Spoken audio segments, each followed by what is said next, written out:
Deuxième lecture du projet de loi C7. Second reading of Bill C7. Government Orders, Government Bills Commons. Consideration at second reading of Bill C7, an act to amend the Criminal Code, medical assistance in dying.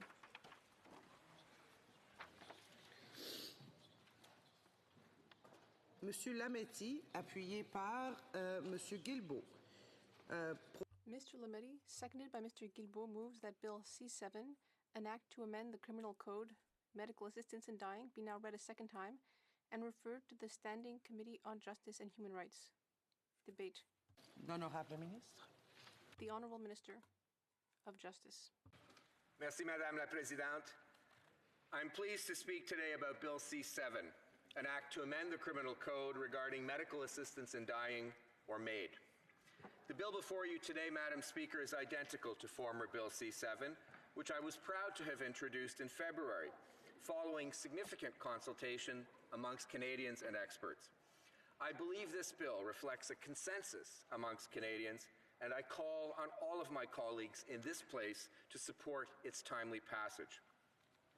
As you will recall, this bill proposes a legislative response to the Quebec Superior Court's ruling in Truchon et Gladu, in which the court ruled that it was unconstitutional to limit MAID to persons whose death is reasonably foreseeable. That declaration of invalidity, which applies only in Quebec, was initially suspended for 6 months and subsequently extended by 4 months, such that it would have come into effect on July 12th. We were all working towards that deadline when this bill was initially introduced. But as with many other aspects of our lives, the COVID-19 pandemic disrupted our usual parliamentary activities, and it became impossible to meet the July deadline. I, as Attorney General, asked for a further extension, which the court granted until December 18th, 2020. Bien que la prise d'effet de la décision Truchon et Gladu. While the coming into force of the ruling has been suspended, Quebecers who meet the eligibility criteria and who are suffering unbearable suffering, in addition to the criterion of reasonably foreseeable death, can ask for an exemption from the court, which enables a physician to furnish medical assistance in dying, even if Parliament has not yet made the necessary legislative amendments. 6 exemptions have been granted since Justice Baudouin handed down the ruling in September 2019, and other exemptions are currently being studied.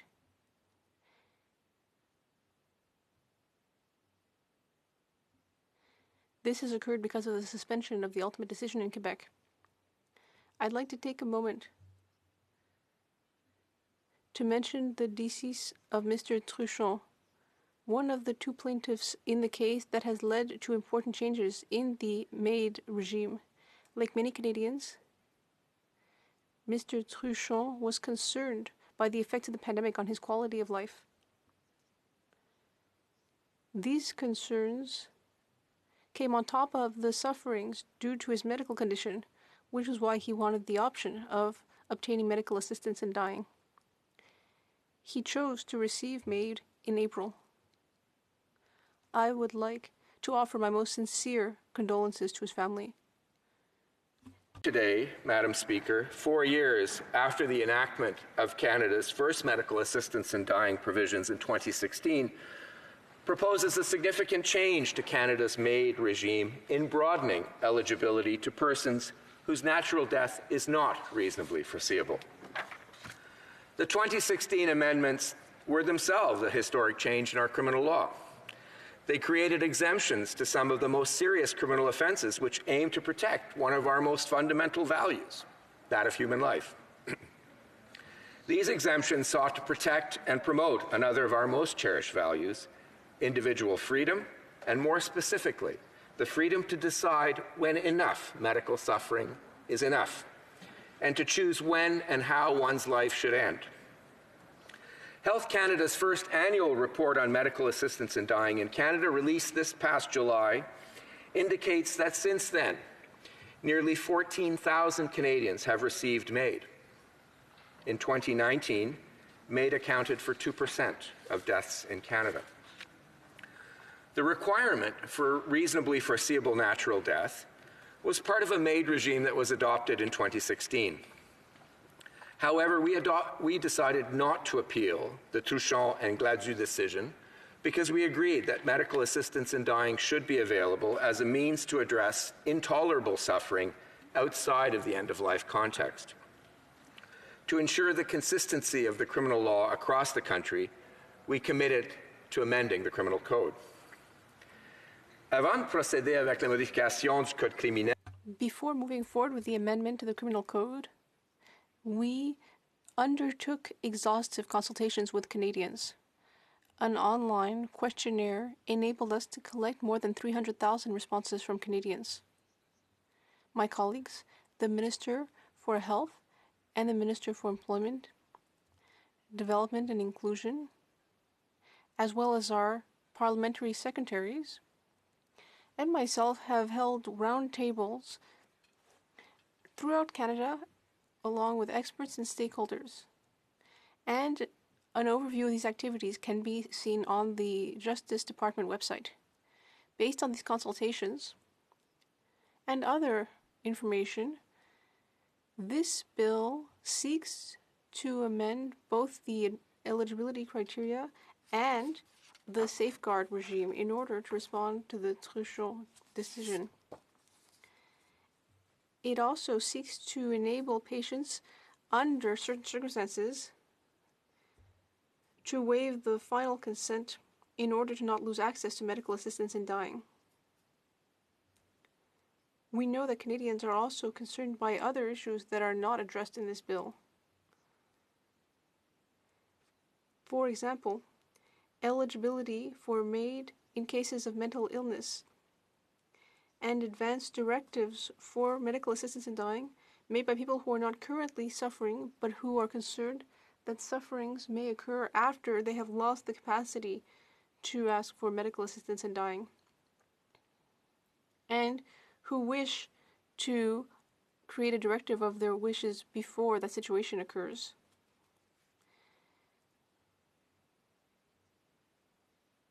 The parliamentary review of medical assistance in dying and palliative care in Canada that is planned will enable us to give these topics the time and attention they deserve. It is Parliament's responsibility to decide when and how long the review will be.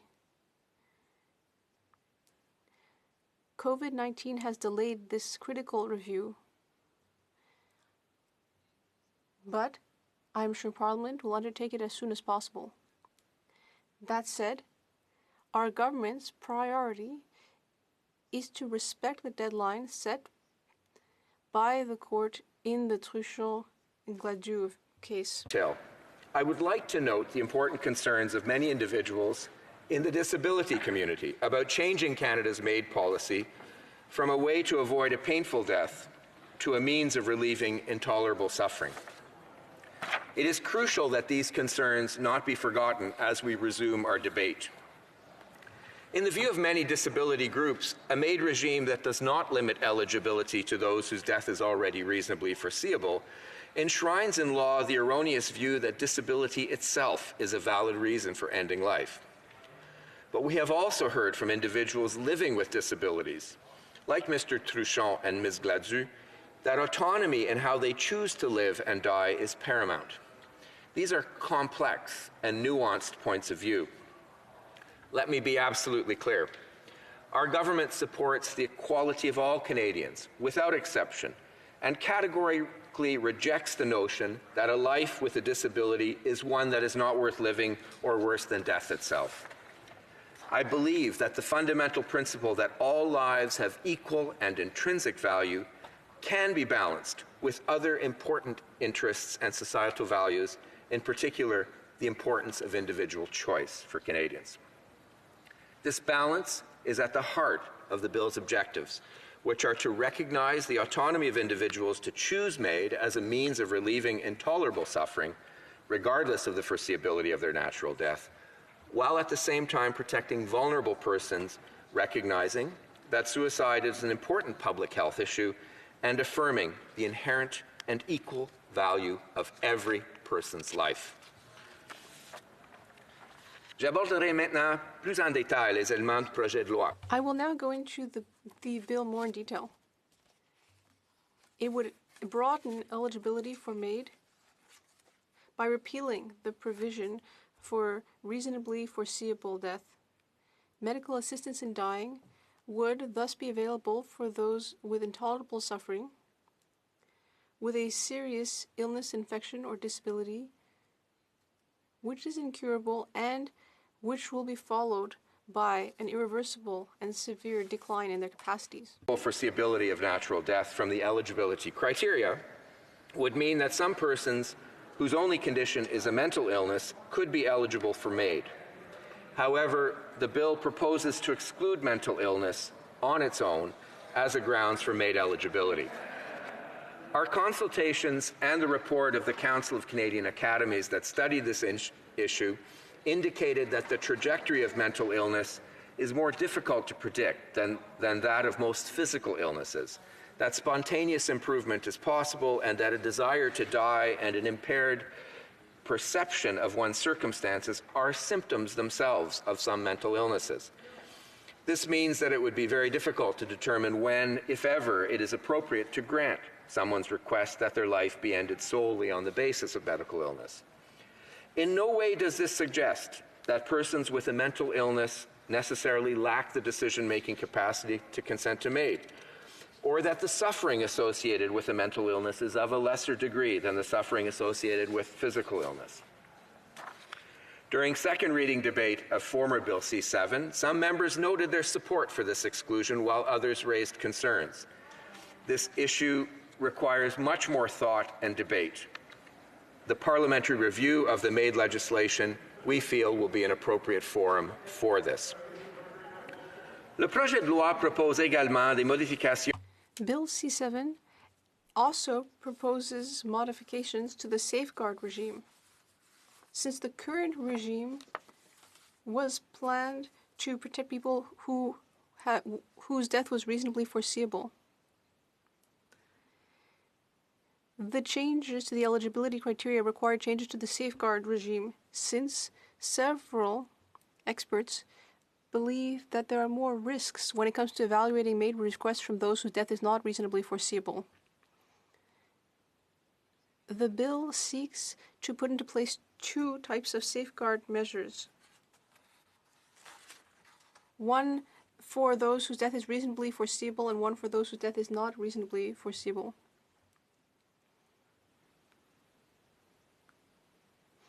So the fact that someone's death is not reasonably foreseeable would no longer be a reason to refuse MAID. Of natural death, or RFND, refers to a temporal but flexible connection between the person's overall medical circumstances and their anticipated death.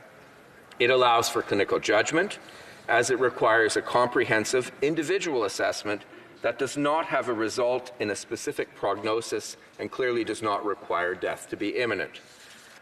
Individuals may decline towards death along trajectories of greater or lesser predictability. As such, RFND is not defined by a maximum or minimum prognosis, but it does require a temporal link to death in the sense that the person is approaching the end of their life in the near term. We kept the RFND standard because it provides flexibility in relation to the difficult and imprecise exercise of anticipating when natural death might occur. A natural death that is expected within 6 to 12 months certainly meets the RFND standard. That was made clear when Parliament adopted Bill C-14 as an end-of-life regime.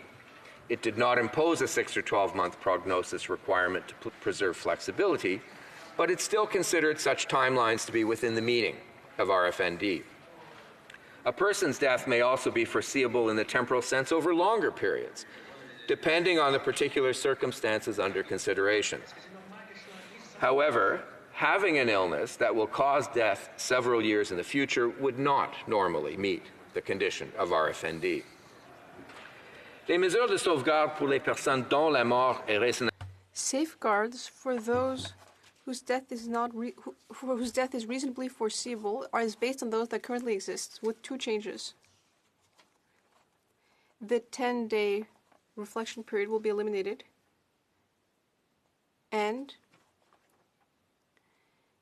it will no longer be necessary for the maid decision to be signed in front of 2 independent witnesses, but instead only 1.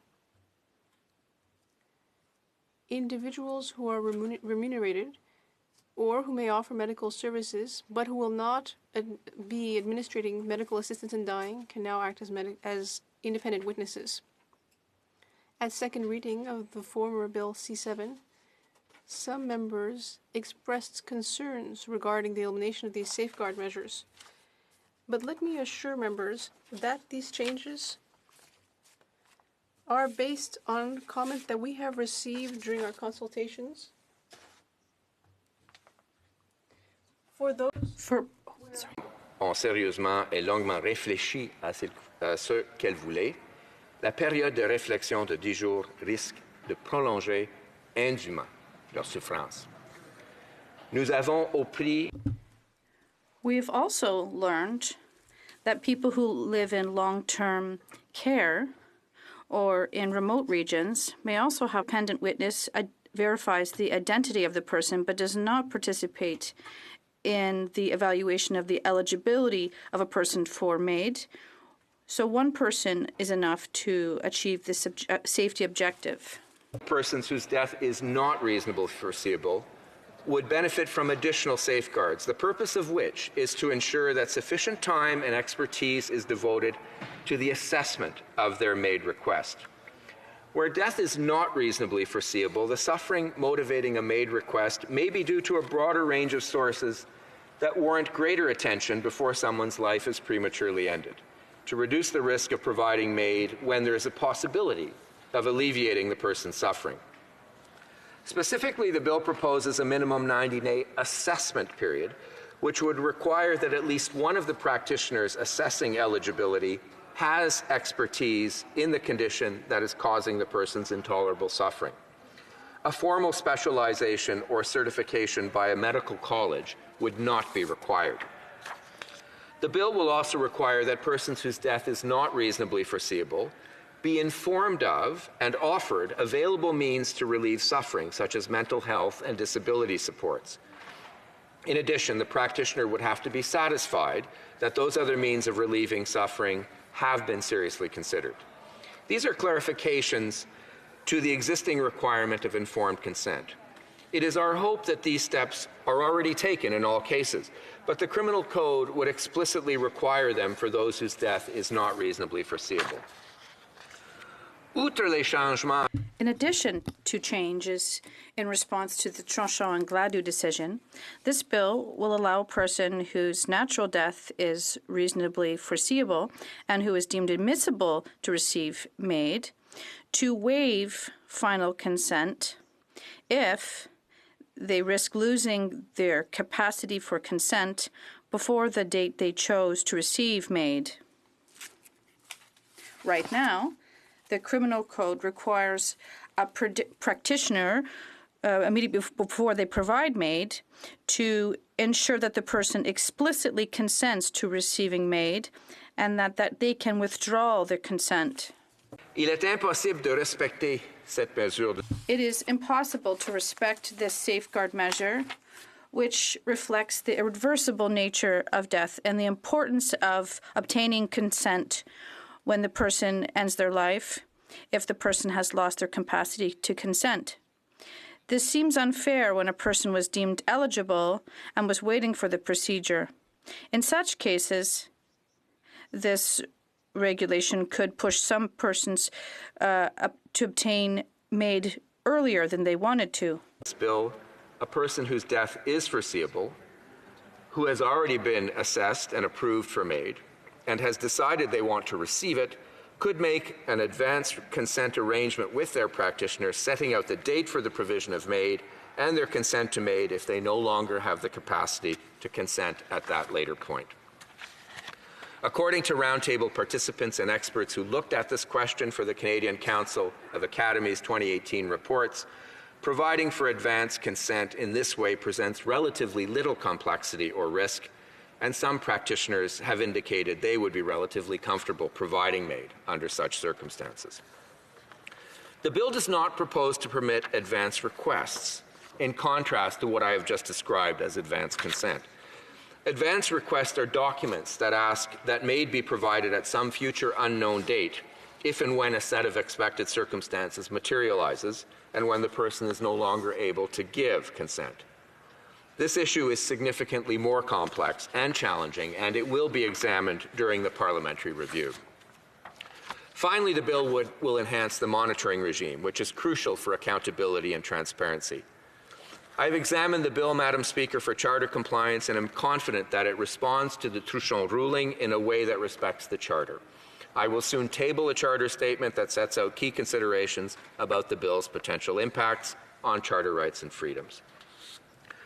En conclusion, Madame. In conclusion, Madam Speaker, these important modifications aim to ensure that medical assistance in dying. It is time for questions and comments. The honourable member for St. Albert Edmonton. Thank you, Madam Speaker. I want to thank the Honourable Minister of Justice for his presentation.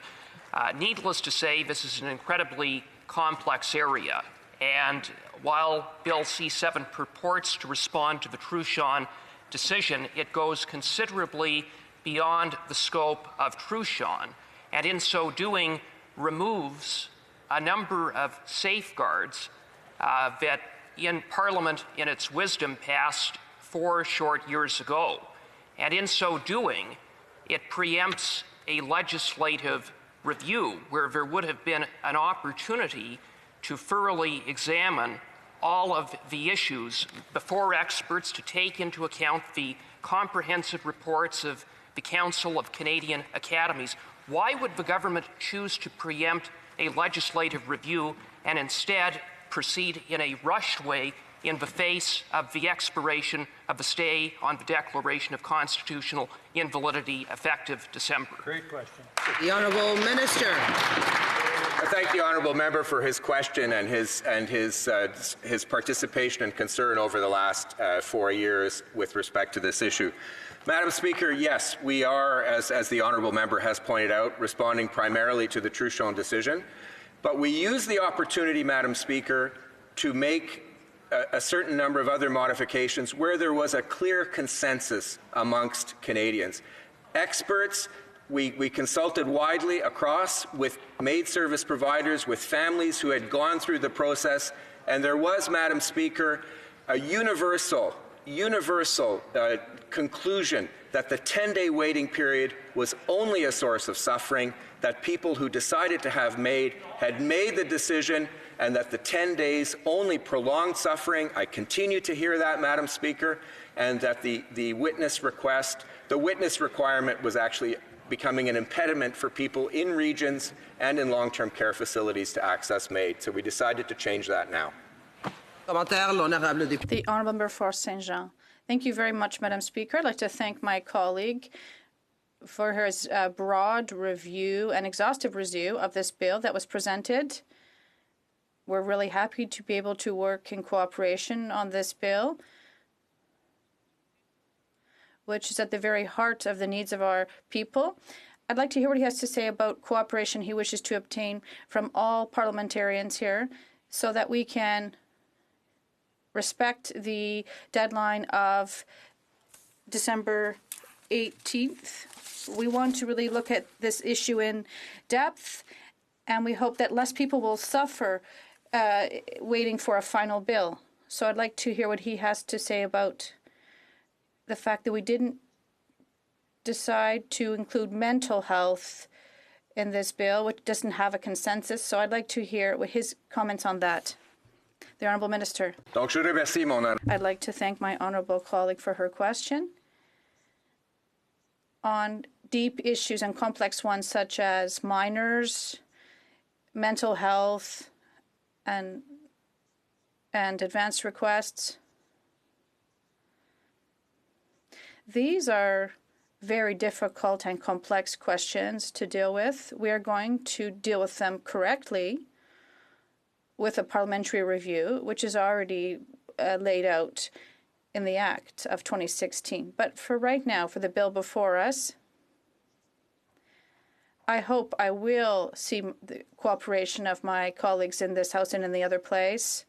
Clearly, there's a consensus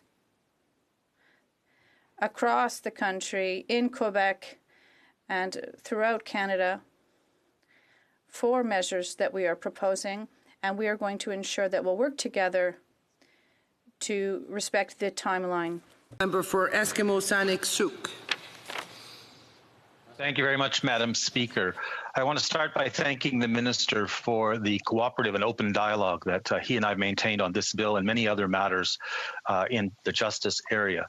And I also want to thank him for bringing this bill back promptly, because the concern of New Democrats has always been that we not inadvertently prolong suffering for those who are at the end of life and for their families. I do have a concern that the Minister seems to have dropped the review off the edge of the agenda here. So we're talking about this bill, but the work we need to do also includes the broader review.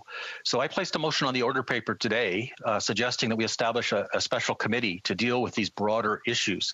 And the Minister made many references to this review without talking about a schedule or how would we accomplish this review. The Honourable Minister.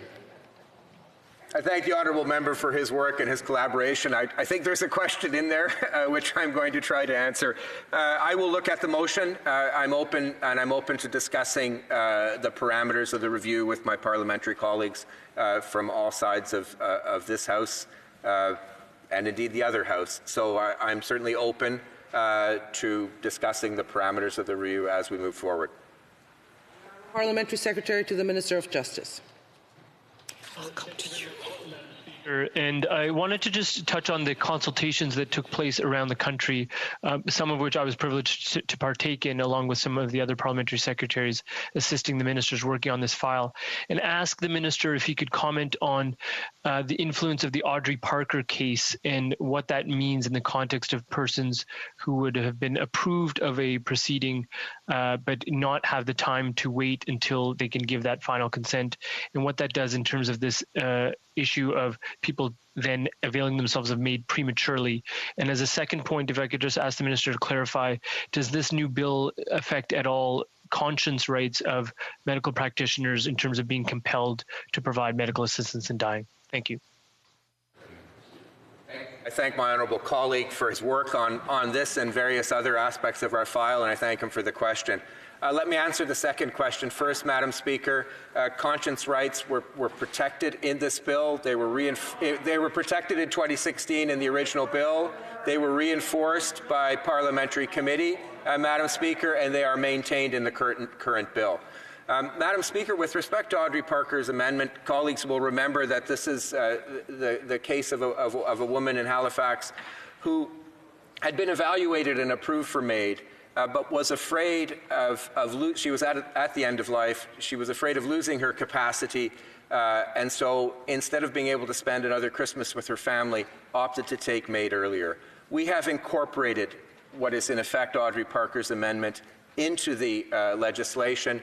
There was widespread support across Canada for it, Madam Speaker, and I described it in my remarks that I have just given.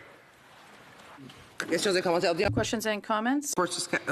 Sherwood Park for Saskatchewan. Madam Speaker, the minister's comments about conscience protection are totally false. He knows, or should know, that the Ontario College of Physicians and Surgeons policy, which pre-existed this, that in combination with the law the government brought in, effectively requires physicians to either provide or refer for euthanasia in certain situations. He also should know that hospices, including one in BC, are being forced to close, reducing the number of palliative care beds because of their lack of desire to provide euthanasia. So much for protecting patients' autonomy. If a patient wants to receive care in an environment that does not include euthanasia, they should have the freedom, the autonomy to do so. In addition to that, I want to just ask the minister quickly about the 10-day reflection period. The member for Richmond Hill from his own caucus has said that the 10-day reflection period is necessary. And the minister knows as well that that reflection period can be waived in certain extraordinary circumstances already. Why not leave the reflection period in place, as members of his own caucus are calling him to do, recognizing that it can already be waived in certain extreme situations? Minister. Madam Speaker, I thank the honourable member for his question. With respect to the 10-day period, once again, we heard in our consultations across Canada from families, from people who had experienced MAID, from MAID service providers, that all the 10-day waiting period did was add to people's suffering. And Madam Speaker, it was characterized as inhumane and we're taking it out. Madam Speaker, I would also properly characterize the issue, which I feel my honourable colleague has failed to do. This is a charter right, Madam Speaker. It was held in the Carter case that this was a charter right. The 2016 legislation enforced a charter right, and a medical service provider is never forced to participate in this himself or herself. He is correct. He underplayed the words "under certain circumstances," but those are in fact crucial. Under certain circumstances, where there is no other, where the person's charter right to access the service would be endangered, then a medical practitioner has to give a reference. But that is the extent of it, Madam Speaker, and that is entirely in balance with our charter provision. And I would humbly submit, Madam Speaker, that the honourable member's mischaracterization is erroneous. Resuming debate. The honourable member for St. Albert. Thank you, Madam Speaker. I'm pleased to rise to speak on Bill C-7, an act to amend the criminal code respecting medical assistance in dying. Let me at the outset say that the subject of medical assistance in dying is perhaps one of the most complex issues that could come before Parliament. Profound moral, legal, and ethical questions are raised. Medical assistance in dying raises questions of individual autonomy, the need to respect the sanctity of life, and the need to protect vulnerable persons, among other considerations. It is no wonder that Canadians have such profoundly and deeply held views that are diverse on this subject matter. After all, when we are talking about physician-assisted dying, we're talking about issues that literally concern life and death. And when we as parliamentarians give consideration to an appropriate framework that provides for safeguards, we must do so having regard for the fact that we are talking about a procedure that, when carried out, is irreversible in that the patient dies. And so it is indeed a weighty subject of profound importance. And the complexity of it, I certainly am informed of that by experience, having in the last Parliament served as the Vice Chair of the Special Joint Committee on Physician-Assisted Dying, which was tasked with reviewing the Carter decision of the Supreme Court that struck down the blanket criminal code prohibition, and tasked Parliament, tasked the committee with putting forward recommendations around a legislative response. I then sat on the Justice Committee, which studied Bill C-14, which was the government's legislative response. And so in that regard, I'm in the unique position of having been through the process from start to finish, from the study of the Carter decision at the Special Joint Committee through to the passage of Bill C-14 in June of 2016.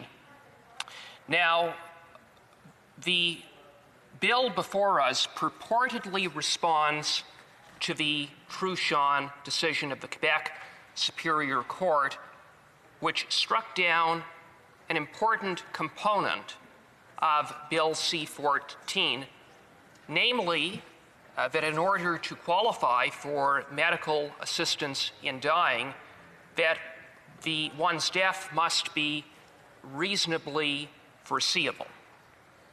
When the Truchon decision was issued in September of 2019, we on this side of the House, in the official opposition, called on the Attorney General to do the right thing and appeal the decision. We did so for a number of reasons. To begin with, it is the responsibility of the Attorney General to uphold laws passed by Parliament. The law passed by Parliament was Bill C-14. And I would note that that law had been passed a mere 3 years prior to the issuance of the Truchon decision, after a comprehensive review of the Carter decision, a comprehensive review of possibilities for a legislative framework. And so what in the end was Bill C-14 was a carefully thought out and debated piece of legislation. Now, one would think on the face of that the minister would have appealed the decision. In addition to that, when one actually looks at the Truchon decision and the reasoning of Madam Justice Beaudoin, it should have been all the more apparent for the need to appeal the decision, having respect for this place, laws passed by Parliament. Madam Justice Beaudoin, in concluding that the reasonable foreseeability criterion contravened Section 7 and Section 15 of the Charter, was driven arguably by a restrictive interpretation of the purpose of the law. Indeed, Madam Justice Beaudoin reached her conclusion by singularly focusing on one objective of the law, namely to protect vulnerable persons from being induced in a moment of weakness to ending their life. However, that was not the only objective of the legislation. Indeed, when one looks at the preamble of Bill C-7, it expressly provides for other objectives, including the sanctity of life, the dignity of the elderly and the disabled, as well as suicide prevention. And yet, the judge in Truchon focused exclusively on only one of those objectives. Madam Speaker, what Parliament sought to do in providing for a reasonably foreseeable criterion was to respond to what the Supreme Court called upon Parliament to do, namely to strike a balance on the one hand between individual autonomy and the need to respect vulnerable persons. Now, the Attorney General moments ago stood in his place and said that the government chose not to appeal the decision because the government agreed with the substance of the decision. Well, I have to say it's quite interesting, because only 4 years ago, 3 years after the minister decided not to appeal the decision, ministers on that side of the House emphasized how critical the reasonably foreseeable criterion is to provide and ensure effective safeguards to protect the most vulnerable. And to that end, I would quote the former Health Minister, Jane Philpott, who on June 16, 2016, stated, quote, "We are concerned with the Senate's recommendation for the removal of the clause that recommends that this be considered only in the face of natural death being reasonably foreseeable, because of the fact that people with mental illness, among others, would not be adequately protected," close quote. Then there is the comments of the then Attorney General, the Honourable Member for Vancouver Granville, who introduced Bill C-14, who stated, quote, "There are other compelling reasons for there to be a requirement that the person's natural death be reasonably foreseeable. First, it provides a fair way to restrict eligibility without making assisted dying available to almost everyone. Second, restricting eligibility in this way is necessary to protect the vulnerable, closed quote. So in the face of that, in the face of those objectives, it is quite a departure and quite convenient for the minister to say that he was going to effectively abdicate his responsibility as Attorney General to uphold laws passed by Parliament and allow a single decision of a single lower court judge in one province of this country stand. Now, Madam Speaker, make no mistake about it, and again, the Attorney General acknowledged this. The effect of Truchon and its codification by way of this piece of legislation significantly transforms the medical assistance in dying framework in Canada. Indeed, at the time of the Carter decision, and when this House 4 short years ago debated Bill C-14, medical assistance in dying was thought to be an exception to the rule, not the rule. It was thought to be appropriate in certain circumstances, in an end-of-life context, where one who was suffering intolerably could, upon their providing clear consent, hasten their death. Madam Speaker, with this legislation, it would now be appropriate to terminate human life even in the absence of a terminal illness, and even in circumstances where the suffering is medically manageable. That is a radical transformation, and it creates a number of complexities around issues of suffering that might be psychological or existential outside of an end-of-life context.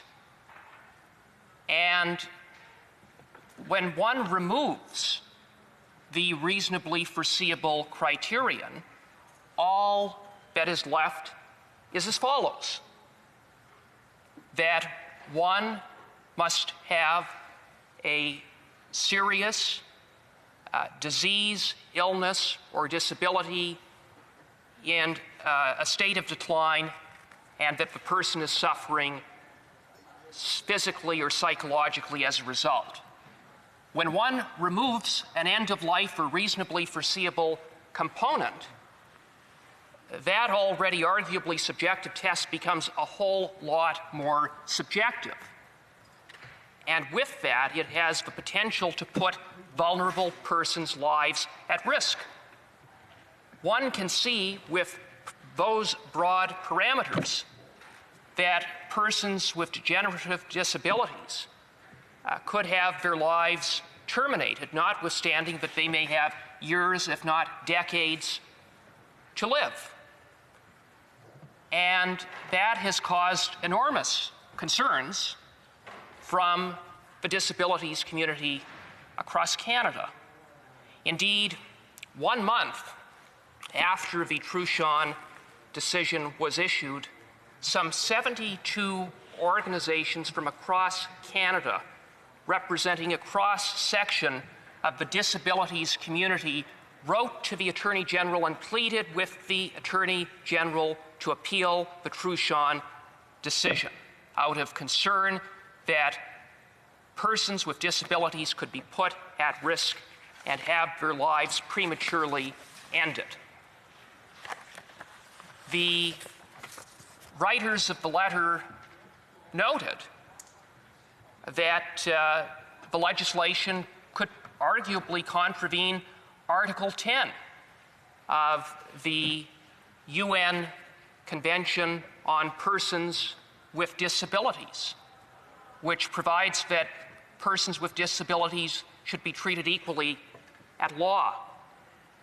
They note that persons with disabilities could be treated unequally because one could have medical assistance in dying available to them for no other reason that they happen to be disabled. And I see, Madam Speaker, I'm running. Oh, okay. It should be noted that the rapporteur, the UN rapporteur on the rights of persons with disabilities, sounded the alarm of concern that she is, quote, extremely concerned about the implementation of the legislation on medical assistance in dying from a disability perspective, close quote. Well, from a disability perspective, that plea fell on deaf ears on the part of the Attorney General in terms of his failure to appeal the Truchon decision. Now, in light of what a significant change this legislation means, it is unfortunate that it has come to this, because appealing the decision would have allowed for time.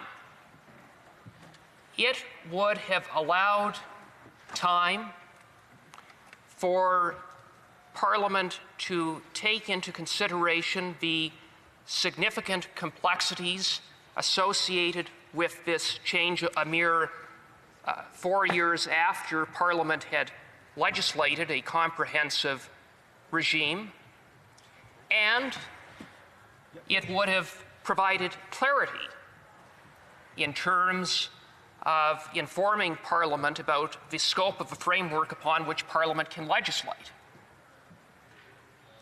But instead of taking the appropriate time to ensure that any legislative change respects the Charter, because respecting the Charter, including life, means protecting vulnerable persons, that instead we are here with a profoundly significant piece of legislation being rushed. Rushed in the face of the expiration of the stay on the Declaration of Constitutional Invalidity, effective this December. And while the Attorney General and the government emphasized the Truchon decision, it must be noted that this legislation goes well beyond the scope of Truchon. It removes important safeguards, including the 10-day reflection period. It removes the requirement that there be 2 witnesses to confirm that a person made the request on their own free will and that that request reflected their true consent. It provides for a complex advanced consent regime, one of the most complex areas when it comes to medical assistance in dying policy. And it does all of this preempting what Parliament had determined and called upon and legislated in Bill C-14, namely a legislative review that was supposed to take place this spring, but isn't going ahead, and instead we are in this rushed process. Instead of what could have been, and what could have been was an opportunity for members of Parliament to come together, to hear from expert witnesses, to review the state of the law, to give consideration to the comprehensive reports of the Council of Canadian Academies and to have received the diverse feedback on all of these issues. It need not have been this way. It shouldn't have been this way. And it is regrettable that this government has so recklessly put us in this position by rushing through legislation that arguably could put vulnerable Canadians at risk and removes critical safeguards. Thank you, Madam Speaker. Questions et commentaires, questions and comments. The Honourable Parliamentary Secretary. Yes, thank you, Madam Speaker. You know, I agree in terms of just the importance of the legislation and the issue at hand. I think that the intent was from the government back in February was to ensure that there was going to be a lot more debate and the opportunity for us to further explore the matter at hand. No one anticipated what was going to happen with the coronavirus, and that has changed all aspects of our society. The legislation which is before us is because there is a court that is obligating us to move as quick as we need to move on it. My question to the member is, would he not agree that in many ways, during that first debate we had years ago on the legislation, that there is opportunity still for us to have that critical input? And my question to the member is, does he foresee or does he have amendments that he would like himself to bring forward to this legislation?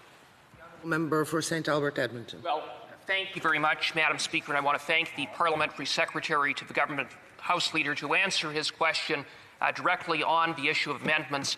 That will be studied at the Justice Committee. And it's possible that amendments could be brought forward. But what I will say in terms of the court decision is nothing in the Truchon decision necessitated this rushed legislation. The government could have appealed. The government chose not to. And what's more, the government has legislated on matters that the court in Truchon expressly stated that the decision was not in relation to. The Justice, Madam Justice Beaudoin, in Truchon was very explicit that her ruling was confined only to the question of reasonably foreseeable. Questions and comments? The Honourable Member for Lac-Saint-Jean. I'd like to thank my colleague for his speech. Madam Speaker, we in the Bloc will be supporting this bill.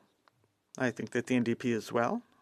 Obviously, we don't really know where the Conservatives stand. We don't know where they're going to be for or against this legislation. In short, in Quebec, we had a great example of nonpartisanship. All parties stood together to adopt this bill, and there were no partisan attacks. And unfortunately, it's not going to be the same in this House. It won't be unanimous. But my question to my honourable colleague, very respectfully, I would like to know whether this is not due to the fact that there are a number of religious or faith-based lobbies that are pushing a number of members of the Conservative Party to vote against this bill. Thank you, Madam Speaker. The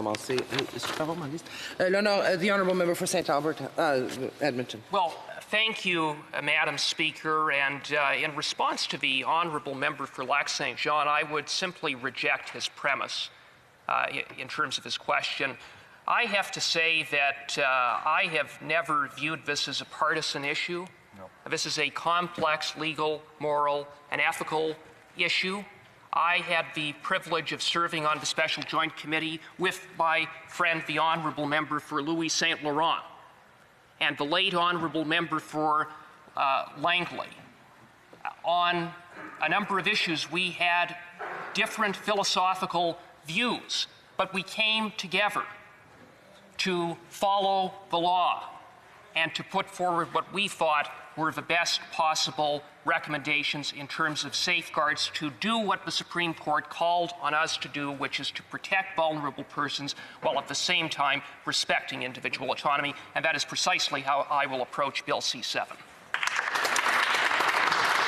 The member will have 5 minutes, a little over 5 minutes of questions after question period. And we are now going to statements by members. The Honourable Member for Newmarket, Aurora. Thank you, Madam Chair.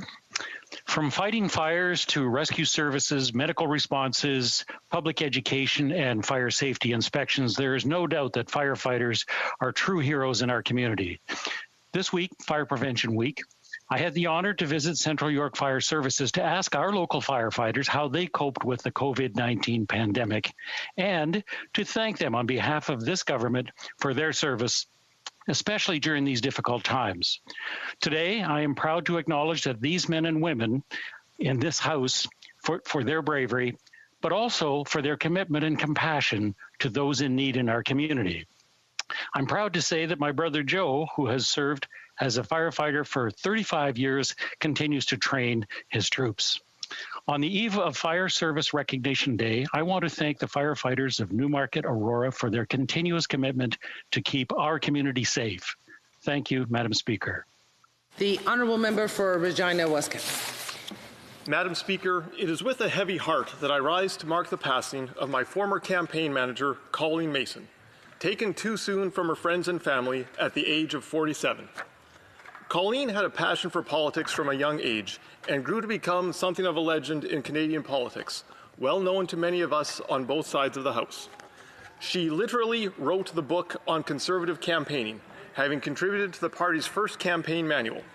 She worked for dozens of provincial and federal campaigns across the country, most of them successful, and many of them, including my own, beating the odds. During her years of service as a Hill staffer, she was known for her collegial approach to building friendships and relationships across the aisle. Outside of politics, she was a loving and devoted daughter, sister, and aunt. Her red hair reflected much about her personality. She was a fiery and passionate spirit, and sadly, her candle has burned out too soon. Colleen Mason will be greatly missed. Thank you.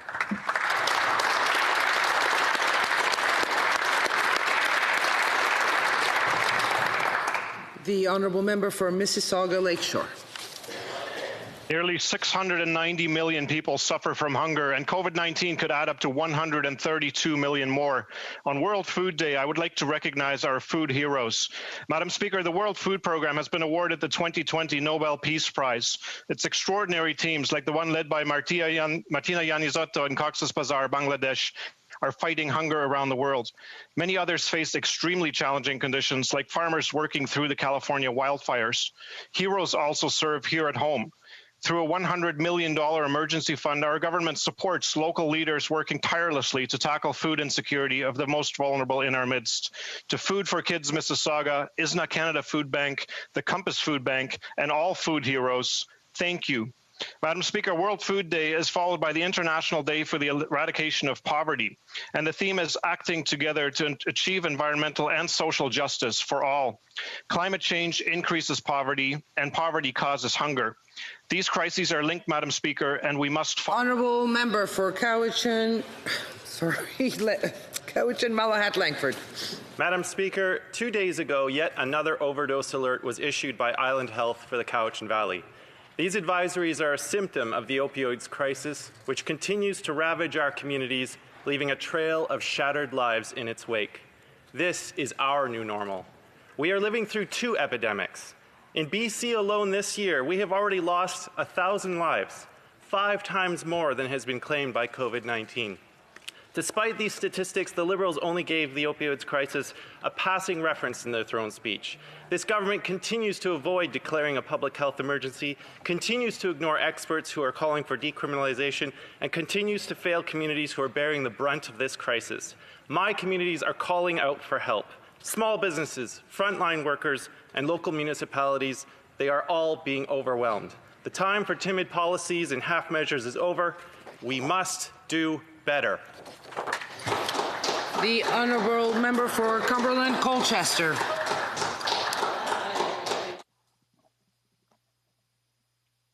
Thank you, Madam Speaker. Madam Speaker, a champion is someone who fights on in spite of the unexpected challenges life throws at them and never gives up.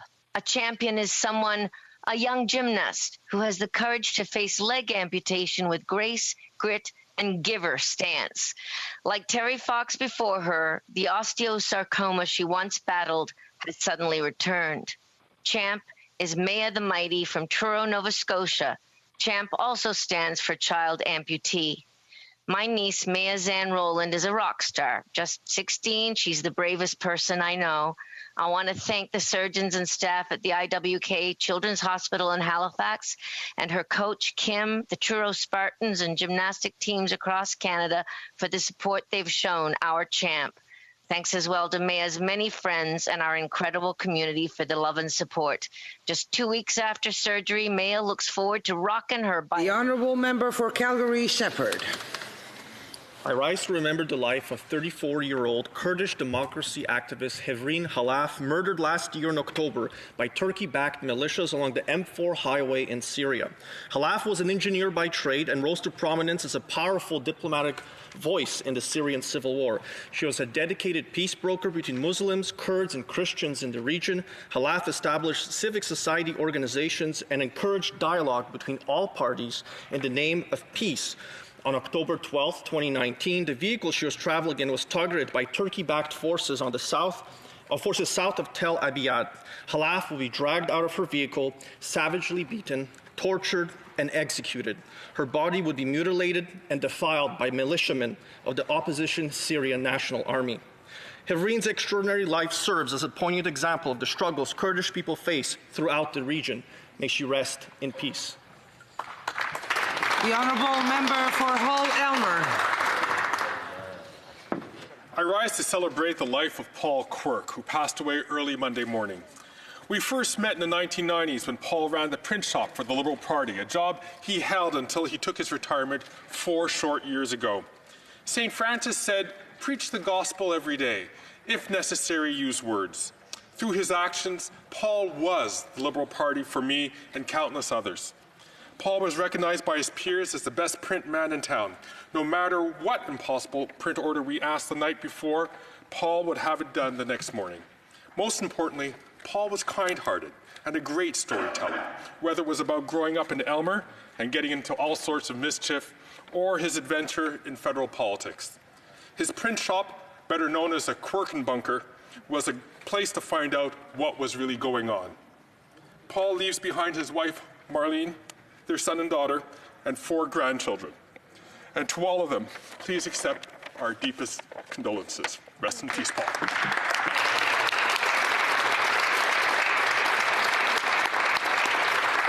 The Honourable Member for Ottawa West Nepean. I rise today to pay tribute to former Senator Nick Taylor, who passed away at the age of 92. I first met Nick Taylor when he was leader of the Alberta Liberal Party, which he led from 1974 to 1988. And he was a senator from 1996 to 2002. He was also a successful entrepreneur and innovator in the oil and gas sector, where he was always pushing, even into his later years, to make the industry more environmentally sustainable.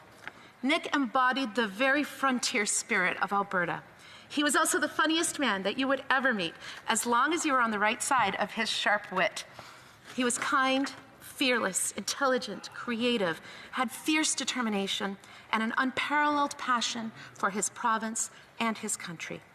He and his wife Peg had just celebrated their 71st wedding anniversary. They had 9 children, and Nick used to say when he went to the cattle show that they would bring the prize bull to come and look at him. There will never be another man like Nick Taylor. We will miss him.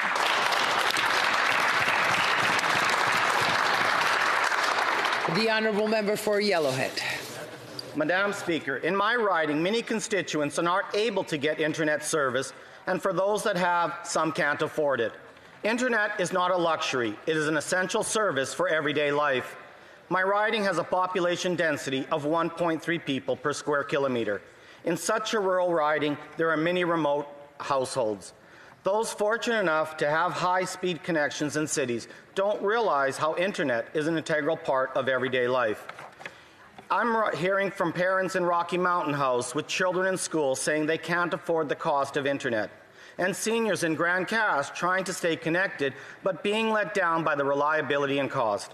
Madam Speaker, a recent report showed Canada ranked 146 out of 155 countries in terms of highest internet cost. Madam Speaker, I urge the government to make internet more accessible, reliable, and affordable for all Canadians.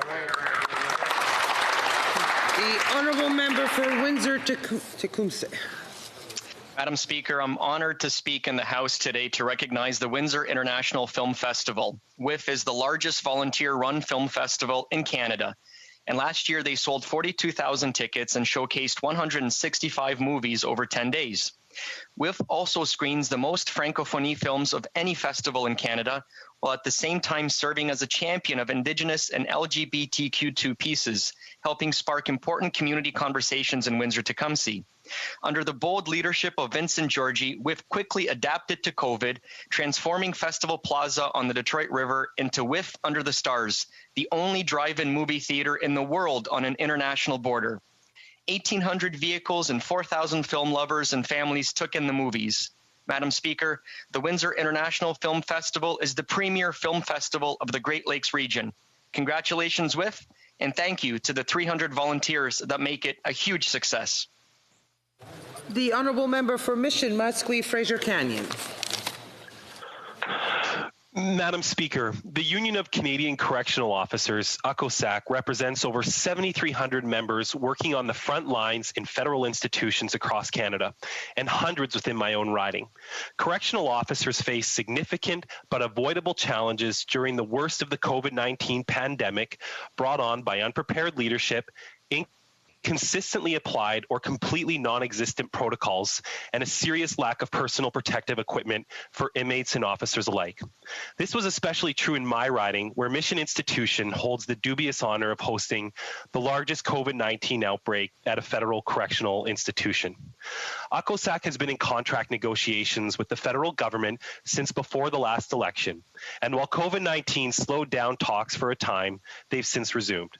I call on this Liberal government to show our correctional officers the respect they deserve and table a legitimate offer which reflects the important public safety role they play and the risks officers take to keep us safe. Thank you, Madam Speaker. L'honorable député de Portneuf-Jacques-Cartier. The honourable member for Portneuf-Jacques-Cartier. Madam Speaker, I would like to thank people from Portneuf-Jacques-Cartier who have taken action to minimize the impacts of COVID-19. I'd like to congratulate some people who were nominated by their near and dear. These are people who may consider themselves ordinary, but who are, in my eyes, completely extraordinary. Thank you, Nicole Hamel, for your help to your mother, among others. Thank you, Suzy Paquette, for your many initiatives among the public. Thank you, Sylvie Plamondon, for your involvement in distributing food. Merci, Ginette Plamondon-Lambert, for your hard work with the members of your choir. Thank you, Marie-Claire Le Sueur, for having modified the production of your business. Thank you, Melissa Bouchard, for your involvement among our seniors. Thank you, Manon Chénard, for your virtual musical performances. And merci.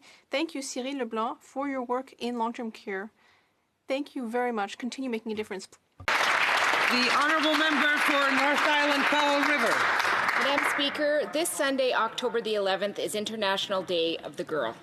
On this occasion, I want to highlight a young woman from my riding named Kaylin.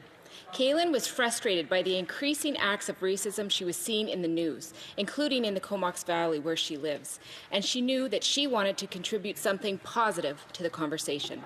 As an avid runner, she organized a virtual race against racism where participants could sign up and run a 5K route of their choice, and at the same time raise awareness and funds for Black Lives Matter Canada and the Black Solidarity Fund. Madam Speaker, girls like Caitlin are leading social change in our communities today because they refuse to stay silent when they see injustice. Yet women in this House continue to be underrepresented. We need to work to change this and to encourage and make space for girls like Caitlin because the society they are wanting to build is a better one for us all. L'honorable député de Laurentides-Labelle. The honourable member for Laurentides-Labelle. Janine Marion and François Marion are becoming honorary members of the Greater Santa-Gat Chamber of Commerce. At this time, I too would like to underline their contribution to the development of our community. In my opinion, recognizing this couple together is a reason to appreciate their teamwork. Together, with their loyalty and hard work, they have laid solid foundations in our community. For decades, they've been investing in many causes, helping the most vulnerable, youth, community groups, and business recruitment. They are undeniably a reference within our community. And still today, they are making a difference. Janine Marion, François Marion, thank you on behalf of the entire community of Santa-Gat. The Honourable Member for Calgary Skyview. Madam Speaker, Sunday is International Day of the Girl Child, and as the Shadow Minister for Women and Gender Equality, I'm proud to celebrate the strides Canada has thus far made in empowering and protecting girls. But we still have a long way to go to overcome gender inequality. Sadly, the present government continues to fail Canadian girls during this pandemic by cutting funding to organizations such as London Abused Women Centre, an organization that protects and helps girls in instances of abuse or human trafficking. Women and girls can be assured that under a Conservative government, Canada will always defend, encourage, and advocate for girls as community-building students, leaders, and entrepreneurs, both today and tomorrow. So let us all remember all the women and girls in our communities and support them in achieving their goals. Let us remember this momentum and carry it with us all year long, because when girls succeed, Canada and the world succeeds. I wish everyone a happy International Day of the Girl Child. Thank you, Madam Speaker. The Honourable Member for Milton. Thank you, Madam Speaker. We know that women have been disproportionately impacted by the effects of COVID-19. Staying home doesn't mean staying safe for women and children affected by domestic abuse and men's violence against women. Halton Women's Place is an essential organization in Milton that offers shelter and crisis services for women and their kids. From the very first day of this pandemic and for many years prior to it, Halton Women's Place has recognized what the pandemic means for women facing abuse, and they've been there to help. Throughout the last week of September, I participated in Halton Women's Place's Hope in High Heels event, where men and boys walk in pink high heels to raise money and awareness to end gender-based violence. One of the youngest walkers in Milton was my friend, 9-year-old Raheem, who raised over $1,000. Raheem is a great example for all men. We need to end men's violence against women, and to achieve that, men need to be better allies for women everywhere. Thank you to Diane, Carm, Heather, and Lori, and everyone at Halton Women's Place for the incredible work that you do every single day. Questions orales. Oral questions. The Honourable Member for Calgary Nose Hill. Madam Speaker, this morning provinces are reporting a record number of new coronavirus cases, and a second closure of restaurants is likely imminent. Around the world, experts are using frequent COVID tests to provide results within 15 minutes to prevent business and school closures. But not in Canada. The Prime Minister has failed to get these rapid, easy-to-get tests, and it's possible that 33,000 restaurant workers in Toronto alone could lose their job in this second lockdown. We don't have job-saving rapid tests. Why? Honourable Minister of Health. Mr. Speaker, again, we see the member of the opposition present false information to the House of Commons. In fact, we do have rapid tests in Canada. They're deployed in rural and remote communities, in areas where there are vulnerable populations and a fragile healthcare system. Mr. Speaker, we've also Madam Speaker, apologize.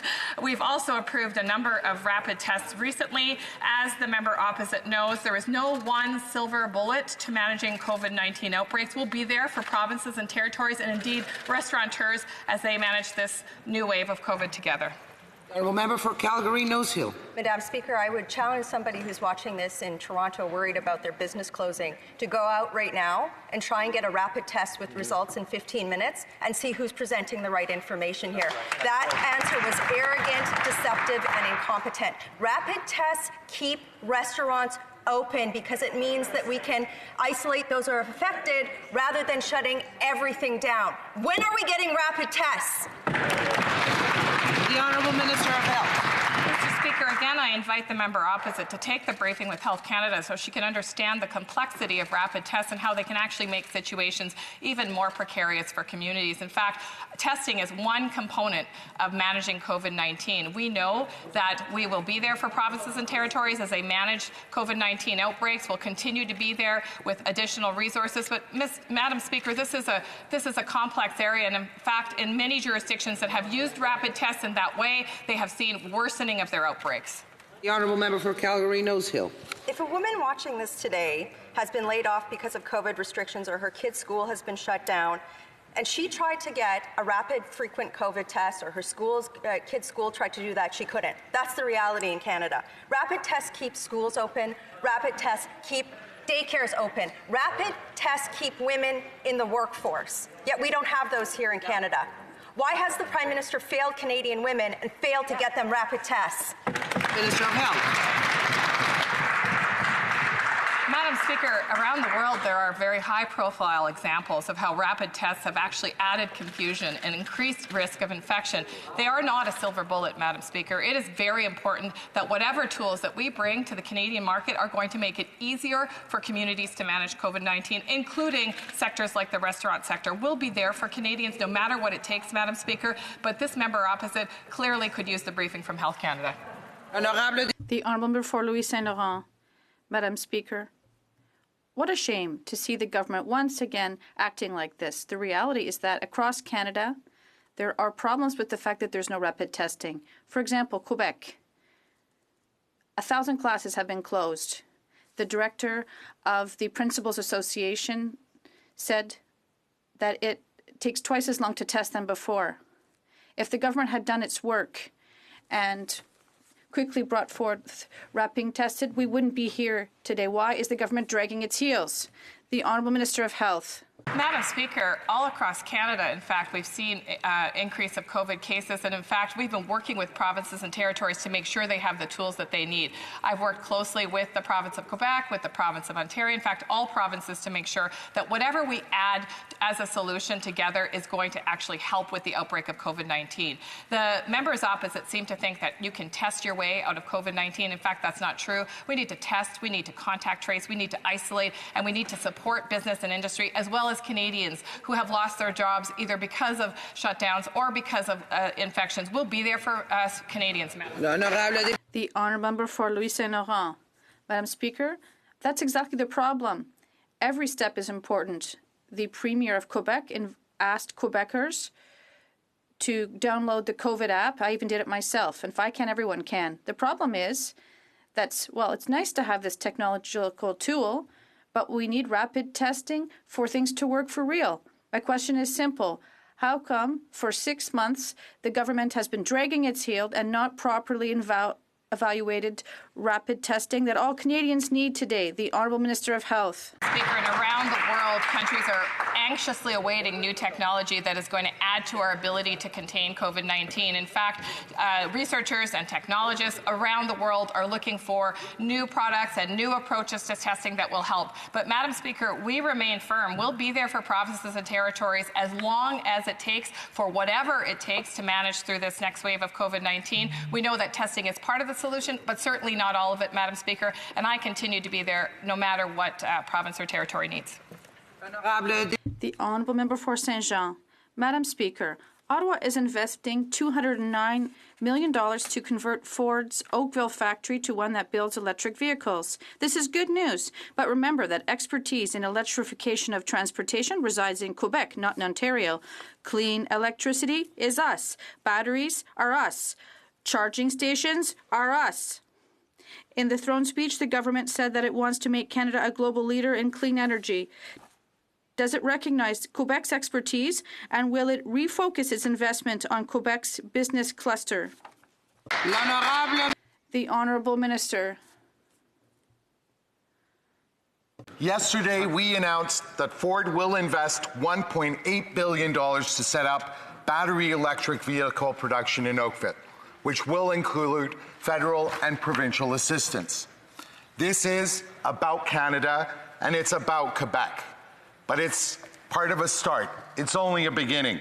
of what we hope is a significant focus on a sustainable and greener economic recovery all across Canada. We see leading actors in this space across the country. In Quebec, Lion Electric. In Nova Scotia, the Honourable for Saint-Jean. Madam Speaker, the Bloc is concerned because Ottawa is not an ally of clean industries in Quebec. Expertise in shipbuilding, we have it. Yet Davy, the biggest shipbuilder in Canada, was completely left out of $100 billion in federal contracts. Aerospace expertise, we also have. But there's been no federal aid for one of the hardest hit sectors by COVID or a global policy for the future of this industry. Can the government commit to investing in the electric industry in Quebec rather than relocating our expertise to Ontario? The Honourable Government House Leader. Madam Speaker, while the Bloc Québécois is concerned, we are taking action. Investing in electrification of vehicles is good news for everyone, not just for Ontario, but for all Canadians. And it's also going to benefit Quebec companies. We've already seen this in Quebec. So once again, we shouldn't be opposing Quebec with the other provinces. We have to work together to help our country. Member for New Westminster, Burnaby. Madam President, Madam Speaker, struggling to get through this pandemic. Small businesses are closing. Families are losing their homes. Yet Canada's billionaires have increased their wealth by over $37 billion. Canada's web giants have profiteered enormously during this crisis, yet they pay the same in taxes as Donald Trump pays in the U.S.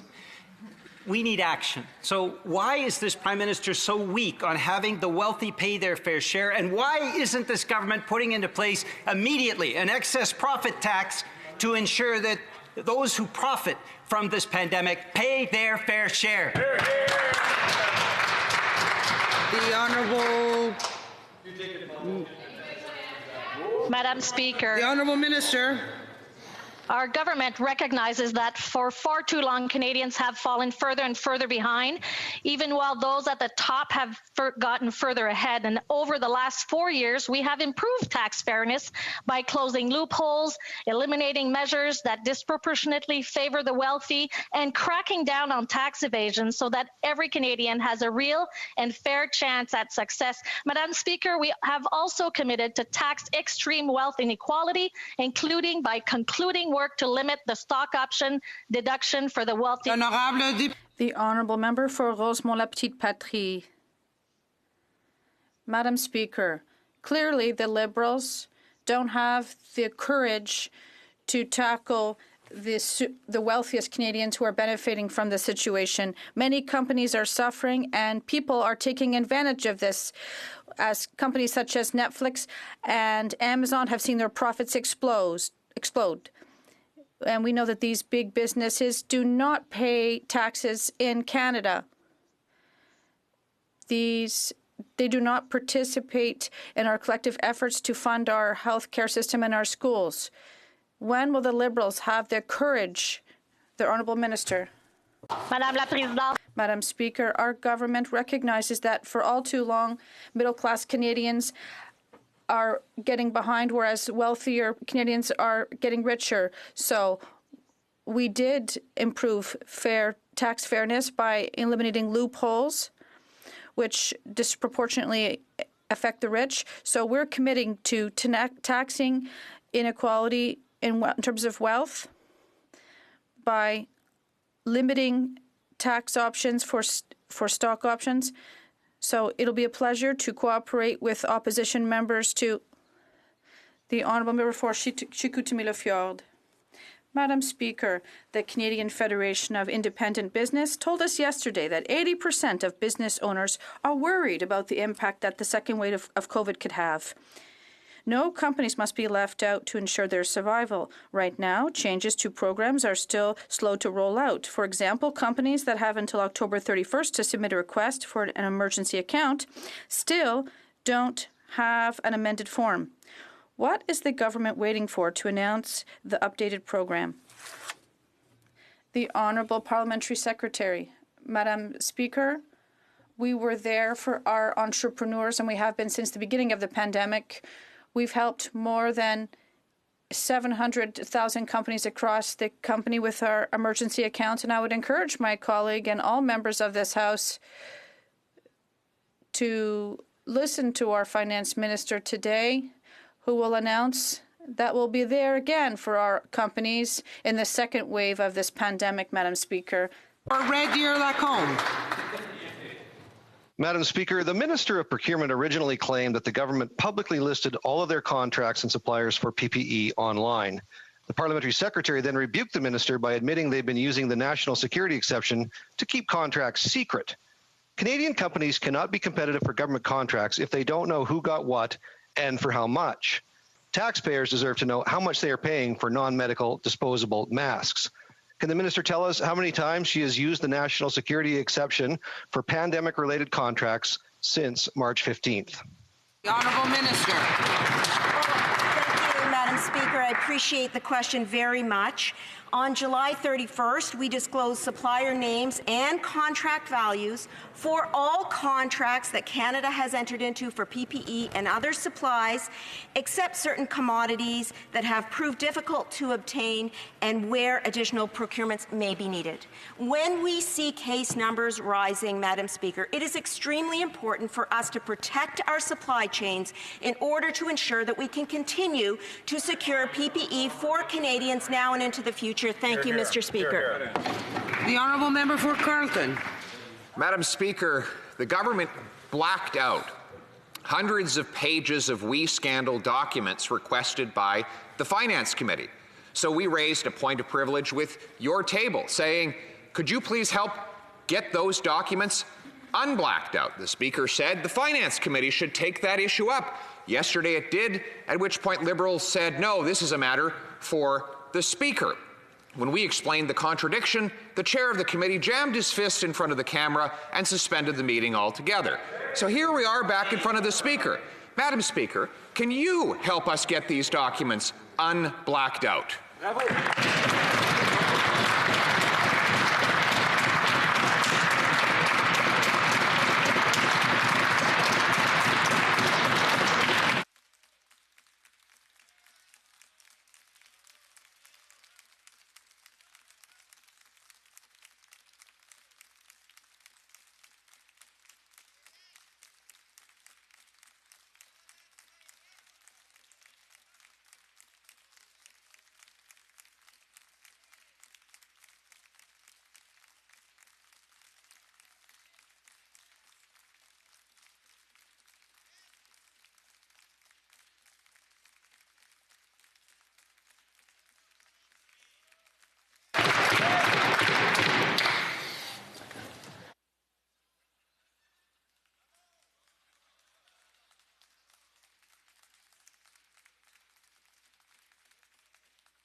As the member is aware, the Speaker does not answer to questions during question period. And seeing no member rising to answer the question, please go to the next question. The member for Carleton.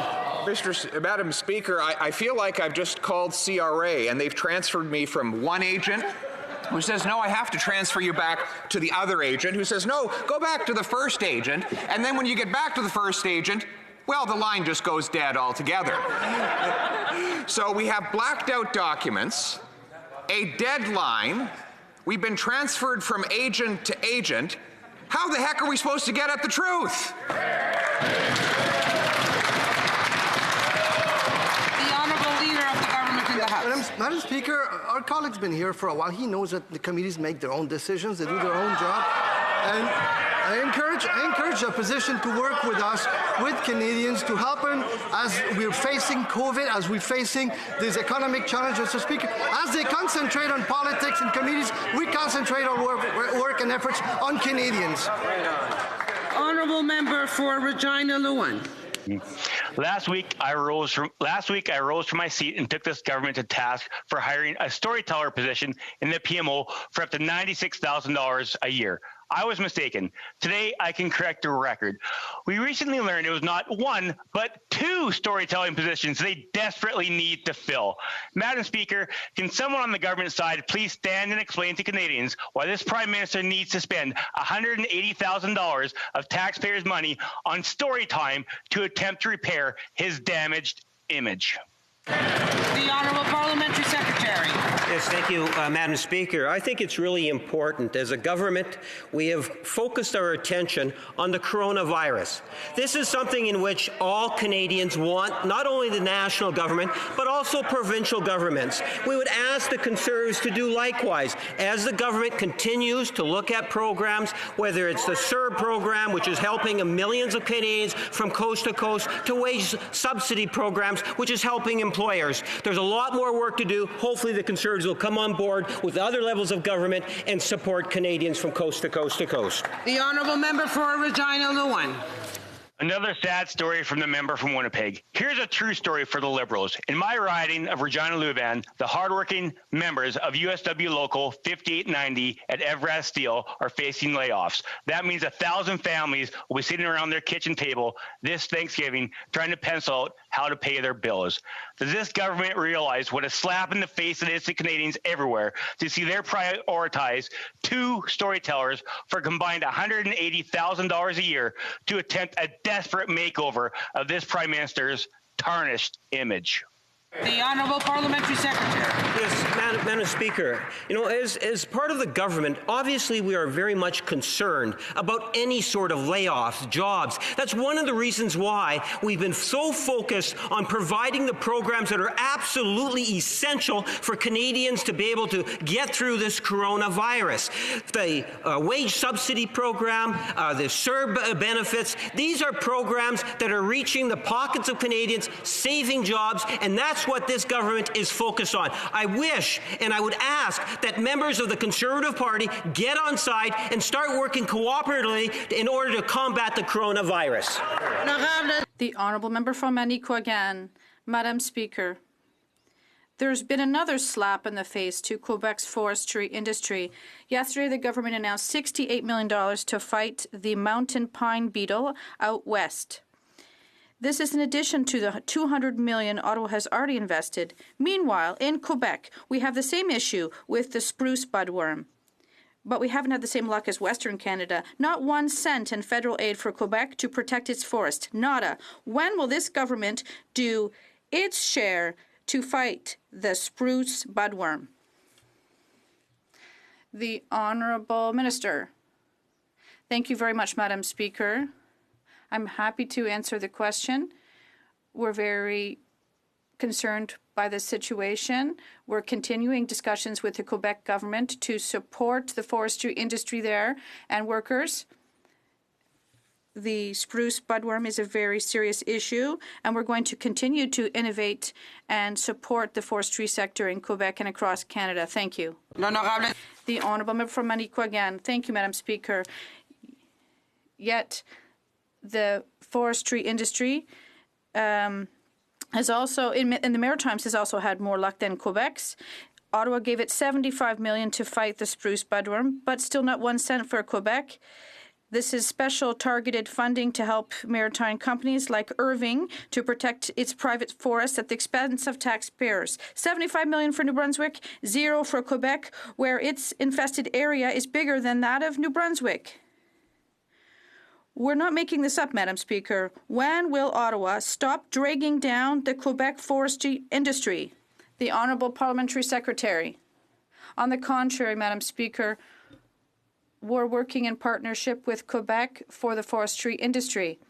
I've had the opportunity to go to Quebec to support this industry and in Témiscamingue and elsewhere. I'm really happy to continue to work with the sector and the Quebec government to support workers and support this extremely important industry for Quebec and Canada. Thank you, Madam Speaker. Member for Mission Musqueam Fraser Canyon.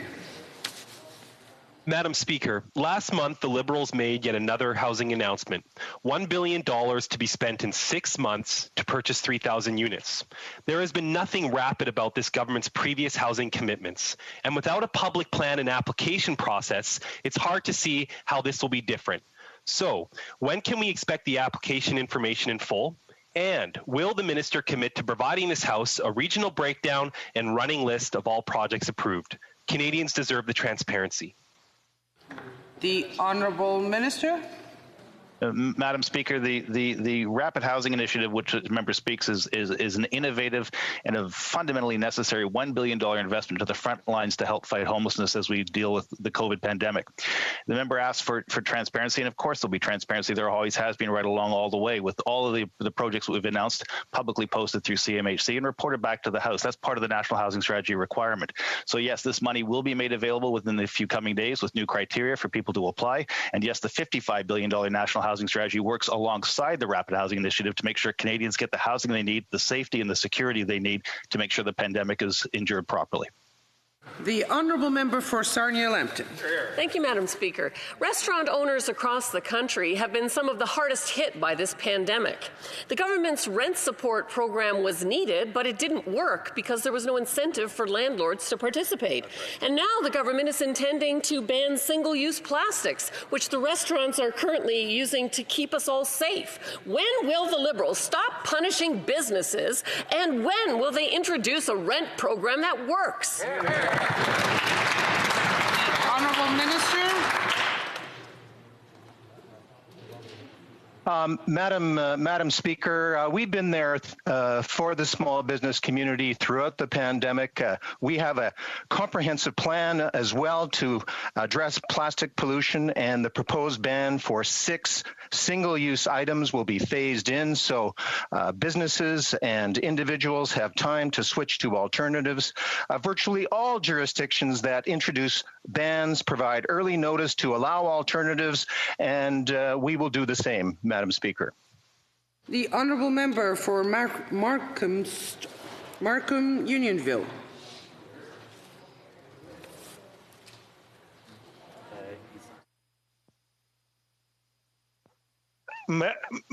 Thank you. Can you hear me, Madam? Madam Speaker, over the past 2 weeks, there have been over 20 shootings in Toronto. 13 people have been injured or killed. Those numbers don't include the rest of the GTA. The Liberals have had years to act on rising crime, and they have failed miserably.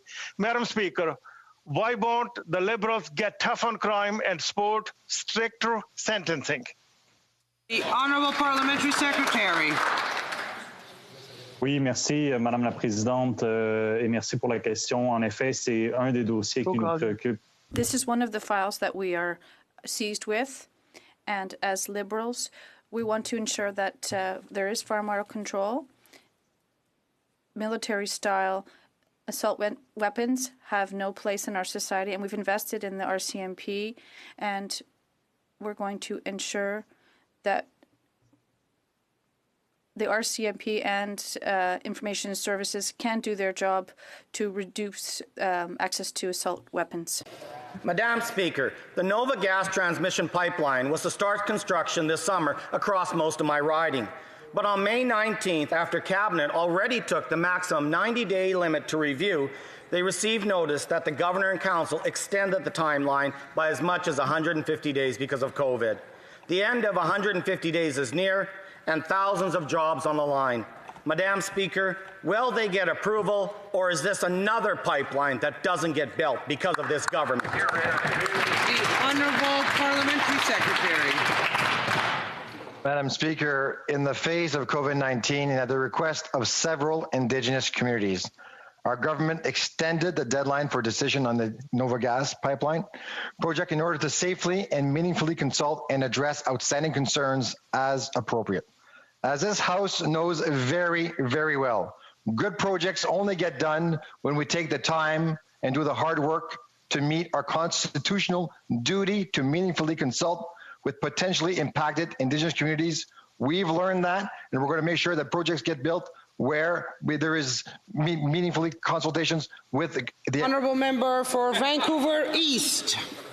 Canadians are struggling to find housing they can afford. In fact, 2.5 million families are paying more than 30% of their income on rent. In Van East, the homeless population continues to grow. Empty Liberal promises and announcements will not put a roof over people's head. Meaningful action is required now. While Canadians struggle to pay their rent in a pandemic, the wealthiest walked away with $37 billion in profits. Will this government step in for Canadians, tax excessive corporate pandemic profits, and invest in housing for everyday people? The Honourable Parliamentary Secretary. The Honourable Parliamentary. Madam Speaker, since this government took office in 2015, we have been consistently stepping up and making substantial investments in providing housing to Canadians from coast to coast to coast. A $56 billion national housing strategy is just part of that.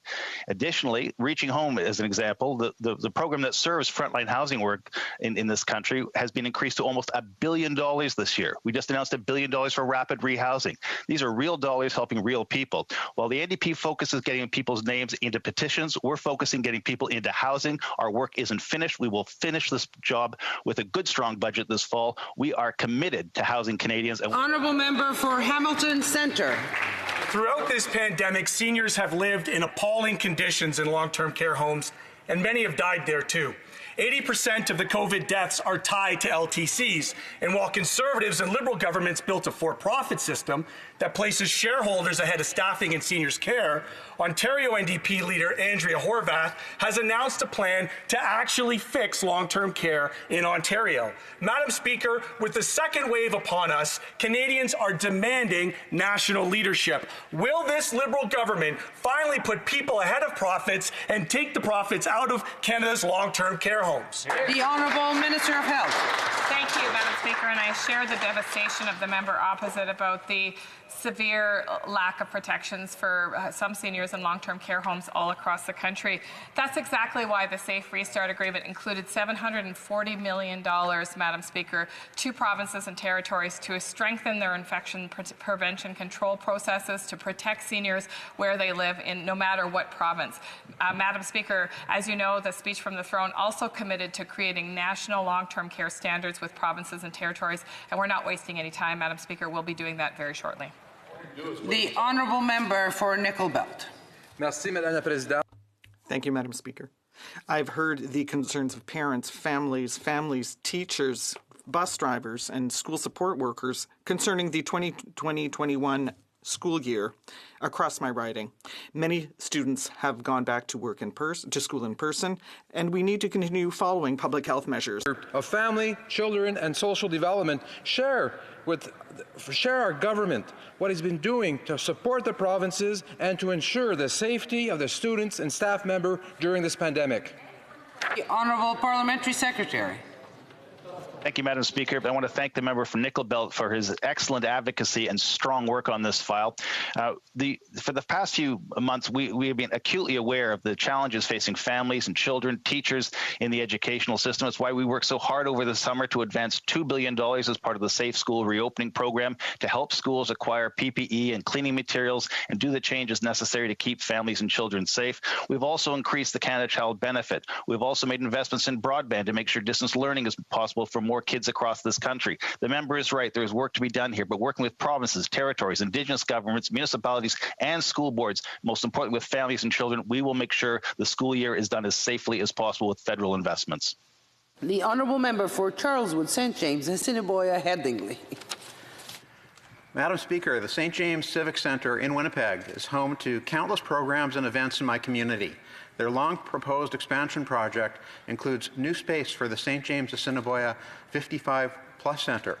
This critical project will benefit so many in my community, including seniors. Yet this government won't provide any clear commitment. I emailed the Minister of Infrastructure weeks ago, but have yet to receive an update. Madam Speaker, seniors can't wait. When will the Minister provide answers? It's time to get this project done. The Honourable Parliamentary Secretary. Well, Thank you, Madam Speaker. And what this difficult time has showed us is that every dollar that we invest in public infrastructure can and must do triple duty. First, Madam Speaker, our government is investing in infrastructure projects that are creating thousands of jobs across the country and growing our economy. Second, we're investing in infrastructure so that everyone gets a fair shot at success wherever they live in Canada. And third, we're investing in infrastructure that makes our communities cleaner and more resilient. Over the next 2 years, our government is committed to creating 1 million new jobs and building strong communities through investments in infrastructure, including community centres like the member has mentioned. The honourable member for Niagara West. Madam Speaker, Cosmic Plants is a small agricultural business in my riding that produces products for major grocery chains. They're planning to expand and hire more people. But to do that, their current staff needs essential training by professionals on the new equipment they purchased from the Netherlands. But because, unlike many other countries around the world, Canada has no plans for COVID testing, business travel has stopped. Does the minister understand that this government's failure on rapid testing is jeopardizing jobs, not only at Cosmic Plants, but in my riding and around the country? The Honourable Minister of Health. Mr. Speaker, every step of the way, Health Canada has been there for industry, for provinces, for territories, indeed for Canadians, approving product as quickly as possible within guidelines that keep Canadians safe, Madam Speaker. It's very important that the member opposite know that not only have we been approving rapid tests, but we've been reaching out to manufacturers of these tests to ensure that they apply to market these technologies in Canada. Madam Speaker, we'll stop at nothing to make sure that we have the tools that Canadians need. The honourable member for Port Moody Coquitlam. Madam Speaker, Jacqueline is a single mom with 3 children, and each one has cystic fibrosis. They take 30 pills and spend 2 to 3 hours in chest physiotherapy every day. Jacqueline's life is overwhelmed by appointments and close calls, and her ability to work is limited. Trikafta is a drug that can significantly help CF patients, including children. But just like with COVID rapid testing, Canada is lagging behind on approvals. Trikafta saves lives and should be approved just like it has been with our allies. So why do Canadians have to lose hope because of this government's delays and inaction? The Honourable Minister of Health. Thank you, Madam Speaker. And the premise of the question implies that the member opposite doesn't realize that Vertex has not applied to sell Trikafta here in Canada. In fact, we've reached out to the corporation to ask them to apply. We've assured them that we will expedite the review of Trikafta. I met with the Cystic Fibrosis Canada folks last week and talked about this very thing. It's very important that Vertex know that Canada is anxiously awaiting application to ensure that Trikafta is available to Canadians as well. The honourable member, The honourable member from Montmagny-les-Lacs, Kamouraska, Rivière-du-Loup. Thank you, Madam Speaker. With no notice, Ms. Arsenault and other osteopaths in the country have been abandoned by the CRA. They cannot collect the GST, but the government has decided that they were not recognized as real health workers. A number of these small business people have had to take the burden of all of these costs. So why has the government why did it think it was a good idea to impose this new tax in the midst of a pandemic, Madam Speaker? The Honourable Parliamentary Secretary. Madame la Présidente, the excise tax dictates that manual osteopathic services are taxable since they are not regulated by any province or territory. Only osteopathic services provided by a physician are exempt from the GST-HST. The agency has not changed its interpretation of the Act in any way. Thank you, Madame la Présidente. The Honourable Member for Laurentides-Labelle. Madam Speaker, I am going to have to do like your local pharmacy and talk to you about Christmas, even though it's not even Halloween yet. Already, Canada Post has said that it won't be able to make Christmas deliveries on time. There's still 2 months left, and it's throwing in the towel instead of learning from the delays that it went through during the first wave of the pandemic. We already have COVID. No need for Canada Post to complicate Christmas. What is the government going to do to force Canada Post to deliver on time? The Honourable Minister. Madame la Présidente, merci. Madam Speaker, thank you very much for the question. It is very important to think of these things before Christmas, before the end of the month. Thank the employees of Canada Post for their extremely hard work during the pandemic. They have risen to the challenge. They are essential workers, and I want to assure the member opposite and all members of this House that we are in touch with this independent Crown Corporation to ensure that they will do their very best for Canadians, as they have done throughout this pandemic. The Honourable Member for Terrebonne.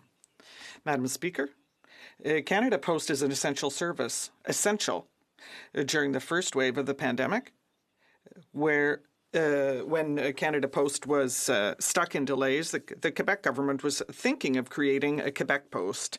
And the more the time goes by, the better this idea seems to be. Because the management by the government is forcing small businesses to turn to Amazon or other private delivery services. It is our local business people who are paying the price because the government is shirking its responsibility. When will... Madame la Présidente, merci. Madam Speaker, thank you once again for the question concerning Canada Post. It is very important to recognize that Canada Post has had to deal with huge volumes of mail and deliveries during this time. The employees have worked very hard to ensure that deliveries are continuing to reach Canadians and in Quebec and during this crisis. And we appreciate their dedication. Thank you. The Honourable Member for Kelowna Lake Country. Madam Speaker, the ink is barely dry on CUSMA, and now another Canadian industry may be facing tariffs. Blueberries. The U.S. is investigating if Canadian blueberry exports are negatively affecting their industry. 95% of fresh blueberry exports from British Columbia go to the United States. These potential tariffs will be devastating for blueberry farmers in places like the Fraser Valley and Nova Scotia. When will the minister resolve this issue and give certainty to our blueberry farmers? Parliamentary Secretary. Thank you very much, Madam Speaker. We will always stand up for our farmers and our hardworking exporters across the country. Obviously, Canada is extremely concerned about the United States' decision to investigate the export of blueberries. We expect the United States to fully respect all of the terms of the new NAFTA, and Canada will defend our exporters, including the farmers, producers of blueberries right across the country. The Honourable Member for South Surrey White Rock. Madam Speaker, blueberries are Canada's largest fruit export, both in terms of value and volume.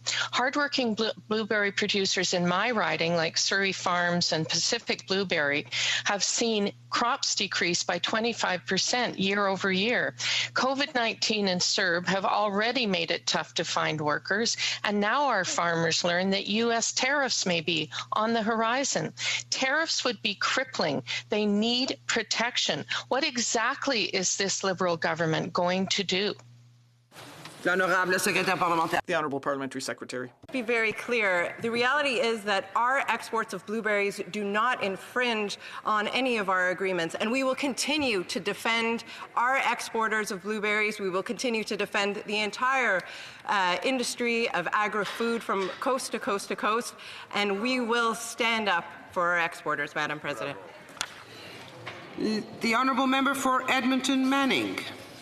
Thank you, Madam Speaker. I have been visiting important members of the agriculture industry in my riding of countless Canadian farms that have been the victim of coercive diplomacy by China.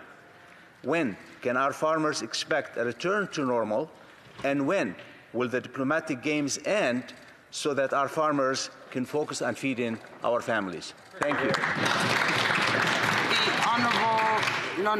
The Honourable Parliamentary Secretary. Thank you, Madam Speaker. When it comes to our trade policy with China, let me be very clear. As we have said before, the conditions for Canada to pursue a free trade agreement with China are not present at this time. Our priority does remain the immediate release of the 2 arbitrarily detained Canadians, and we will continue to stand up for our 2 arbitrarily detained Canadians and push for their immediate release. The Honourable Member for Etobicoke Centre. Thank you, Speaker. My question is to the Minister of Health. Minister, in Etobicoke Centre, we are mourning the loss of 43 residents of the Eatonville Care Centre to COVID-19. In May, the Canadian Armed Forces disclosed horrific and beyond reprehensible conditions at a number of long-term care homes, including at Eatonville. That is why, since May, a number of MP colleagues and I have been advocating that the federal government work with the provinces to establish national standards for long-term care. I was so pleased to see that in the throne speech, the government committed to do just that. Could you share with us what the next steps are to establish national standards for long-term care in Canada? The Honourable Minister. Thank you very much, Madam Speaker, and I thank my colleague for his passion and his commitment to ensuring that every senior has the right to live in dignity and safety no matter what province they live in. We're deeply concerned about the outbreaks of COVID-19 that are growing in long-term care again, despite the $740 million that we have provided to provinces and territories to strengthen protections for seniors in these facilities. I will be working with the Minister of Seniors on a path forward to ensure that long-term care homes have national standards and that they adhere to those national standards so that we can protect seniors from coast to coast to coast. The Honourable Member for Bellechasse-Etchemin-Lévis. Good afternoon, Madam Speaker.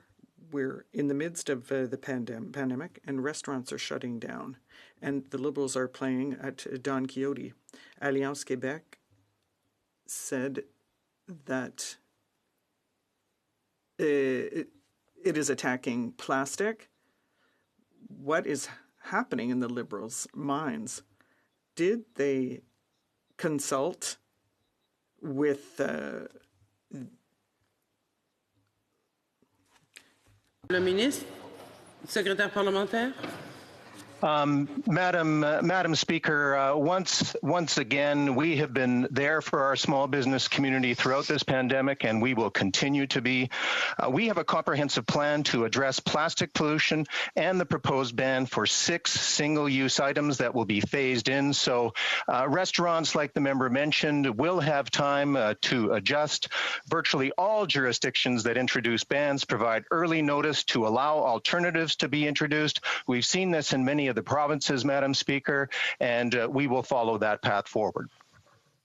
The Honourable Member for Renfrew, Nipissing, Pembroke. Madam Speaker, Canada has a time-limited opportunity to preserve jobs and expertise in the aerospace industry. Canadian manufacturers like Arnprior Aerospace are relying on being part of the fighter aircraft acquisition procurement supply chain to bounce back from the pandemic shutdown of the economy. Can the Minister of Defence assure Canadians that Buy Canadian is non-negotiable, as are Canadian jobs? The Honourable Parliamentary Secretary. Madam Speaker, we are committed to making sure that the men and women in the Canadian Armed Forces have the tools and have all of the supports that they need to be able to protect Canadians. We also are very pleased that we have been able to, we are in the process of acquiring 88 fighter jets to replace our CF-18 fleet through an open and transparent competition, something that the Conservatives could not do in 10 years. Last summer, we reached an important milestone. We received proposals from 3 suppliers that we are now evaluating. This competition will ensure we get the right aircraft at the right price while creating job opportunities for Canada's middle class. Thank you. The Honourable Member for Haliburton, Quarter Lakes, Brock. Speaker, in Budget 2019, the Liberals promised Canadians that by 2021, 90% would have reliable internet access. However, the CRTC recently reported that less than 41% of rural communities can connect. Failure to plan was cited in a report by the Auditor General as the reason why the Prime Minister has botched delivering rural internet access. The people of Buckhorn and Apsley are being left behind by 5 years of empty promises and planning fiascos.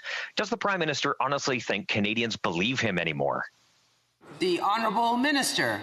Madam Chair, I'd like to correct the record. Budget 2019 and the year 2019 was important for Canadians because we brought forward the first strategy to connect all Canadians to high-speed internet, something that our honourable colleagues in the Conservative side of the House failed to do appropriately while they had 10 years to do it.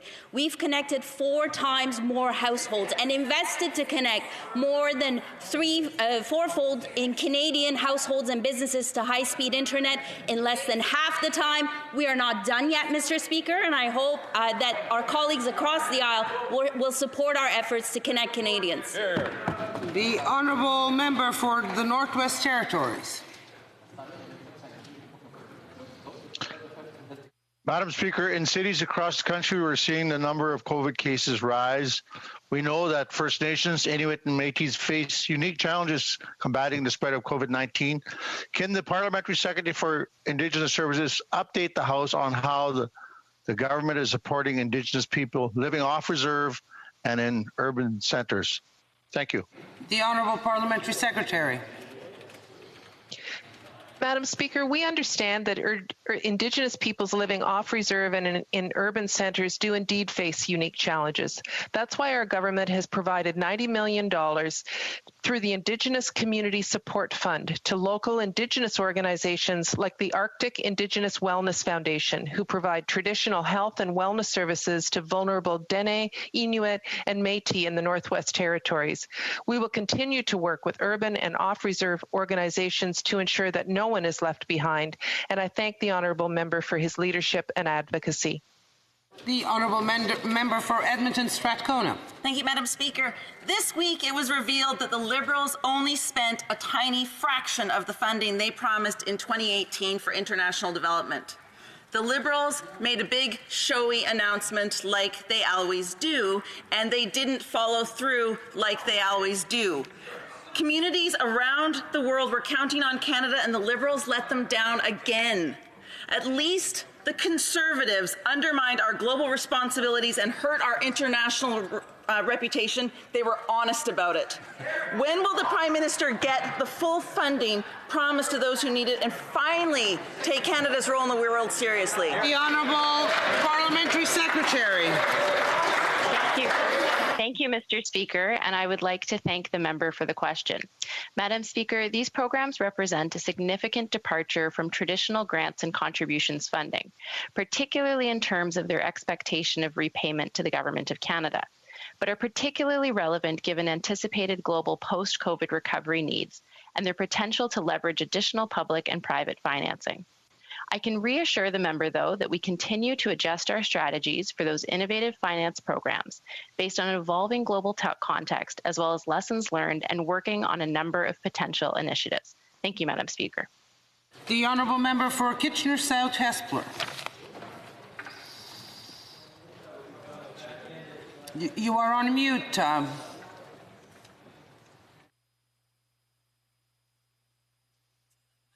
Madam Speaker, the cost of housing in my riding has steadily increased over the last decade, pushing many families out of the housing market and into precarious living situations. Currently, the consequences of this pandemic has exacerbated this problem by increasing building costs and housing prices. Home builders say increased material prices will increase a typical single-family home by $10,000. Could the minister please update this House and Canadians about the government's plan to make home buying more affordable for Canadians? The Honourable Parliamentary Secretary. Thank you very much for that question. And of course, the National Housing Strategy addresses the full spectrum of housing needs of Canadians across the country. Our first-time home equity purchase program, which supports first-time buyers getting into the market, is part of the way in which we're supporting the industry and making sure Canadians have access to affordable housing, whether it's ownership or on the rental side as well as the Rental Housing Initiative, part of the $56 billion National Housing Strategy, which also assists Canadians finding a home. We've also launched the Canada-Ontario, the Canada Housing Benefit, which in Ontario is the Canada-Ontario Housing Benefit, to support housing needs through rent supplements, and that can also go towards low-income home ownership. There are many steps we're taking. I invite the member to meet with me and to talk with that. This comes to the end of question period. The honourable member for Calgary-Skyview is rising on the point of order. Yes. Madam Speaker, during my statement by members, the Parliamentary Television Services listed me as the Liberal member for Brampton North. Madam Speaker, while I shared the same last name, I'm not the member for Brampton North and definitely not a Liberal. This, unfortunately, isn't the first time. During my speech, in reply to the throne speech, the Parliamentary Television Services listed me as the member for Kelowna Lake Country. Madam Speaker, this is very concerning to me, and I ask that you look into this matter. Additionally, I believe if you seek it, you will find unanimous support for me to re-deliver my statement. I thank the member for her raising this point, and we will most certainly look into it. Does the member have unanimous consent to proceed? This being a hybrid sitting of the House, for the sake of clarity, I will only ask those who are opposed to the request to express their disagreement. Par conséquent, que tous ceux qui s'opposent. All those against the honourable member reading the statement again, please say nay. N'ayant pas entendu de non, please go ahead, proceed, the honourable member. Is International Day of the Girl Child, and as the Shadow Minister for Women and Gender Equality, I'm proud to celebrate the strides Canada has made thus far in empowering and protecting girls, but we still have a long way to go to overcome gender inequality. Sadly, the present government continues to fail Canadian girls during this pandemic by cutting funding to organizations such as London Abused Women Centre, an organization that protects and helps girls in instances of abuse or human trafficking. Women and girls can be assured that under a conservative government, Canada will always defend, encourage, and advocate for girls as community building students, leaders, and entrepreneurs, both today and tomorrow. So let us all remember all the women and girls in our communities and support them in achieving their goals.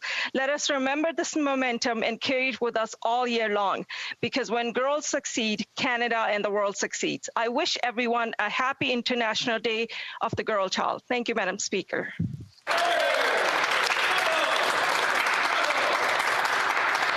Affaires courantes, dépôt de documents.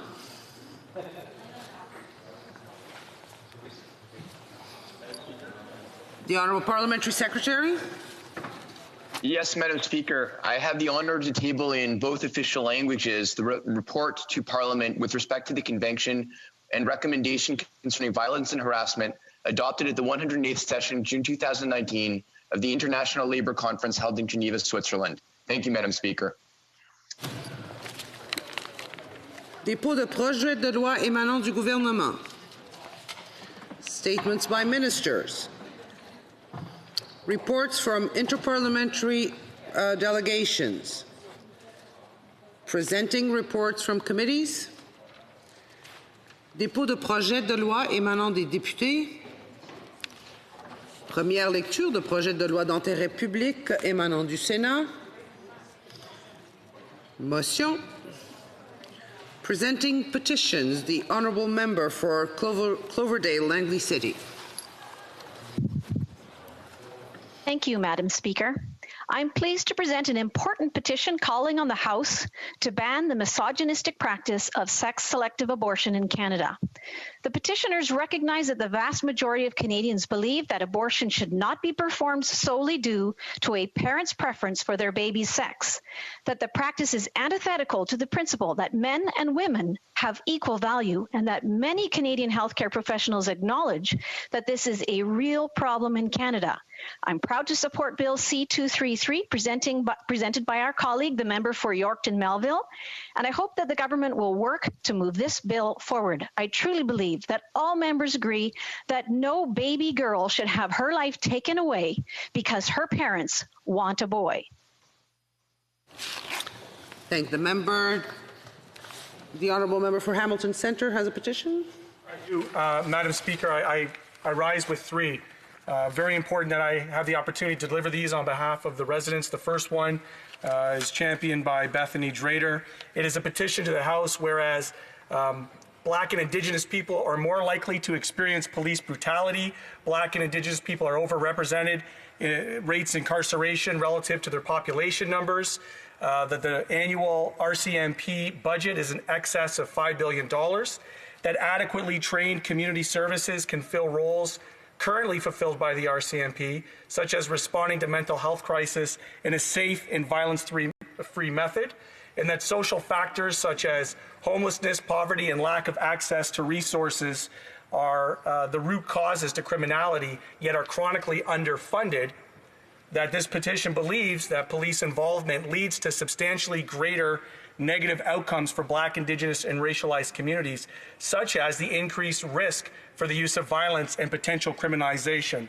Recent instances of Black and Indigenous death in Canada have been the result of police involvement and welfare checks. So they petition to call on the House of Commons to divest from the RCMP.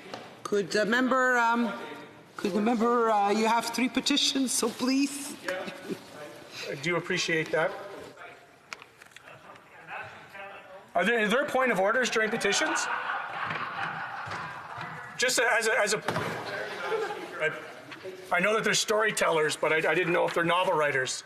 So with the second petition, Madam Speaker, this one is very important and timely. It's championed by Kurt Eva, and while this government has an order out right now, a call out for the purchase of tear gas, this is a petition to ban tear gas in Canada, particularly in its domestic use, because we know that under the Geneva Convention, specifically by the 1993 Chemical Weapons Convention, that it's banned internationally.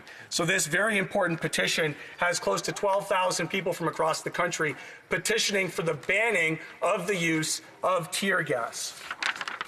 Thirdly, Madam Speaker, and critically important, is a petition championed by Jay Woodruff. This is to immediately expand the eligibility for CERB to include those who were previously deemed ineligible due to poverty, disability, or other circumstances that have prevented them from meeting the minimal earnings required to qualify for CERB, and that payments be backdated to March 1st, 2020, and to continue to provide equal support for Canadians as outlined above for the duration of CERB, as well as continuing to provide support indefinitely through a guaranteed basic income with the monthly rate annually to reflect the increases in the cost of living, Madam Speaker. Thank you. And just a reminder to bring the petitions to the table, please, signed. There's a petition from the member for Calgary Shepherd. Yes, thank you. Thank you, Madam Speaker. It's a petition on equalization from petitioners in my riding. They're asking the Governor of Canada to enter into negotiations with the province of Alberta and negotiate a fair deal for Alberta in the equalization program. Thank you, Madam Speaker. Thank you very much. And the same reminder to bring the petition to the table. Thank you very much. Presenting petitions, no more petitions. So questions on the order paper. Madam Speaker, I'd ask that all questions be allowed to stand at this time, please. I have the agreement of the House. So resuming debate. No, sorry? Orders of the day, resuming debate.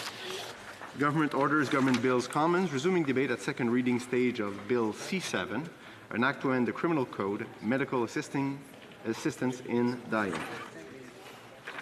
The honourable member for St. Albert Edmonton still has 5 minutes and 40 seconds for questions and comments. The honourable parliamentary secretary. Thank you very much, Madam Speaker. I'd like to thank the honourable member for his speech. I know we had a lot of debates 4 years ago when we discussed this on the Justice Committee. But conscience rights have come up for doctors a bit in his remarks, but in other members' remarks as well. And I was hoping if we could take it back to our profession. As a lawyer and as a civil litigator, I had a number of individuals that I met with, and through my own conscience, I didn't want to take on those cases. But I was required by the Law Society of Ontario to refer those individuals on, even though I may not wanted them to succeed or have success in their case. I was wondering if that was the same case in Alberta, and why is it different in that particular case? Shouldn't doctors be required to refer patients on? Honourable member for St. Albert Edmonton. Madam Speaker, I want to first of all acknowledge the member for St. Catharines, and yes, it's correct. We did serve on the Justice Committee together during the deliberation and study on Bill C-14. And when we speak about conscience protections, they are fundamentally important. It's important to remember that the Supreme Court of Canada in the Carter decision did recognize that Canadians have a right in certain circumstances to physician-assisted dying. But at the same time, the court expressly stated that no physician should be compelled to provide the procedure. It's important that the Carter decision be respected. The honourable member for Eskimo Saanich Sooke. I listened with interest to the honourable member's speech before question period, and I respect that his concerns about Bill C-7 are based on deeply held convictions. So my question to him is, I wonder whether he would support my attempt to get the government to start the broader review of this bill in parallel with C-7, according to the motion which I placed on the order paper earlier today. Member for St. Albert Edmonton. I want to thank the honourable member for Esquimalt Saanich Sooke for his question, and it's something that I will give consideration to. But what is disappointing is that it has come to this. It need not have been so. The government could have very easily proceeded with a legislative review that would have been able to address all of the underlying issues associated with this bill. Instead, they have opted for a rushed process. The honourable member for Sarnia-Lambton. Thank you, Madam Speaker. When C-14 was discussed, I did warn this House that if we look to other countries and how they enacted medical assistance in dying, they began with death rates in their countries less than 1% and grew to 8% through people not following the safeguards.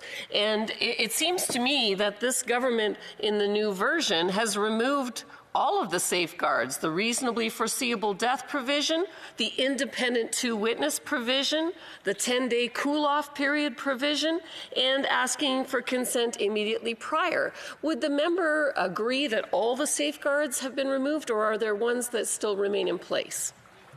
For St. Albert Edmonton. Thank you, Madam Speaker. I want to thank my colleague from Sarnia-Lambton. What I can say is that some of the key safeguards that were deemed to be so essential to be included in Bill C-14 have been removed. The member speaks about the 10-day reflection period. It's unclear why that is removed, having regard for the fact that the law as it stands currently provides an exception where capacity to consent, the lack of capacity to consent is imminent. It would provide for a shorter reflection period. So it's unclear why the government would choose to remove it altogether. With respect to the removal of two witnesses and to provide only one witness, in fact, that is a lesser safeguard than what is required when a testator executes a will. Parliamentary Secretary to the Minister of Justice. Thank you very much, Madam Speaker. In respect of the member from Sarnia-Lambton and the most recent interventions, there are provisions that, in terms of complying with Truchon, have eased in terms of safeguards. There are other safeguards that have actually been enhanced. So when someone's death is not reasonably foreseeable, we now have a situation where one of the two practitioners assessing eligibility must have expertise in the specific condition that causes the person suffering. As well, we have a minimum of 90-day period of assessment from the date of the request to the date of the actual delivery of the service, which is not something that is contemplated by the Truchon decision. It's an additional safeguard that's been put in place. So I'd ask the member to comment on those components and also the components that address palliative care, the need to understand that palliative care is provided as an option, and for the physician to deem that that has been entertained by the individual applicant, which is an additional feature of this bill. Member for St. Albert Edmonton. Well, thank you, Madam Speaker. I want to thank the Parliamentary Secretary to the Minister of Justice. I will, in the interest of time, just address the issue of palliative care and simply state that it was recognized that the absence of palliative care denies a patient true autonomy to make an informed choice. The government has to do a better job when it comes to establishing comprehensive palliative care across the Reprise du débat, l'honorable député de Montcalm. The honourable member for Montcalm. Thank you very much. I rise today to contribute to this debate on Bill C-7, an act to amend the Criminal Code, medical assistance in dying. And I would say that it's high time for this debate. I'd start by saying that the Bloc Québécois is in favor of the adoption of this bill, of the principle of this bill, let me clarify, because it clarifies two dimensions of medical assistance in dying. One of them has to do with access to MAID when death is imminent at the terminal phase of life, and it is to be hoped that the patient is receiving palliative care before receiving MAID, which it does seem is not always the case. It's not always the case that the request comes from a palliative care environment. I'll come back to that. And then the other situation where there's a clarification is for people whose death is not imminent, which C14 forbade people in that situation from receiving MAID with the criterion of reasonably foreseeable natural death, which the court invalidated, and that C7 corrects, and we are pleased with that. And since we are beginning a debate on the underlying principles of this bill, you won't be surprised, Madam Speaker, that I will speak of the underlying principles in C7. It is because we as legislators did not do our work properly 4 years ago already, during debates on Bill C14, that now today we are here debating Bill C7. This is a democracy. And in a democracy, parliamentarians and not judges are the ones who write laws. We are legislators, we are the people's representatives. We need to be the ones to represent and be the voices of Canadians, especially those who are suffering. Judges simply interpret the syntax of justice. They review our legislation and they determine if the violation of rights and freedoms is reasonable or not. And in this case, the court has made a decision. The current C14 unreasonably violates rights and freedoms. Before Bill C7 was tabled, two courts told us that the criminal code as amended by C14 violated Canadians' right to life, to freedom, for people who are suffering ill, dealing with intolerable sufferings, or with an irreversible illness. We need to really understand the main stakes of this debate. More than a legal debate, it's an ethical debate. We see here a paternalistic vision of the state and of medical practice versus a vision founded on individuals' autonomy and autodetermination. I know that all my colleagues here in the House are well-meaning in their intentions. They want to do good. They have the best of intentions. And I'm sure that throughout this debate, that the entire debate will be in the image of my colleagues' intentions, which is to say, to help patients. However, and the literature is clear on this, we cannot claim to be well-intentioned and to help people or to want the best for people in the terminal phase of an illness or someone who is faced with intolerable suffering. We cannot pretend then to have good intentions if we are violating these patients' autonomy and autodetermination. Self-determination, rather. If we refuse to hear what that person wants in a manner that's as deeply personal as their own death. So the real question here is the following. Why should the state get involved in a decision that's as personal as my own death? My life, my death, belongs to me. No one else is going to die in my place, and certainly not the state. The courts have reframed the limits of the power of the state because we didn't do our work properly. We need to understand that what is at stake here, it's, among other things, what my dear conservative friends, which always place it on a pedestal, what's at stake here is the law. Well, autonomy is enshrined in law through the principle of individual self-determination, specifically when it comes to the care that they receive.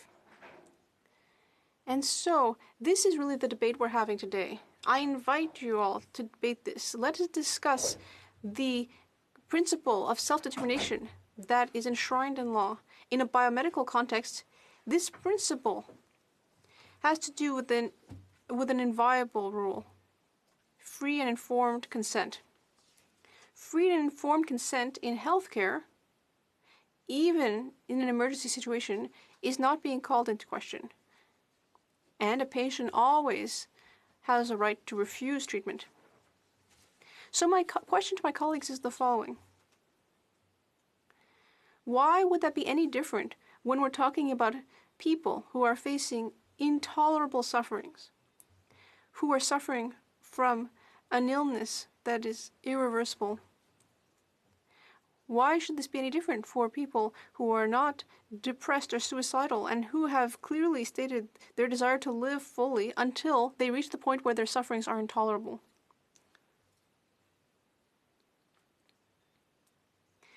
In the Carter decision, which preceded Bill C-7, the Supreme Court stated that the provisions to prevent medical assistance in dying ultimately violated our rights to freedom and life.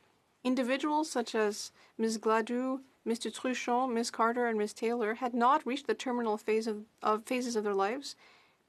In some cases, they weren't even in the terminal stage of their illness.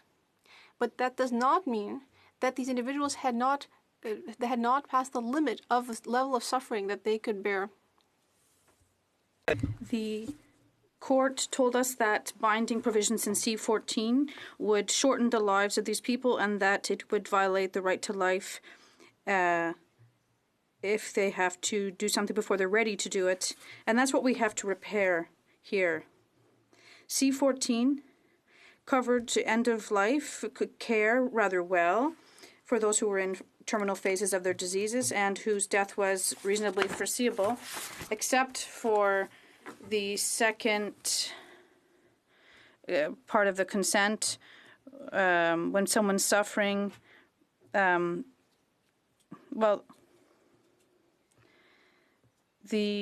you're in a terminal phase, your death is imminent and foreseeable. The problems that we have to deal with as legislators concern those whose death is not imminent and reasonably foreseeable. C-14, therefore, left Ms. Carter, Ms. Taylor, Ms. Gladue, and Mr. Truchon a lurch. And what we want at the Bloc Québécois is to respect the moral autonomy, moral autonomy until death. Dying with dignity doesn't mean that death should be aesthetically beautiful. And that's not what we're talking about. That's not what dying with dignity means. It means that the person is free to make a choice. That's what it means to be a human. That's what it means to respect human life. If we don't do so, we're violating a person's dignity. We have to give people the right to decide how they want to die. And unfortunately, we earned the right to die, despite therapy at all costs. We called this at the time passive euthanasia. Palliative care wasn't very developed in the past, and some people were afraid to administer a last dose that would be fatal, and we just let the person die passively. Patients have won the right to die and to refuse therapy at all costs. Before, people who didn't die of cancer died from the treatment that they took for it. And the patient-doctor relationship today is more a cooperative process, and patients are free to choose. The person's quality of life is up to them, and it's up to them to have it respected and to decide. Patients have won the battle in terms of the right to die, and against therapy at all costs. And this has been developed. But for quite some time, we thought that palliative care was the only solution that allowed people to die with dignity. This is not the case. Why is palliative care still so inaccessible? There's still a lack of many palliative care homes. And even if we had the best palliative care hospices in the world, and with the best possible framework in place, it still wouldn't be possible to relieve the suffering, rather, of people. In bioethics, we tell practitioners to not forget that it is the patient that has to be listened to.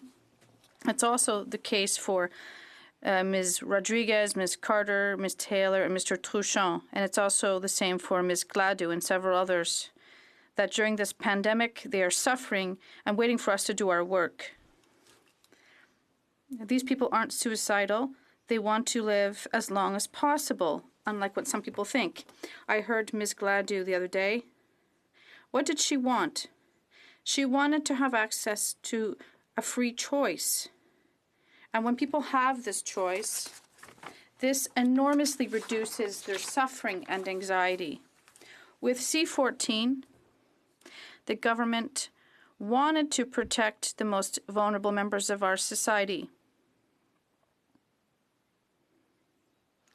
But what is more vulnerable than a person who is suffering, who has intolerable pain, and who is dealing with an irreversible disease, that to whom will say they have to go before the courts to be able to choose and to die with dignity? Is there a more important or intimate moment in this person's life than their own death? When I hear my conservative colleagues say that the government should decide in their place, even though they're libertarians when it comes to the economy, I have a hard time understanding. Many conservatives thought that C-14 went too far, but courts have said that it did not go far enough and that it violated fundamental rights. Elected officials at the Quebec National Assembly debated this and looked at palliative care in terms of MAID, and they said that the request for MAID could be compatible with palliative care, whether it's a degenerative disease or the person which causes extreme cough suffering, or the person is in a terminal phase of their disease. Nothing opposes these two realities. Doctors have to have the humility to recognize that they can't always adequately relieve someone's pain. Our society recognizes our right to self-determination throughout our lives, but we remove this right when, at the most intimate moment of our life, namely when it is time to die. So this is a violation of someone's human dignity and of their free choice. There is nothing more intimate in someone's life than their death. Learning to live is also learning to die. Learning to die is learning to live. And if I say that, it's because the countdown starts as soon as you cut the cord. The Carter decision and the Baudouin decision have brought us back to the drawing board. As legislators, we have to do our work and stop pushing ethical, social, and political issues up to the courts. We have a job to do as legislators. There is a sociology in law, and as a society, law evolves, as do people's consciences. I realize I'm far away from the technical details of this bill, and we'll have a lot of time to talk about that in committee. But this bill is proposing that someone who is not in a terminal phase of a disease can give consent and have a 90-day time period. I would like to have talked about anticipated early consent. C7 pushes aside the whole issue of degenerative cognitive diseases. For example, someone could have Alzheimer's and may want to make an advanced request. Also, some people know how the disease will evolve. Often, people have all their mental faculties, and then they lose their memory. And sometimes they're bedridden or they're immobilized, and they're suffering. But this bill completely forgets these people. However, I said from the onset that our party supports the principles and the basis of discussion of this bill. And we will have time to discuss these issues.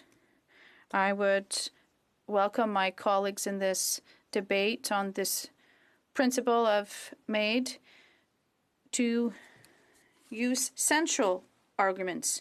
When I talk about central arguments, I'm talking about people who say we're on a slippery slope. When we studied C14 under the last parliament, some people were saying that hospices and long-term care homes would practically become euthanasia machines. If there is a malicious person who works in the healthcare network, we could dismiss them. They don't have their place in this care. But we're not talking about a slippery slope here. I think most people in the healthcare network are compassionate. And of course, with better healthcare transfers, they'll be able to provide better care, and there'll be more palliative care centers and hospitals. But I don't think palliative care is the only solution. And everyone's been repeating this for 50 years. But I just think it's not normal that there isn't greater access to palliative care units. Madam Speaker, I would be remiss to end my speech today without mentioning a wish for everyone here in this House in terms of this delicate issue of the end of our lives. I would sincerely, because that's what people who are suffering wish, I sincerely wish all my colleagues to be able to die in serenity, without worries and without suffering. I hope, because that's what we can best wish for someone, to be serene on your deathbed, to be able to let go because you're well supported in your death, because you've received good palliative care. That's what you could wish best for someone. So I'm calling for a debate on the principles of this legislation, and I would like to call on the humanity of all my colleagues so that we can respond adequately to these people who are suffering and who've been waiting for all too long. Thank you. Come on. Questions and comments. The Honourable Parliamentary Secretary to the Minister of Justice. Thank you very much, Madam Speaker. I'd like to thank my colleague for his speech, which was very honest and candid, with a great deal of analysis. I'd like to underscore a theme he mentioned, namely respecting the autonomy of people and of vulnerable peoples. You remember that we eliminated the 10-day waiting period because after consulting Canadians, we realized that this waiting period prolonged the suffering of people, and vulnerable people wanted to have it done quickly. not wait 10 days. So I would like to know what the member thinks about that aspect of the bill that proposes eliminating the 10-day waiting period. Will that increase the protection of vulnerable people? The honourable member for Montcalm. That aspect of the bill, Madam Speaker, as I said, seems quite adequate, because all too often people who are dying, who are at the end of their lives, they have to wait another 10 days. And sometimes when they have to give a second consent, they have to reduce their sedation so that the person can understand exactly what's going on.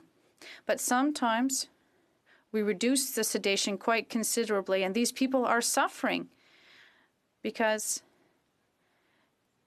everything that was done before was clarified on several occasions. So I thought this 10-day waiting period was not useful, and it made people suffer unduly. There are contextual issues as well. Practitioners, if their consciousness allows them, they can do what they can to get that certainty. So clearly, I think this is an important addition to be made to C7. Poimo, Sanich Suk. Speaker, I listened with great interest and care to the member's speech, and I certainly think it was an important contribution. I know the member's aware that the original legislation C14 required a broader legislative review of medical assistance in dying, and that review was supposed to start in June. So I'm wondering whether this member and members of the bloc will be supporting efforts to get this broader review going in parallel with C7. The honourable member for Montcalm. Absolutely, Madam Speaker. In fact, that's what I wanted when I was the critic in February. So I do think that there are certain issues that have not been resolved, and that should be part of broader discussions when we amend the Act. And I hope this will begin as quickly as possible. Questions and comments? The honourable member for Saint Jean. I'd like to thank my colleague for his speech. It was very inspiring and rigorous as well. I'd like to ask him a question.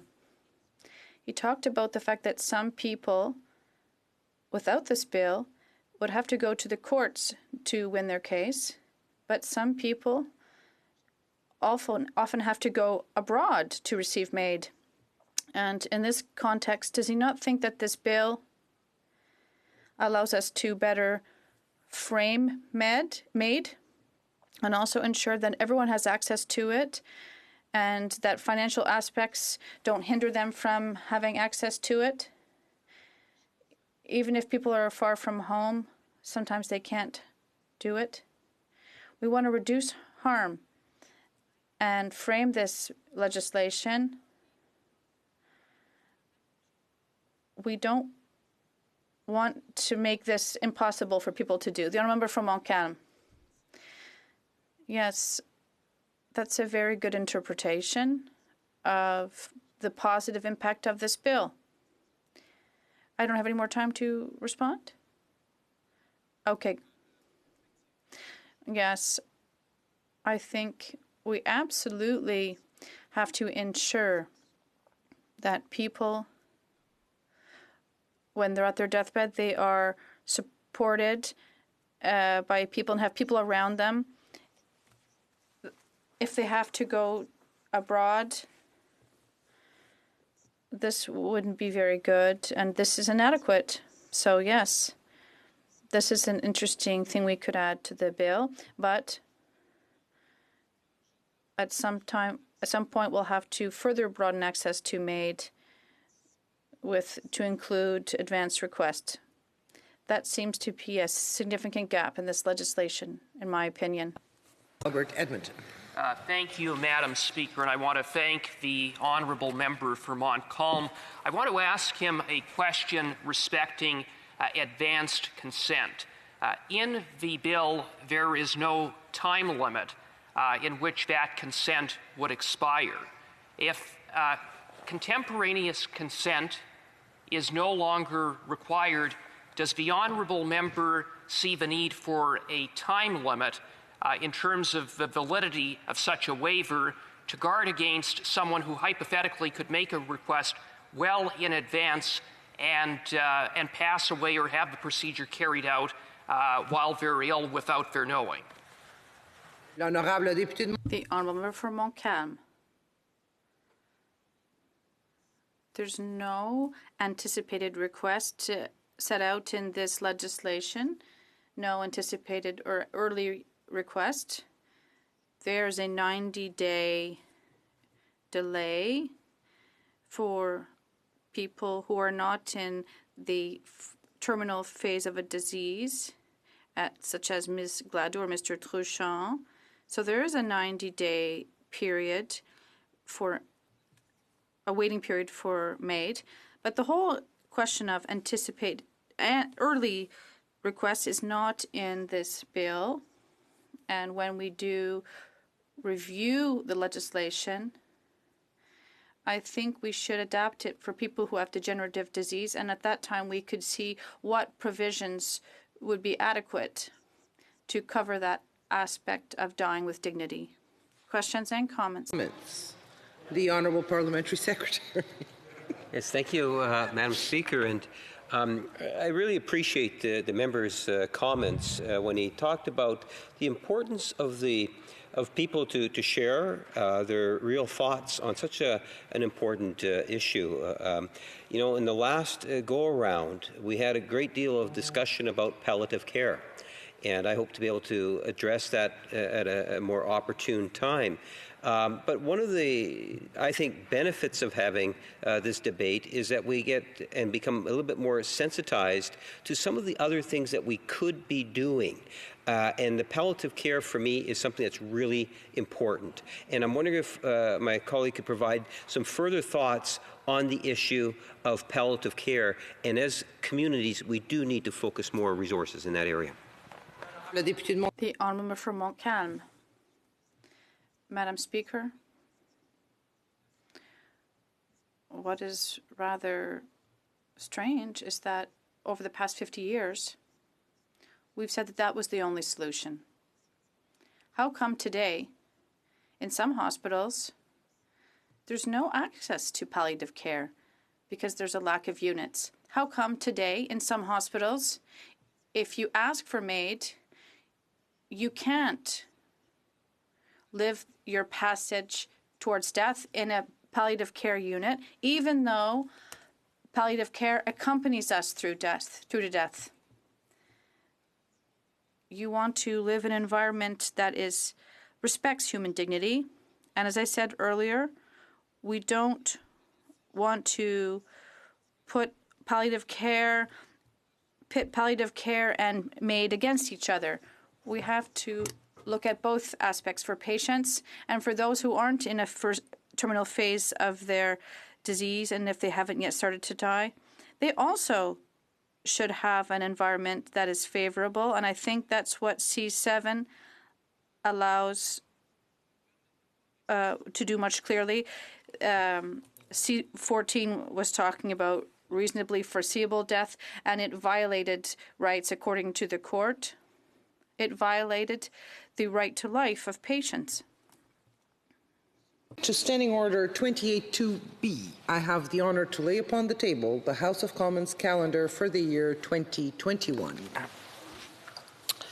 Reprise du débat. Resuming debate. The Honourable Member for Esquimalt, Saanich-Sooke. Thank you very much, Madam Speaker. Let me start by saying how much I'd rather be in the House today rather than at home managing a small raise hands function on the screen and our own barking dogs. But more seriously, let me say how much I would rather have completed this debate in March when it comes to avoiding or preventing unnecessary suffering. But COVID-19 has required us all to make adjustments. Obviously, the adjustments we have to make as parliamentarians pale in comparison to the experience of most Canadians, especially those who have lost loved ones to COVID. those who have lost their livelihoods, those who are still struggling to make ends meet, to keep a roof over their head and to put food on the table, and to those who are struggling with the pandemic while contending with life-threatening illnesses. Let me also preface my remarks on Bill C-7 with a few words on why we find C-7 before the House at all. There's a tendency of both the Liberals and Conservatives to emphasize that we are here because of a deadline imposed for changes in medical assistance in dying by the Quebec Superior Court decision in the Truchon case. Yes, that is true technically, but it obscures the role of the plaintiffs in that case, Jean Truchon and Nicole Gladu, who went to court to contest the provisions of C-14, which they found violated their charter rights by causing or prolonging unnecessary suffering for those at the end of life, and for denying individuals autonomy of decision-making over the end of their own lives. So I actually want to thank the plaintiffs today who brought us here, and also to stop for a moment to express my condolences to the family of Monsieur Toussaint, who left Canada a better place as a result of his attempt to improve the way we deal with medical assistance in dying when he left us in April. When it comes to medical assistance in dying, for New Democrats, our priority has always been and remains avoiding unnecessary suffering being inflicted on those who are already suffering from terminal illnesses, and at the same time to avoid prolonging suffering for their families who have to bear witness to that suffering. We were glad to see this legislation come forward in February, very promptly for a new government. But we are disappointed that we're here in October starting over again. Some of this delay was due to COVID, but the blame for this delay lays equally at the feet of the Liberals for proroguing the House. In February, there was recognition by all parties that there were two pieces of work outstanding on medical assistance in dying. First was the need to amend C-7 to conform with the Charter as demanded by the Quebec Superior Court ruling in the Truchon case, which found the current law too restrictive. This is the very reason New Democrats voted against C-14 when it originally came before the House. But even before the court ruling, there were many calling for changes. Those who listened carefully to the terminally ill, their families, and practitioners providing the medical assistance knew well the unnecessary suffering that was being inflicted and continues to be inflicted by our current law. The second task with regard to medical assistance in dying was to conduct a legislative review of the broader issues around MAID after 4 years of our experience with it. This is not to be confused with a normal review of the specific legislative changes proposed in C-7. But this broader legislative review of the issues arriving out of medical assistance in dying was mandated in the original legislation and was supposed to start this June. C-14 required that the review specifically look at the question of advance requests, requests from mature minors, requests where mental illness is the sole underlying condition. But it was not to be limited to those topics. I am disappointed that the second task appears to have fallen off the agenda for the Minister of Justice. Early this morning, I asked him to commit to starting this broader review in parallel with the examination of the changes in C-7. And as I told him then, I put a motion on the order paper today, motion M51, to create a special committee of the House which could conduct this broader review at the same time as the Justice Committee deals with the urgent changes needed and required because of the court decision and because of the unnecessary suffering inflicted by our current law. Now, I want to talk about each of these two tasks in more human and practical terms by starting with very personal stories, one for each of these. It's clear to me that the current legislation has some unintended and cruel consequences. These were clearly demonstrated by what happened to a very good friend of mine. On June 1st, 2019, January 1st, 2019, I went to a traditional New Year's levee in one of the communities in my riding. And when I arrived, I was not surprised to be greeted enthusiastically by someone I had become close friends with over 10 years' involvement in public life together. I was surprised, however, to see her right arm was in a sling. I'm not going to name this friend today because I didn't seek formal permission from her family to do so, but I'm telling her story today as I trust she would want her unfortunate experience with medical assistance in dying to make a difference. When I asked my friend what was happening, she recounted how suddenly and inexplicably she began having trouble using her arm over the holidays and that she was going to have it checked out as soon as possible. A month later, she began to see other symptoms, and she found out that she had an inoperable brain tumor, the size of a raisin, but growing slowly, but growing nonetheless. This was a condition which would prove to be painful, debilitating, and terminal. As her condition rapidly deteriorated, she began to make plans for her end of life. Just 4 short months after her diagnosis, my partner and I received an invitation to what she was calling a masquerade ball in her honor. My friend was incredibly brave and never lost her sense of humor or her love of life right up to the end. On that Saturday, she checked herself out of the hospital to celebrate her life with us that night, rather than, as she joked, allowing us to get together after she was gone and talk about her then. She preferred to see us before and to hear what we had to say before she had to leave. Just days later, we found out she was gone. With her death, we were not only deprived of a larger-than-life member of the local arts community, we were also deprived of a friend whose enthusiasm for life had always been infectious. So why such a sudden exit? The current law requires that those who've already been assessed and approved for medical assistance in dying be competent when the final moment to receive that assistance comes. So my friend was forced to depart weeks, if not months early, because she feared the loss of competence that might result from her brain tumor if she waited too long, and that this loss of competence would prevent her receiving medical assistance in dying and thus inflict weeks or months of suffering on her as the patient, but more important to her, that it would inflict weeks of suffering on her family and friends who would be forced to witness a prolonged dying.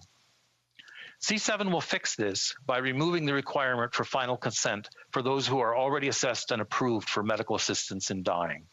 This takes away the need to go early in order to avoid the loss of competence, which now prevents receiving medical assistance in dying. This bill also makes the process more straightforward in several other ways. It does so by taking away the mandatory 10-day waiting period and reducing the number of witnesses required from 2 to 1 and expanding who can serve as a witness. These are all things practitioners have told us are unduly restrictive and only end up unnecessarily prolonging suffering.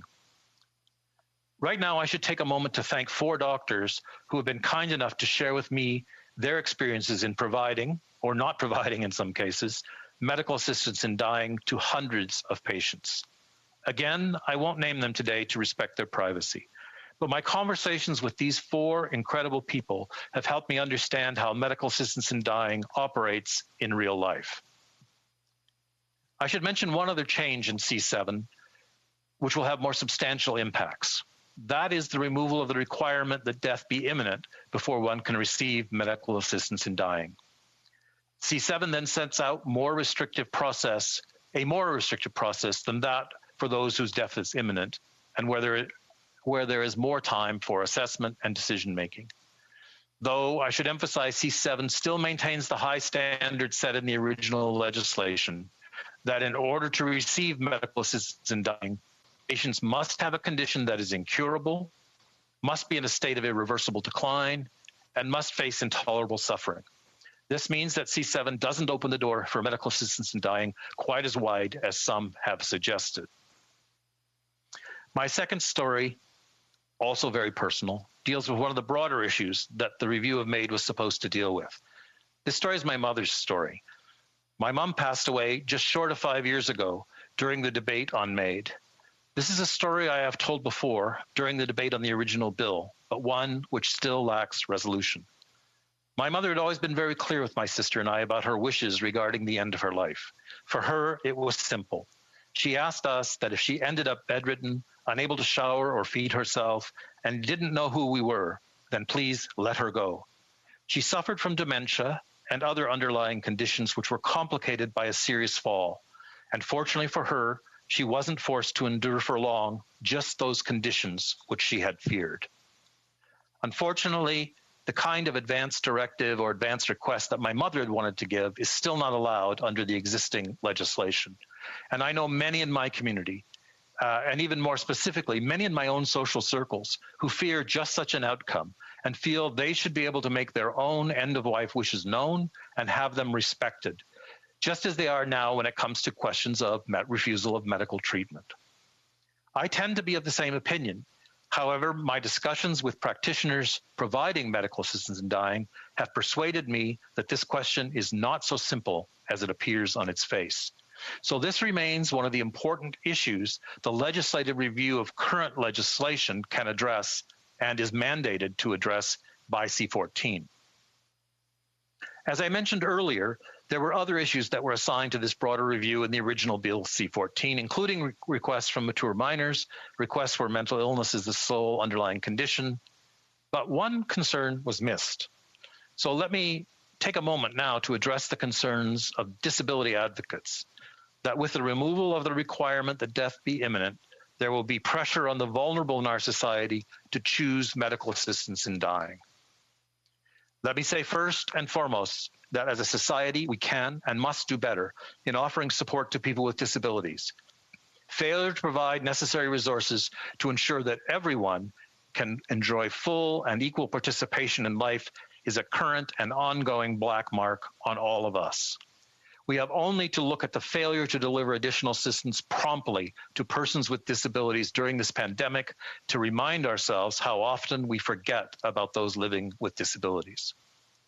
But let me say also that we should not dismiss these concerns of the disability community about medical assistance in dying out of hand.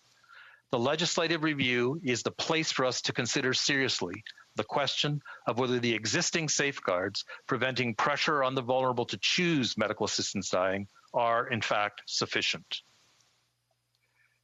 Before I conclude, I want to remind all of us that as a society, we must do better in the job of end-of-life care.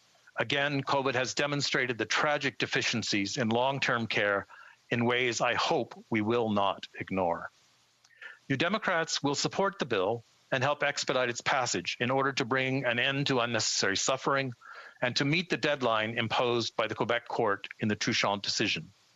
But this support has always been predicated on going forward with a larger review without delay. I have drafted a motion M51. I have tabled it today, and I look forward to hearing a positive response from the government on this. We have just heard a positive response from the Bloc. I'm hoping for a positive response from the Conservatives. Proceeding with Bill C-7 without proceeding with the broader review is only getting half the job done on medical assistance in dying. And at the same time, failure to conduct the broader review potentially undermines public support for medical assistance in dying, which so far has only continued to grow. Madam Speaker, this is, in fact, I believe, one of the most important questions that could ever come before Parliament. I look forward to the debate on the specific improvements that we can make in Bill C-7, but I really urge all of us to consider undertaking the broader review of issues around medical assistance in dying without delay. Thank you, Madam Speaker. Questions et commentaires, questions and comments. The Honourable Parliamentary Secretary to the Minister of Justice. Thank you very much, Madam Speaker, and I thank the member from Esquimalt-Saanich-Sooke for his comments today, his work on the Justice Committee, his support of this legislation, but also for underscoring the important role that the litigants have played in the evolution of this. And what I would highlight to him is a theme that he raised when he talked about the sanctity of life. It's quite clear from those who have read the jurisprudence, and I know he has, is that in both the Carter decision and the Truchon decision, the courts talked about the notion of the charter protection of the right to life under Section 7 means that when people are prematurely considering availing themselves of medical assistance in dying because they worry about being able to give that final consent and having capacity to give that final consent, when they take their lives prematurely, that actually violates their charter rights. That was outlined in the Carter case and the Truchon case. I was wondering if the member opposite could comment on that aspect of the decision, because it is very important in terms of the protection of the vulnerable, which is one of the things that this legislation is attempting to address. The Honourable Member for Esquimalt-Saanich-Sooke. I thank the Parliamentary Secretary for his kind words. I do believe that this Bill C-7 raises this important question about consent at the final moment. And as I said from the very personal story of my friend, I got a picture of how this works in real life. And so yes, we can talk about the court decisions, but what I was hoping today was to introduce the reality of family and friends of those who are facing unbearable suffering at the end of life and who are really looking to us to make the improvements that they're calling for, to make sure that we don't unnecessarily prolong suffering and that we don't unnecessarily inflict it on families of those patients.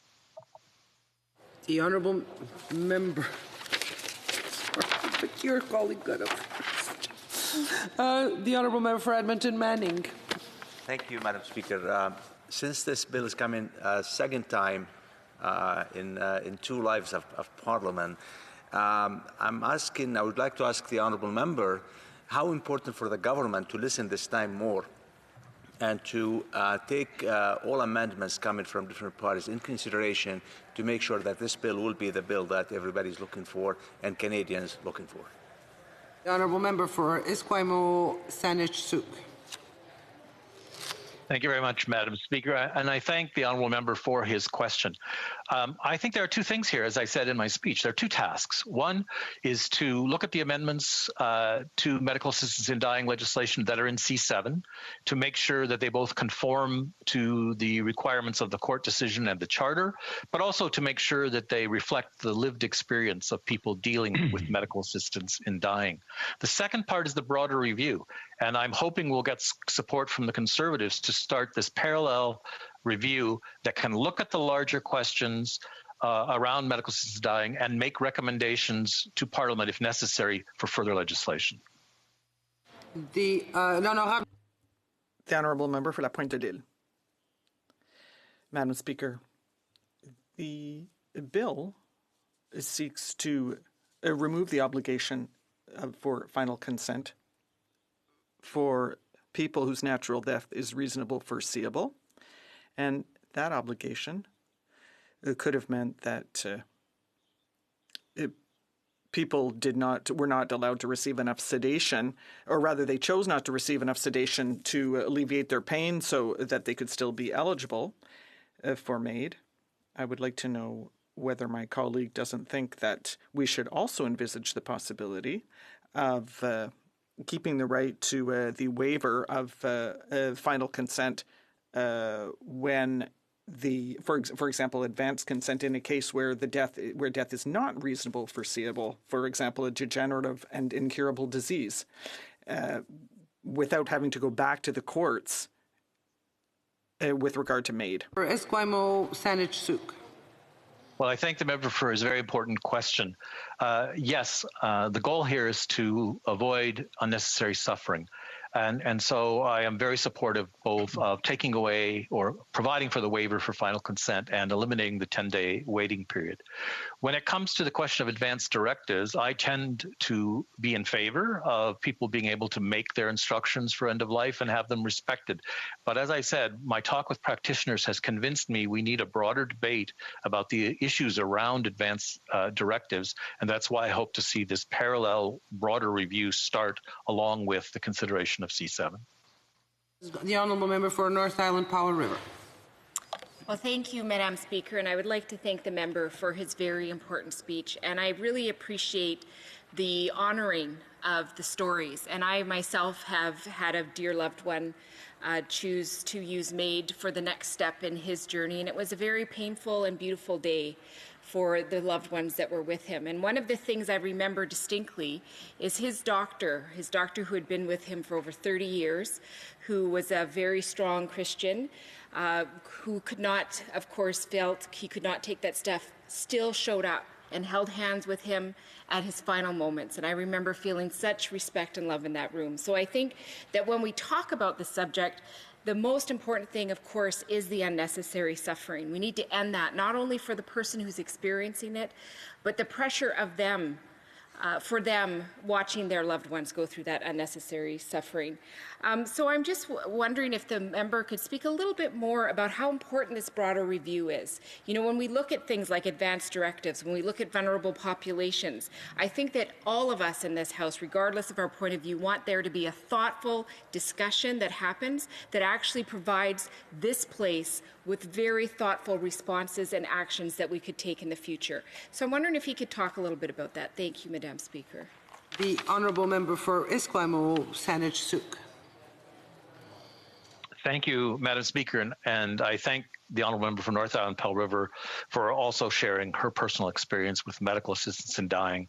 I think my background is as an academic and as a member of Parliament. I think we have the same tendency to get into the legal details and forget about the lived experiences that lie behind these kinds of cases and issues. So by having a larger and broader review of the issue around medical assistance in dying, I think we can help build a consensus around what are the appropriate measures when it comes to advanced directives and when it comes to making sure that vulnerable populations aren't under undue pressure. So this debate, this review, was mandated by the original legislation and was seen as an important part of the way we consider the experience that we've actually had with medical assistance in dying. So I'm disappointed that the government seems to have let this fall off their agenda and is leaving it to the rest of us in Parliament to push them forward with this review. Honourable member for Sarnia-Lambton. Thank you, Madam Speaker. Are we still in questions and comments? Yes. My question for the member has to do with the disabled. I heard he made a comment about the disabled, and it looked to me in the legislation like there was a different treatment of disabled people to other people, and I'm concerned about that. I wonder if the member is also concerned. Thank you. Member for Esquimalt, Saanich Sooke. Well, I thank the honourable member for her question, and it reflects something which I do think is very important, and that is when concerns by a community are raised, that they be fully explored and fully considered and not just dismissed out of hand, whatever our own personal opinions are on those concerns. And again, the place I believe we should do that is in the broader review conducted by the House that I suggested in the motion I tabled today. I want us to hear from the disabled community and their advocates, and I want us to think carefully about the issues they are raising, and I want to make sure that the safeguards we have in place to prevent vulnerable people from being pressured into selecting medical assistance in dying are actually adequate. Time for a very short question and comment. Resuming debate, the Honourable Parliamentary Secretary to the Minister of Justice and Attorney General of Canada. Thank you very much, Madam Speaker. Thank you very much, Madam Speaker. I'll commence by stating that I'll be splitting my time with the member from Glengarry Prescott Russell. I'm pleased today to not rise because I'm sitting in my chair in my office in Toronto, but to speak today on Bill C7, an act to amend the criminal code in relation to medical assistance in dying. Clearly, we are here, as members know, because of the decision of the Quebec Superior Court in the Truchon case. That decision struck down a particular criterion under both the Quebec regime and the Canadian regime with respect to the end-of-life nature of medical assistance in dying, this being the reasonable foreseeability of natural death criterion, in particular at the national level. I'll agree with some of the members that we've just heard from this today that this is perhaps the most important issue we have faced in the last 5 years of this Parliament, both in the last Parliament and today. And fine-tuning the approach to medical assistance in dying is something that is intensely personal, but also intensely important to all of us in the chamber and to all Canadians. What we should note at the outset is that the court's ruling in Truchon applies only in Quebec. We heard the minister speak about this morning. The court suspended its declaration of invalidity for a period of 6 months until March the 11th. It's important for this chamber to recall that on February 17th of this year, the Attorney General filed a motion to request an extension to give Parliament sufficient time to enact an appropriate response to ensure consistency in the criminal law. Given the circumstances of COVID and the pandemic, an extension was further sought and granted in June until December 18th of this year. So December 18th is the new deadline in terms of the court, Madam Chair. Before I go into some details of the bill, I want to start out with two important provisions that relate to conscience protection. This has been raised in today's debate and was also raised in the context of earlier debate on this bill in the previous parliamentary session. I think it's critical that the record be crystal clear that conscience protections are robust in this country and are entrenched in law. And I'm responding here to questions that were raised by the member from Sherwood Park, Fort Saskatchewan. The first location for conscience protections is in the preamble to the old Bill C-14, which states, and I quote, "Whereas everyone has freedom of conscience and religion under Section 2 of the Canadian Charter of Rights and Freedoms," end quote. I've had further questions from members of the official opposition about why it is only the preamble and not in the statute. That assertion is actually categorically incorrect because conscience protections are in the statute itself. Section 9 on page 8 of the old Bill C-14, which amended the criminal code, says, quote, "For greater certainty, nothing in this section compels an individual to provide or assist in providing medical assistance in dying," end quote. Enfin, je vais citer un troisième élément. The third point I will read is from the Carter decision of the Supreme Court, which has been the subject of extensive discussion in this chamber thus far. I'm reading from paragraph 132 of the majority reasons in Carter. The court states, and I quote, "In our view, nothing in the declaration of invalidity which we propose to issue would compel physicians to provide assistance in dying." End of quote. Those are the three instances, and one is jurisprudential, and the other two are statutory. The fourth one is, of course, the broad penumbra that is cast by Section 2 of the Charter, which protects freedom of conscience for all Canadians, including those who practice medicine. Therefore, the assertion that somehow conscience rights are not protected or somehow being eroded is categorically false.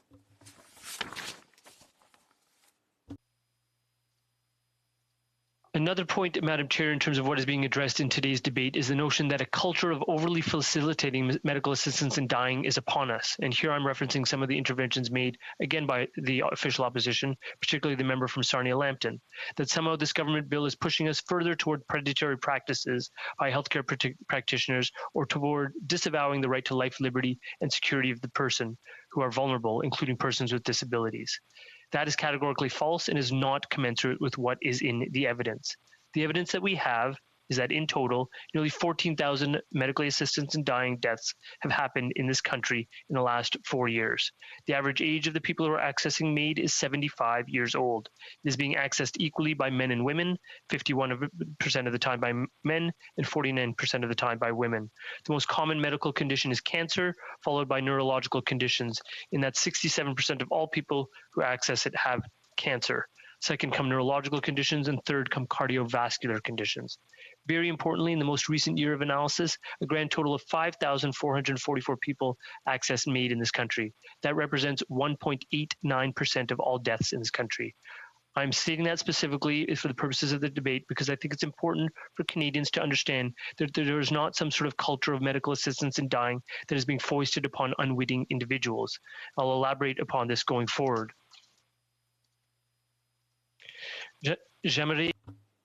I would like to talk about some aspects of the bill. The eligibility criteria have changed, as the Minister of Justice pointed out.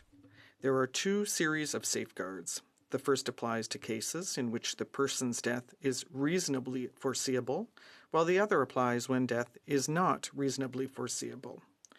The bill would add new safeguards to that second category.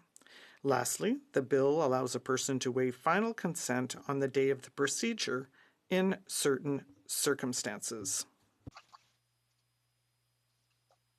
Earlier in the year, the Minister, along with the Ministers of Health and the Minister of Employment and Disability Inclusion, as well as myself and other parliamentary secretaries, conducted a very vast consultation process.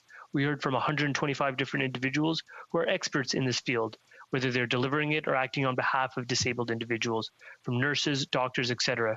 We also heard from 300,000 Canadians through their responses to a questionnaire that outlined various scenarios. The views of those individuals were quite concrete in the direction they were seeking. They wanted to be empowered in terms of their autonomy, dignity, and their choices. They were seeking fewer obstacles to what had evolved to become an overly restrictive regime, as identified by the court in Truchon. That important feature must be canvassed here. What is important to understand is that the input received was critical to the development of the bill. With regard to the different amendments, this has been recognized, and it follows up on the Truchon decision. The bill proposes to exclude persons if they meet all of the criteria, This point, Madam Chair, is very important. The bill proposes to exclude persons whose sole underlying condition is mental illness. This has been touched upon by different people who have already intervened in the context of today's debate and in previous debates in the previous session of Parliament.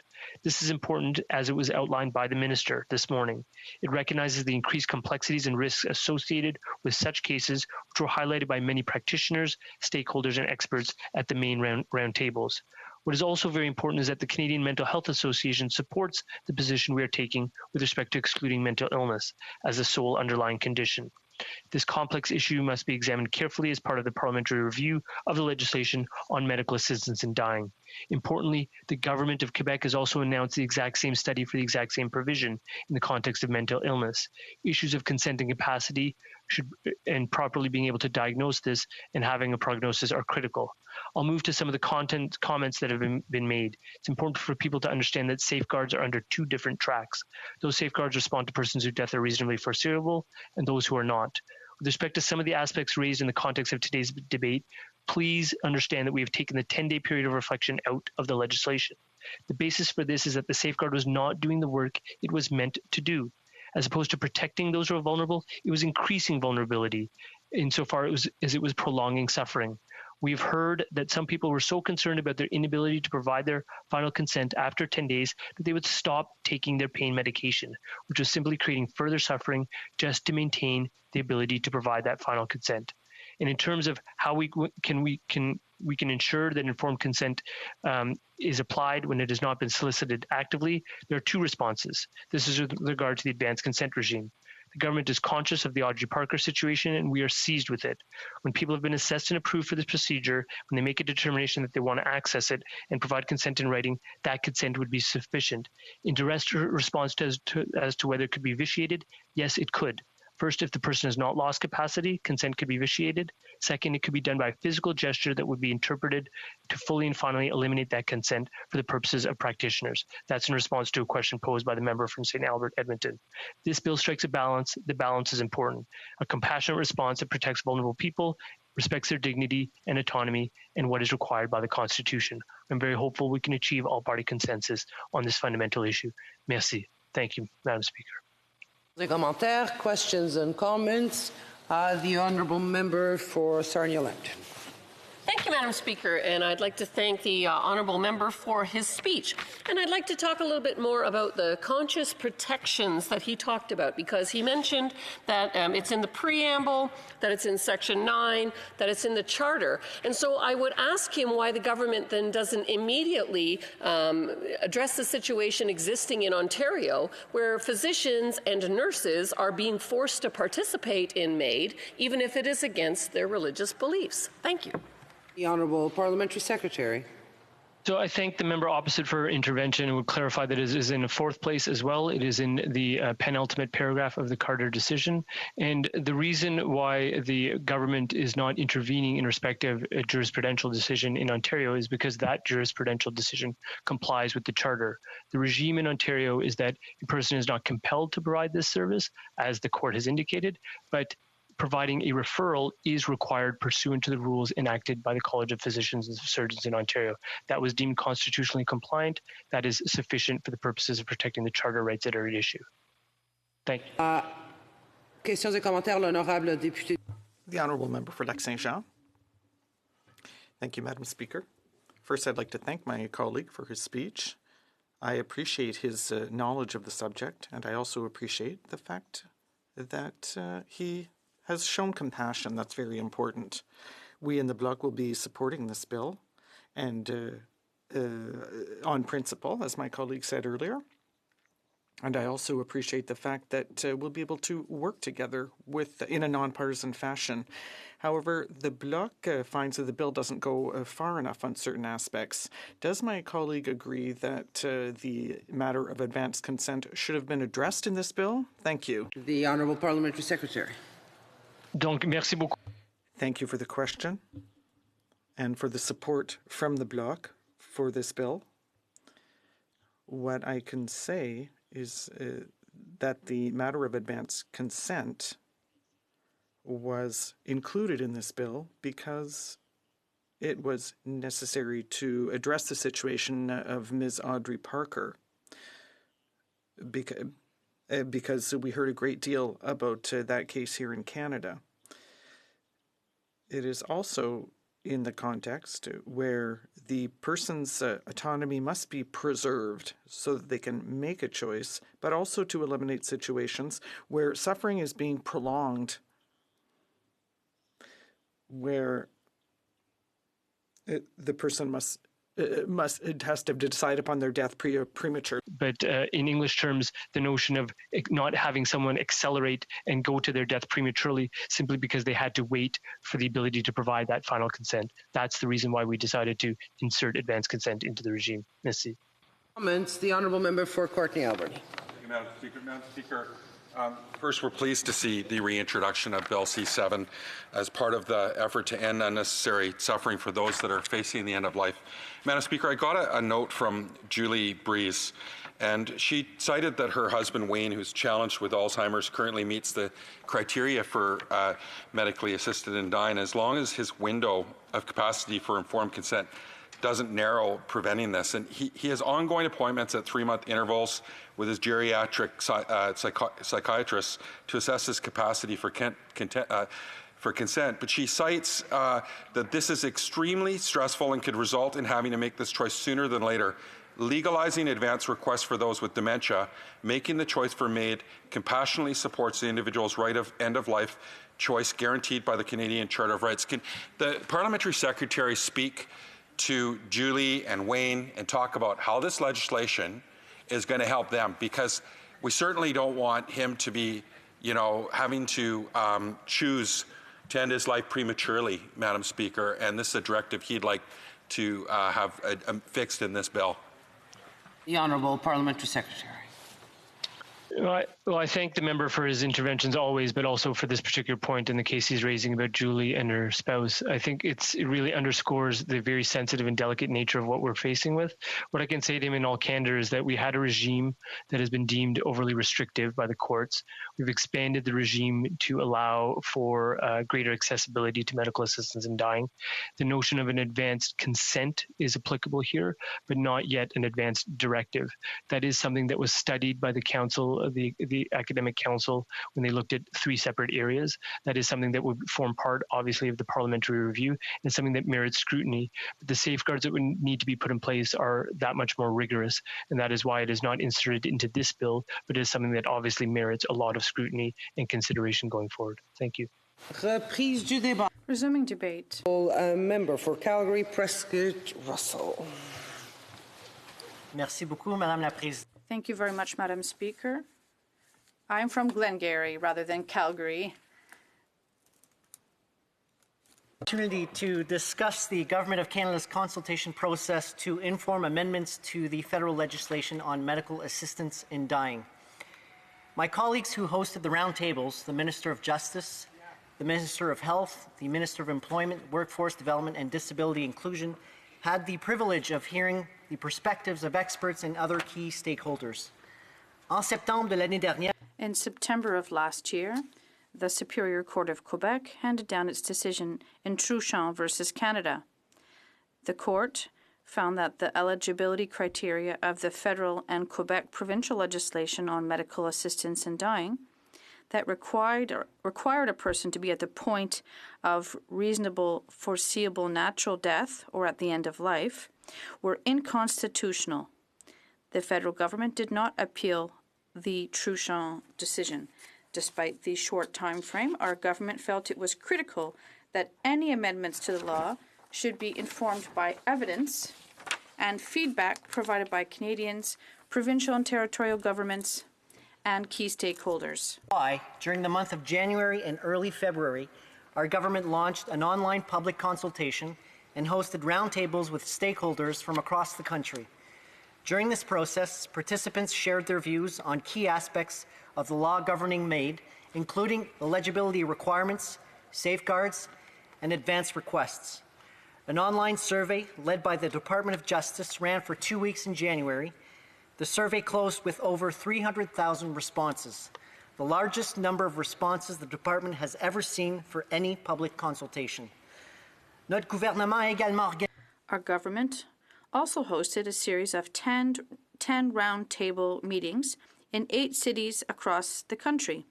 Over 100 participants, representing nearly every province, attended these national and regional meetings, including academic experts, healthcare providers, medical and nursing regulators, and other stakeholders.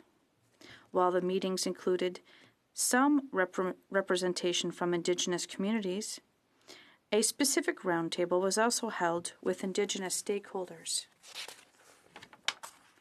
Our government's ultimate objective is to have a law that facilitates access for those who are eligible for MAID and provides protections for vulnerable people. Survey and roundtable discussions indicate wide support for removing eligibility requirements that an individual's natural death be reasonably foreseeable. There is general comfort among Canadians and stakeholders with the idea that MAID should be available to eligible individuals who are suffering intolerably, but not necessarily at the end of their life. Many organizations representing persons with disabilities express concerns about the removal of the requirement for reasonably foreseeable natural death, pointing to the potential for societal harm if disability were to be seen as a reason to terminate life. Des inquiétudes ont été soulevées. Concerns were raised about extending MAID to include specific medical conditions where individuals may be more vulnerable, in particular those with mental illness. Most felt it was too early to allow MAID for persons with mental illness as their sole underlying medical condition, and advocated taking additional time to study this issue. The concerns about access to medically assisted death for individuals whose sole underlying medical condition is a mental illness are consistent with the findings of the Council of Canadian Academies report on this topic. As mandated by the 2016 legislation, our government commissioned 3 independent reviews on topics that were not included in the law at the time: requests by mature minors, advance requests, and requests where a mental illness is the sole underlying condition. Of the Council's 3 reports, the one addressing mental illness was the source of the greatest divergence amongst the experts. Ultimately, they could not reach consensus on ways to address the complexities and mitigate the risk associated with mental illness and MAID. As part of the upcoming parliamentary review, de nombreux participants à la table. Many roundtable participants expressed support for creating a 2-track system of safeguards, depending on whether a person's death is reasonable, foreseeable or not. Many respondents to the online survey were open to the idea of some stronger safeguards for people who are suffering but not dying. The proposed legislative changes include new or modified safeguards for individuals when their death is not reasonably foreseeable.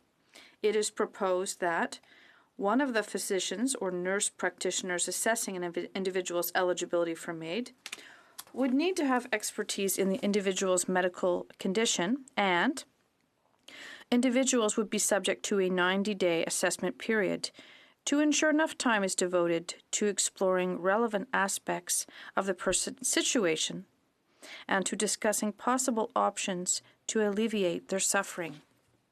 Au cours des tables rondes, les participants. During the roundtables, participants expressed overwhelming support for removing the current requirement for 2 persons to witness an individual's MAID request. They cited the difficulties in finding independent witnesses based on the current definition in the law, which excludes health care providers and personal support workers. Homes or other residential settings have limited family or social networks. The amended legislation would reduce the required number of witnesses to 1 and would permit individuals who are paid to provide personal care or health care to take on this role. Anyone who is in a position to benefit financially or any material way from the person's death would not be allowed to act as a witness. The witness role is strictly to confirm that the person seeking MAID has actually signed the request themselves. Safeguards such as ensuring that the persons signed the request voluntarily are the responsibility of the practitioner who provides MAID, not the witness.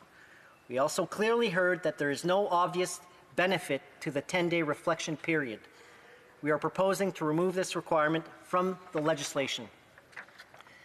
Le troisième domaine de consultation. The third area of consultation was on the issue of advanced requests.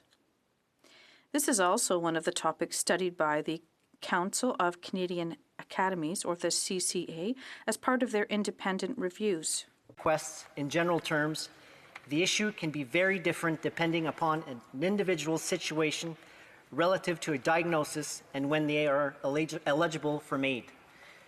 Le rapport du CAC The CCA report pointed out that not all advance requests are created equal and outlined several scenarios. It noted that the most straightforward scenario is where an individual is nearing death and has been found eligible for MAID, but fears losing capacity to consent prior to the procedure. Example, in the widely publicized case of Audrey Parker, the Nova Scotia woman battling late-stage breast cancer. She feared that she would lose the ability to provide consent later on, and the date ideally she wished to have the medically assisted death she was authorized to receive. A more complicated scenario arises when an individual has been diagnosed with a disease such as Alzheimer's, but has not yet come to the point where their circumstances make them eligible for MAID. However, the person may wish to outline the conditions under which they would like MAID to be provided in the future when they no longer have capacity to provide final consent. Nearly 80% of respondents to the online survey agreed that the revised law should allow for advance requests in both scenarios. However, there were concerns about allowing advance requests post-diagnosis. There was near unanimous support to refer this more complex scenario to consideration during the parliamentary review process. The overwhelming support for the first scenario by permitting individuals who have been assessed as eligible for MAID and whose death is reasonably foreseeable to provide consent in advance if they lose capacity before their preferred date. Our government is committed to maintaining an ongoing dialogue with Indigenous groups on the topic of MAID to ensure their families and their many and diverse voices continue to be heard. Enfin, Finally, it's important to note that across the board, participants in the roundtable consultations all agreed on the importance of having appropriate health and social supports in place, including palliative care, assistance for persons with disabilities, and mental health services, to protect against individuals choosing assisted dying due to the lack of adequate supports to live in a dignified life in whatever health circumstances they find themselves in. Edmonton. Thank you, Madam Speaker, and I want to ask my friend from Glengarry, Prescott Russell, a question with respect to advanced consent. And the legislation does provide for advanced consent in certain circumstances where a patient might lose their capacity. Now, when we studied the issue of advanced consent under C14, the Canadian Medical Association noted that this is an extremely complex area. The expert panel final report of the Council of Canadian Academies noted that there are significant knowledge gaps and a lack of consensus with respect to administering euthanasia or medical assistance in dying where a patient has lost capacity. Why would the government include that in this bill rather than allowing a more thorough legislative review to take place, which they have preempted? The honourable member for Glengarry, Prescott. I want to thank my honourable colleague for his question, and I certainly was not a member of the Justice Committee, but I do believe that the rationale for including the advance consent in this particular case was because of the Audrey Parker case in Nova Scotia. And I can also say that the Canadian Medical Association, I believe, is supporting this particular legislation with accordance to what we are presenting today. Joseph Commentaire, the honourable member for Cochin. Malahat Langford. Thank you, Madam Speaker, and I'd like to thank the member for Glengarry Prescott Russell. As I know from his frequent interventions at the Agriculture Committee, he proudly represents a rural riding, and so my question is centered on that very fact. As he knows, the new second track for accessing medical assistance in dying requires that one of the two medical practitioners assessing the person have expertise in the condition from which the person is suffering. I want to ask him, how is this going to play out from Canadians who live in rural or remote areas and may not have access to that kind of expertise? How can we ensure that the provisions of this bill make sure that Canadians, regardless of where they live, have access to that kind of expertise? Thank you.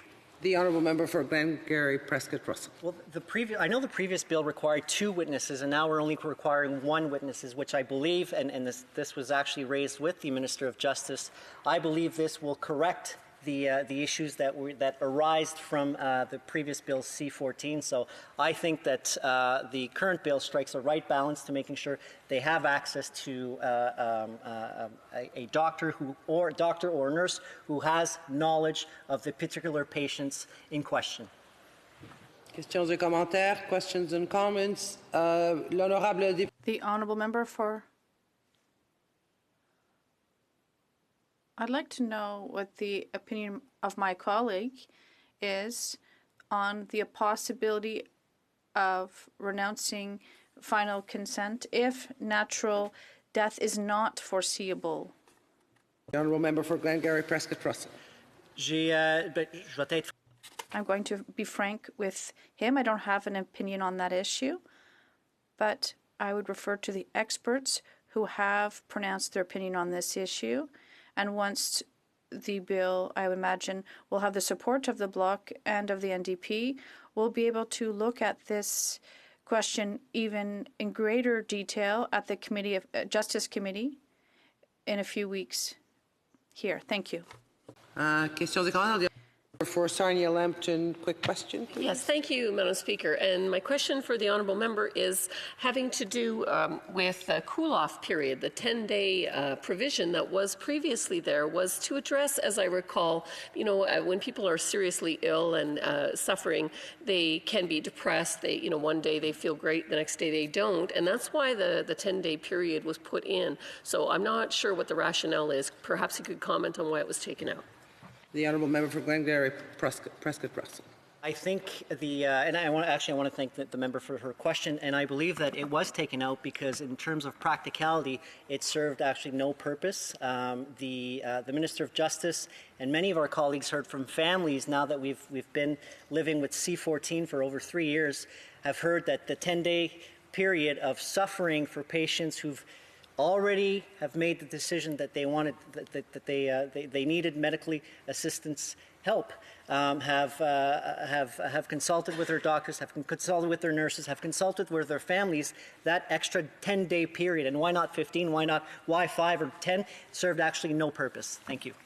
Reprise du débat. Resuming debate. The honourable member for Fundy Royal. Well, thank you, Madam Speaker. And first of all, I'd like to say that I'll be splitting my time with the member from Sarnia Lambton. Madam Speaker, it's my pleasure to use this opportunity as Shadow Minister for Justice for the official opposition to speak to this legislation. This is important legislation, and we've been hearing points from both sides of the House on the legislation Bill C-7. This is something that impacts many Canadians, in fact, impacts on us all. It's an important piece of legislation that deals with life and deals with death. And with that said, there's probably nothing more important than we could be talking about today. Anytime we as legislators are asked to review and analyze legislation like this, it's critical that we take the time to get it right. And that's part of the problem, as we've been hearing said many times over the course of the last year. We shouldn't be dealing with this legislation today because the Justice Minister and this government should have done what was being called upon by those in the medical community, those in the disabilities community, individuals across the country. When the decision came out in Quebec, the right thing to do, and this is why our party, the Conservative Party, called on the government to do this, would have been to appeal that decision. So what we've been left with is a patchwork across our country. We've been left with confusion, and we should have had the certainty of an appeal to the Supreme Court of Canada on something this important. Instead, the government took a Quebec Superior Court decision, responded to it, and in my view, went far beyond what was required to respond to that decision. So we'll discuss some of those things, Madam Speaker. This bill was introduced as a response to a Quebec Superior Court decision made on September 11th, 2019. That decision found that the law was too restrictive around the requirement for death to be reasonably foreseeable in order to access medical assistance in dying. At the time, we called on the government to appeal this decision to the Supreme Court. As we debate this bill, we still do not have the clarity that we could have had the government appealed that decision. Rather than defend their own legislation, this government has used this as an opportunity to broaden assistance in dying legislation in this country without doing the fundamental consultation and homework that is necessary to get an important decision like this right. Even in the previous legislation, Bill C-14, there was a mandatory review of assistance in dying legislation, and what has flowed from it, that was to take place this past summer. This government circumvented all of that with this new legislation. When the government passed Bill C-14 in the 42nd Parliament, it required this review to be conducted this very year. This review was to analyze the state of assistance in dying in Canada in a comprehensive way. And instead of waiting for that, we see with this legislation the government going far beyond what had to be done to respond to the Quebec court decision.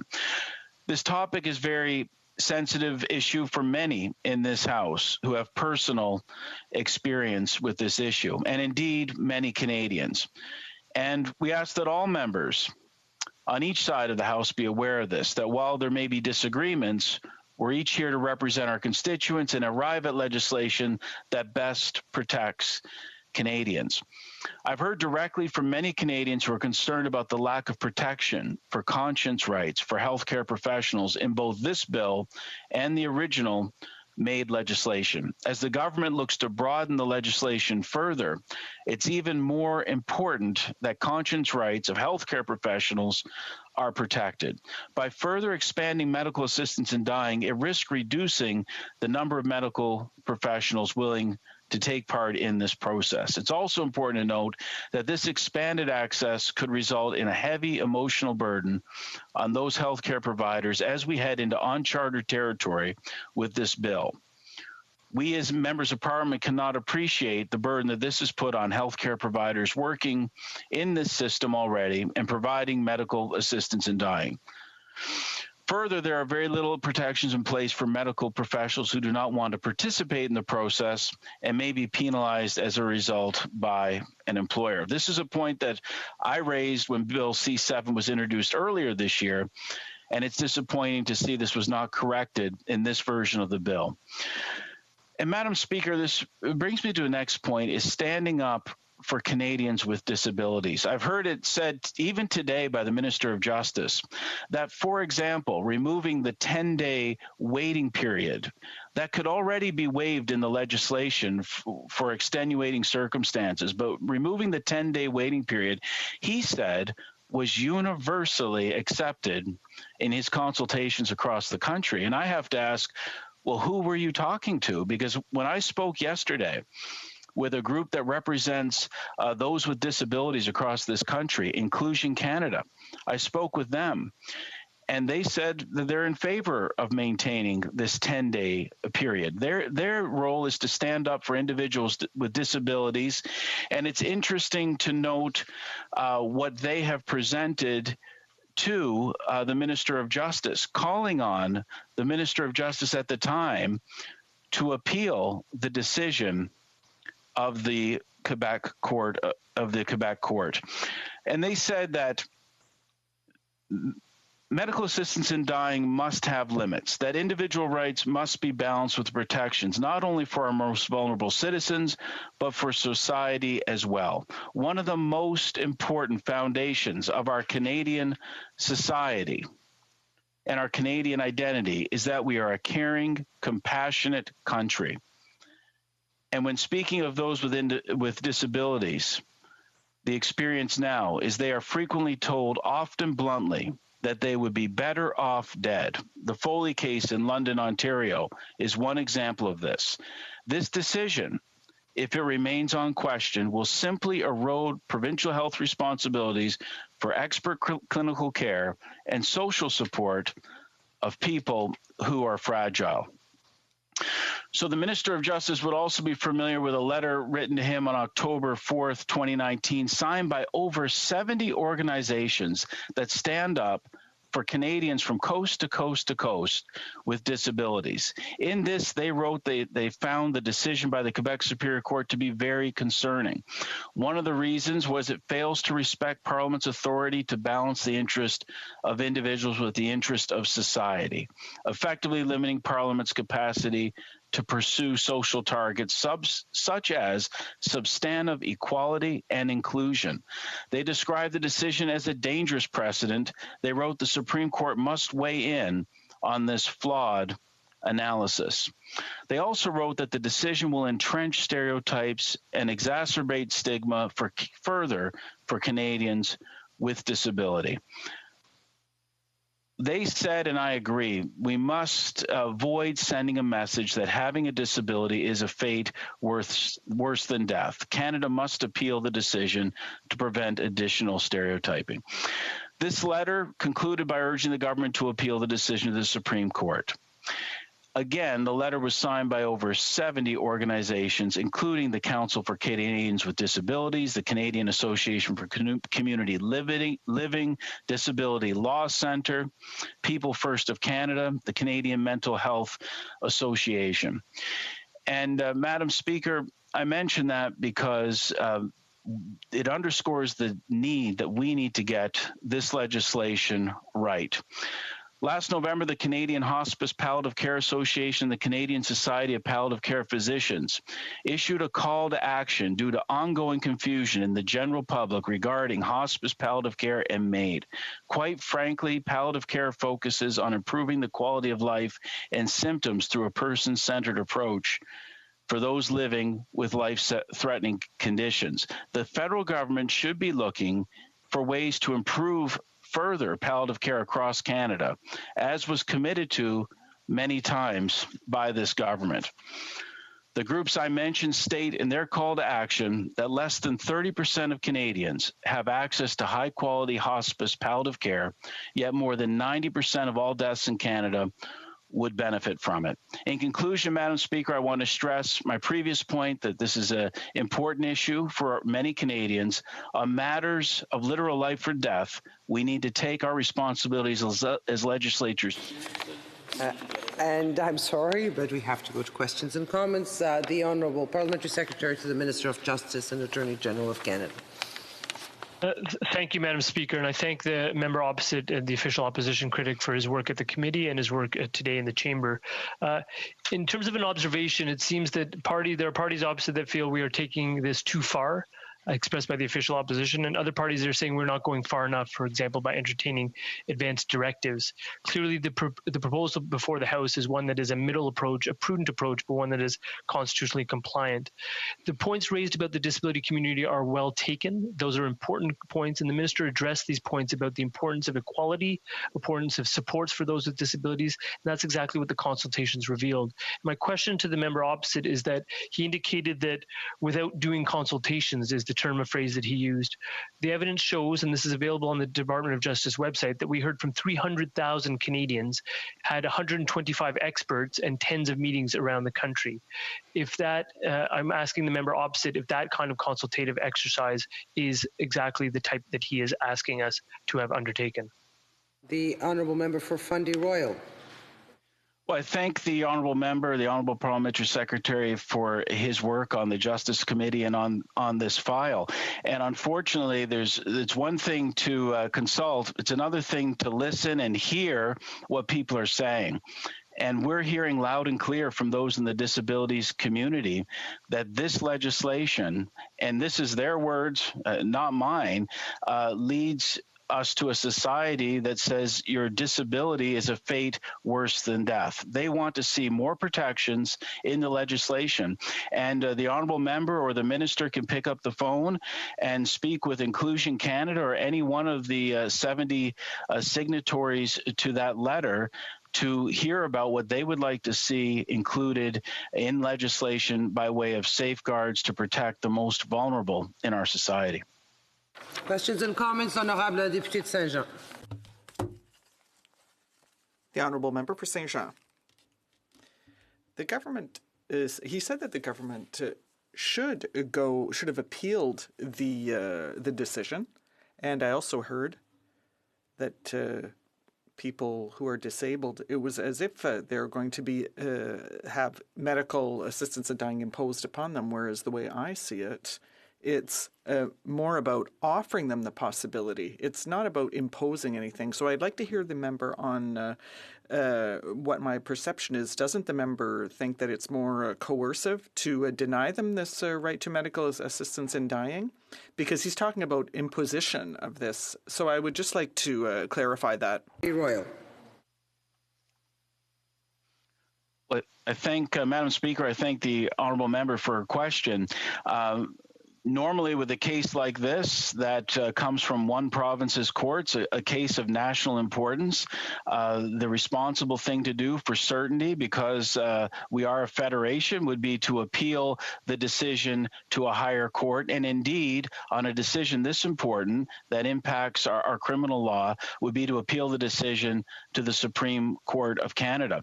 And we're listening to organizations that represent those with disabilities, and they say that the failure to appeal the decision, the failure to preempt the study that was to take place this summer on assistance in dying legislation, and the desire of the government to push something out right after there was one decision on it and push in new legislation that goes beyond what the decision called for, is an affront to those persons with disabilities. We're listening to them, and that's their words on this bill.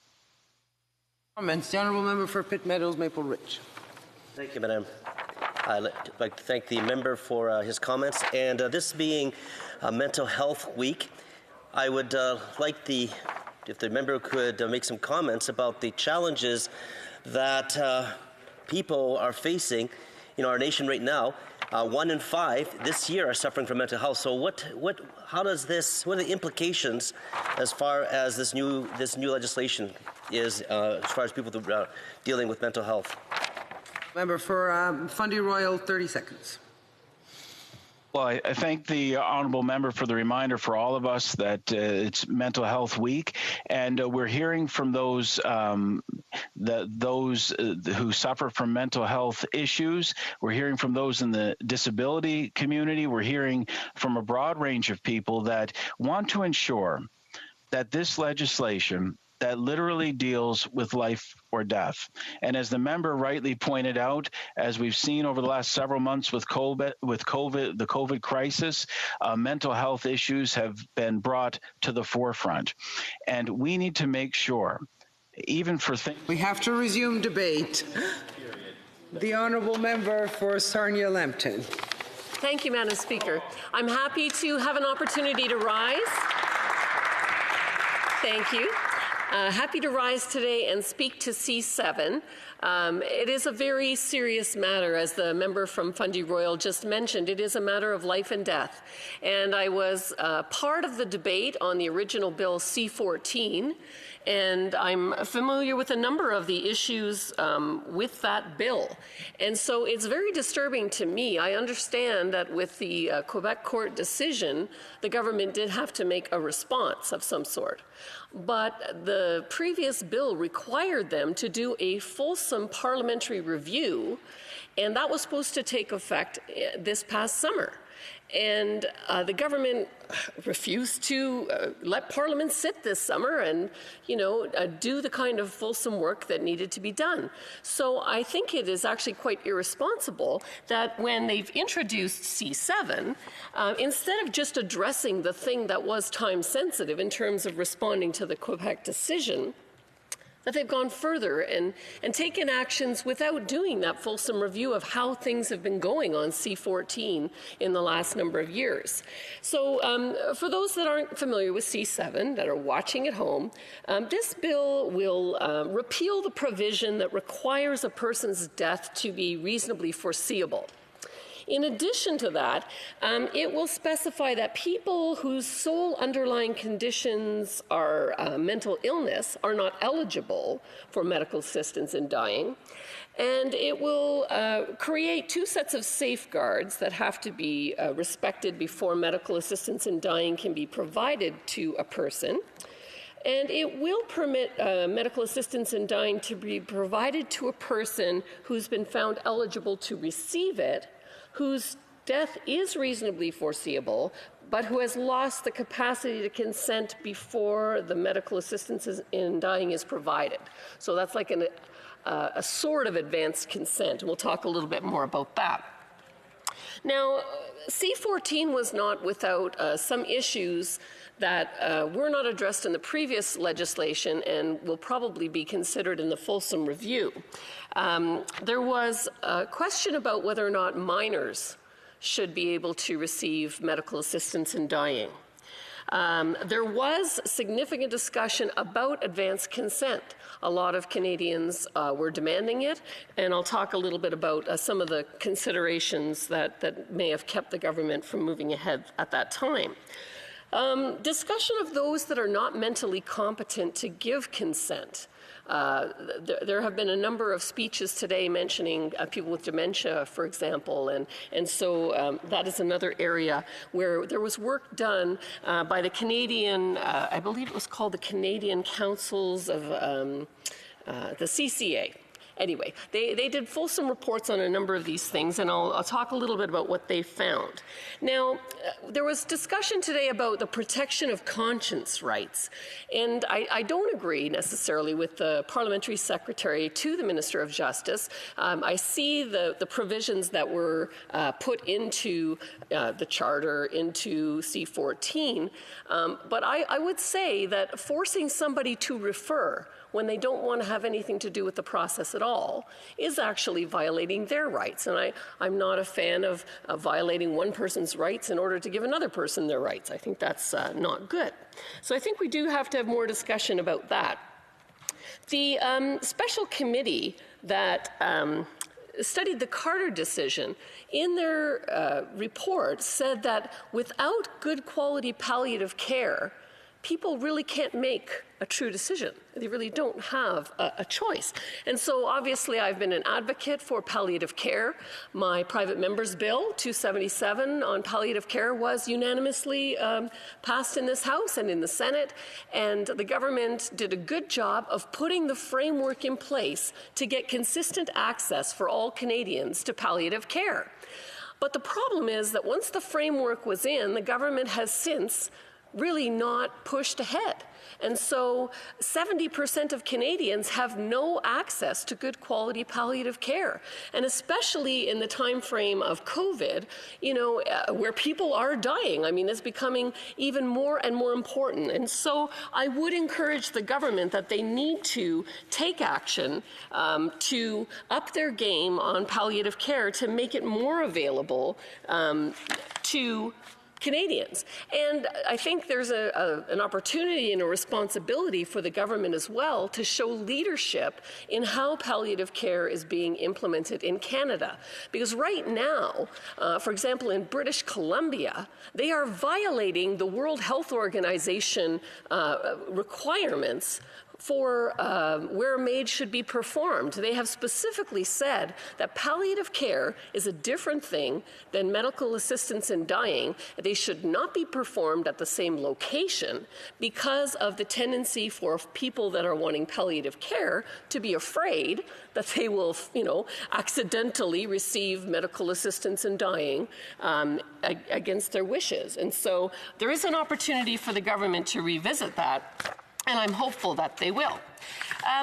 Now, with respect to the Council of Canadian Academies, there were many issues that were studied. On the advance directives and advance consent issue, we see that in this legislation, the government is allowing people who believe their condition is going to decline, who are eligible to receive medical assistance in dying, to have a 90-day sort of advance consent. It is not clear to me in the legislation when the 90 days starts. Is that when they first have a discussion with their physician, or when does the time clock start? So I think that's a clarification that will be needed in the legislation. Now, when this council looked at advance directives, they said there were a few difficulties. The first one was, how do you prove people have got informed consent? What is the criteria? What's the definition of that? So that's something that would have to be addressed. Who decides what is intolerable suffering, especially if the person has lost capacity? So that's another question that needs to be considered and should be considered in this fulsome review that is required and that I would have preferred to have before this bill came forward. As a point of information, Belgium and Luxembourg only allow an advance directive when a person is permanently unconscious. So that's the only way that they will allow a person to have an advance directive in place, that if they become permanently unconscious, they will receive medical assistance in dying. On the issue of minors, we talk about mature minors. That would have to be defined. In Quebec, that's defined as people of age 14 to 17. But you have to, again, make sure that they have a capacity to make a medical decision, to confirm that they understand that it's voluntary, it's not under duress.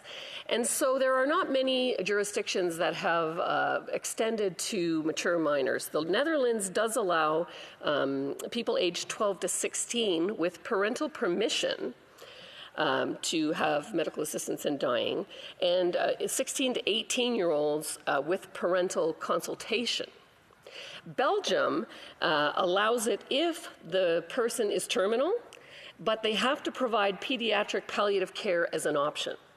So there needs to be further discussion on that one. For those that suffer from mental illness, and I was very pleased to see that it's clear in this legislation that they will not be eligible.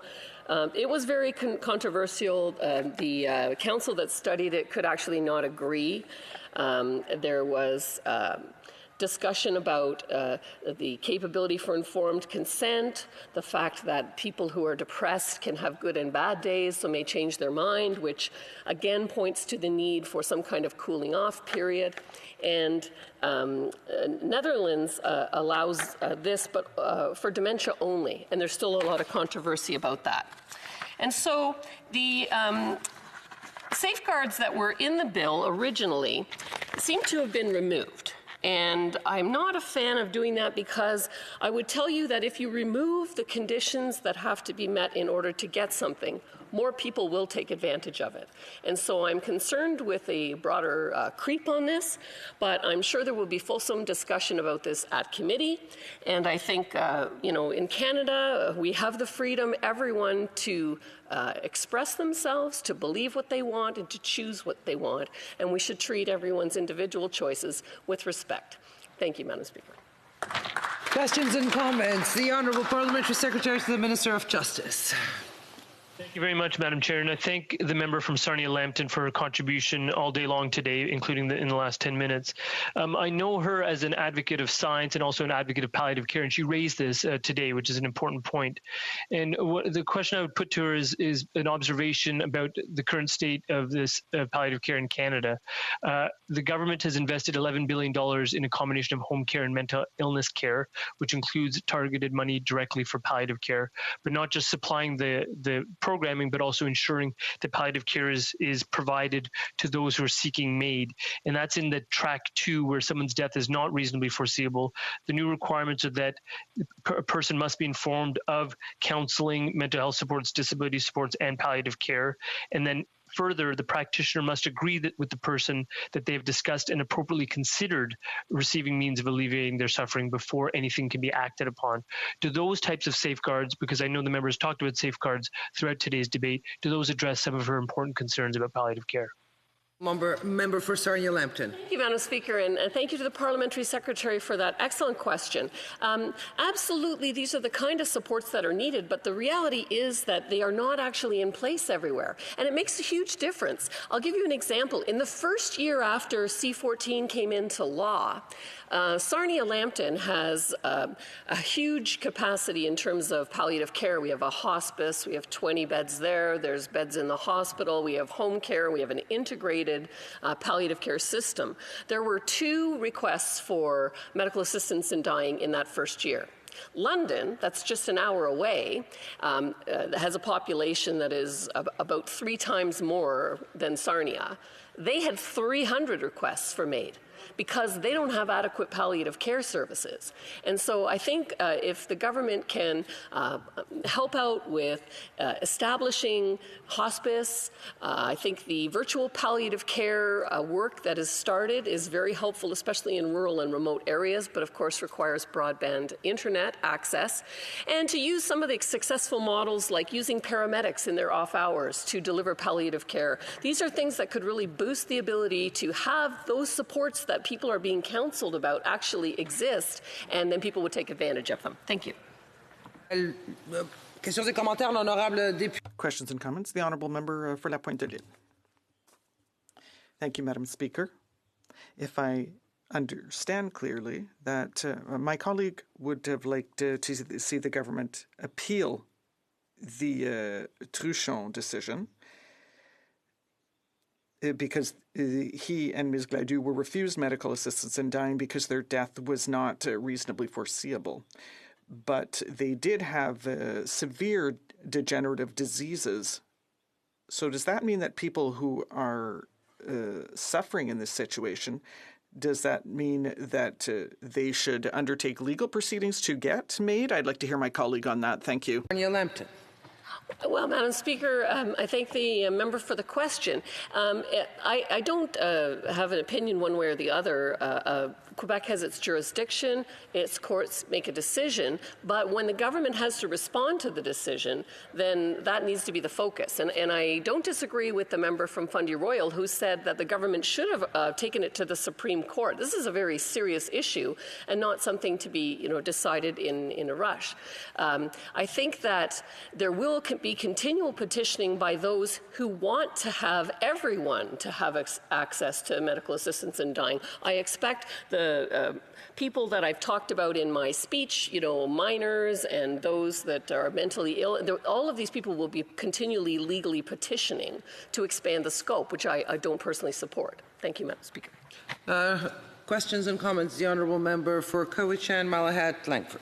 Yes, thank you to my friend from Sarnia-Lambton for her speech today. And, today's debate is really forcing all of us as parliamentarians to step into another person's shoes and to really have empathy for the grievous conditions that they are suffering through. And that's difficult, especially when you are lucky enough to have your health. And I understand the concerns that she has with the bill, but that being said, there are a lot of people in Canada watching today's debate. So does my colleague see value in the second reading vote on this bill to get it to committee so that we can further dissect maybe the problematic provisions that she has and maybe come up with some amendments or something like that? A very quick answer from the member for Sarnia-Lambton. Thank my friend in the NDP for a great question, and certainly there are amendments that must happen to fix the things that are wrong in this bill, and so I look forward to that discussion at committee. Thank you. Prise du débat, resuming debate. The Honourable Parliamentary Secretary to the Minister of Transport. Thank you very much, Madam Speaker. And before I begin, I'd like to state that I am splitting my time with the Honourable Member for Winnipeg North. Well, and to be fair, we're getting close, and I will probably speak to the end, but the debate may continue another day. Hey.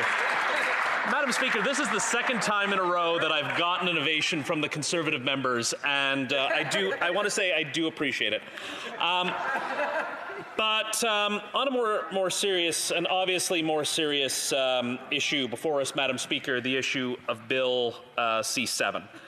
And this is one, it's been an excellent debate so far and an excellent opportunity for members on all sides to talk about this issue, because it goes to our morality, it goes to our own conscience, and we're hearing from all sides about this. And I just want to say, Madam Speaker, we got it wrong.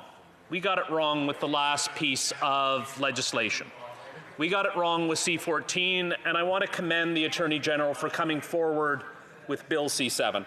I'd also like to recognize a few members who were vocal advocates and working on the Justice Committee with Murray Rankin at the time. For the Honourable Member for Saanich Gulf Islands, for my friend, the Honourable Member for Don Valley West, and many other members of the Liberal caucus who tried to advance medical assistance in dying so that it was, in fact, constitutional. But I'm here today to speak in support of Bill C7, which proposes amendments to medical assistance in dying. Members are aware that the Superior Court of Quebec found the eligibility criterion of reasonably foreseeable natural death from the Criminal Code made legislation to be unconstitutional. The court delayed the effect of the ruling to allow both the federal and Quebec legislatures to respond. The government has agreed with this basic principle of this decision and is now proposing to amend the Criminal Code. Bill C7 proposes to repeal the requirement that natural death be reasonably foreseeable. It creates two sets of safeguards, one for those whose death is reasonably foreseeable and another for everyone else. Some of the existing safeguards for those who are dying are relaxed, and for everyone else, there will be a different set of safeguards based on the current ones with some additions and clarifications. Bill C7 proposes to continue to use the expression reasonable, foreseeable, natural death, but as an element that determines which set of safeguards to use and not use as an eligibility criterion, which was the issue in the Truncheon case. The proposal to distinguish MAID requests on the basis of whether a person's death is reasonably foreseeable is consistent with the view that MAID for people whose death is reasonably foreseeable presents less risk and complexity than other circumstances, and that the assessment of a request should be tailored to these different types of cases. Having a reasonably foreseeable natural death would also be a critical element for another proposed amendment in the bill. Currently, the MAID law requires the practitioner to give the patient the opportunity to withdraw consent or to affirm their consent just before MAID is provided. This requirement for final consent is a safeguard. However, it has also caused some MAID patients to choose to end their lives earlier for fear of losing their capacity to provide final consent, and sadly, for some to be denied MAID entirely after losing capacity. I'd also like to point out that others chose to decrease their intake of painkillers prior to MAID being provided and ensure they retain capacity to consent, which leads to an increase in suffering. Bill C7 would allow for a possible waiver of requirement for final consent for individuals whose death is reasonably foreseeable, but where there are fewest risks and complexities of providing MAID to a person who is no longer able to consent. Permitting this proposed waiver of final consent would respond to scenarios like that of Audrey Parker of Nova Scotia, who was diagnosed with terminal cancer that had spread to her brain, leaving her uncertain as to how long she would have the capacity to consent. Because she feared losing capacity before her preferred date to receive MAID, she scheduled MAID and ended her life earlier than she wanted. She openly expressed how she felt unfairly forced by the limitations of the MAID law to schedule MAID sooner than preferred, and called for amendments to the criminal code so that others like her would not be denied the freedom to choose their preferred date to receive medical assistance in dying. And I would recommend to all members of the House to go back and listen in to the speech in the previous session from the honourable member from Dartmouth Cole Harbour, who I believe Audrey Parker was a constituent. And he powerfully just used her own words to show us where we went wrong and what the impacts of our failures in the previous legislation had led to, and the impacts on her life. We owe it to people like Audrey Parker, who have been assessed and approved for MAID, to respect their need for freedom in making end-of-life choices. As a compassionate society, we know that we can do better to support these individuals, and these amendments seek to do just that. Waiving final consent is, however, an ethically complex question. This is because it involves MAID being administered to a person who is no longer able to consent or to withdraw consent they previously gave. Bill C-7 proposes a new approach for patients whose death is reasonably foreseeable, who are assessed and approved for MAID while they have the capacity, and who make very specific arrangements with their practitioner in which they give consent in advance to MAID being administered on a specific day, even if they have lost capacity by that day. I fully support permitting advance consent for this group of individuals, but at the same time, I note that certain protections must be in place. Specifically, if on the specified day for MAID, the patient has lost their capacity and they nonetheless actively show signs of resistance to MAID procedure or behave in a way that indicates a refusal, the practitioner must not follow through on the procedure. Medical practitioners at Roundtable expressed concerns in relation to the emotional burden that could arise from such situations for them and for family members. They talked of possible disagreements with family members on whether or not to end the life of a person who appears to resist the procedure. A similar situation led to the prosecution of a MAID provider in the Netherlands and made headlines around the world, and that situation is what we wish to avoid here in Canada. That is why Bill C-7 proposes an additional provision that states that signs of resistance from the patient would make the advance consent invalid on the specific day and going forward. While an incapable person could no longer withdraw their consent from a legal perspective, given their track record and decision-making capacity, it is proposed that MAID not be permitted under this circumstance. The approach provides much-needed clarity for practitioners and family members that MAID is prohibited if the patient is resisting. The bill would also make it clear that if an anticipated reflexive response, like flinching when the needle is inserted, does not count as resistance. It is important to be clear, however, that this amendment is not about advance requests. Advance requests for MAID refer to a situation where a person puts in writing they would want to receive MAID at some later date, when they are not able to consent to it. If circumstances arise they would predict that would cause if circumstances arise that they predict would cause them unbearable suffering. In this situation, a person is not asking for MAID now. Instead, they are putting in writing that they want it on a later date on the basis of anticipated suffering that has not yet happened. The most likely scenario would involve people who are diagnosed with conditions that could lead to dementia, such as Alzheimer's.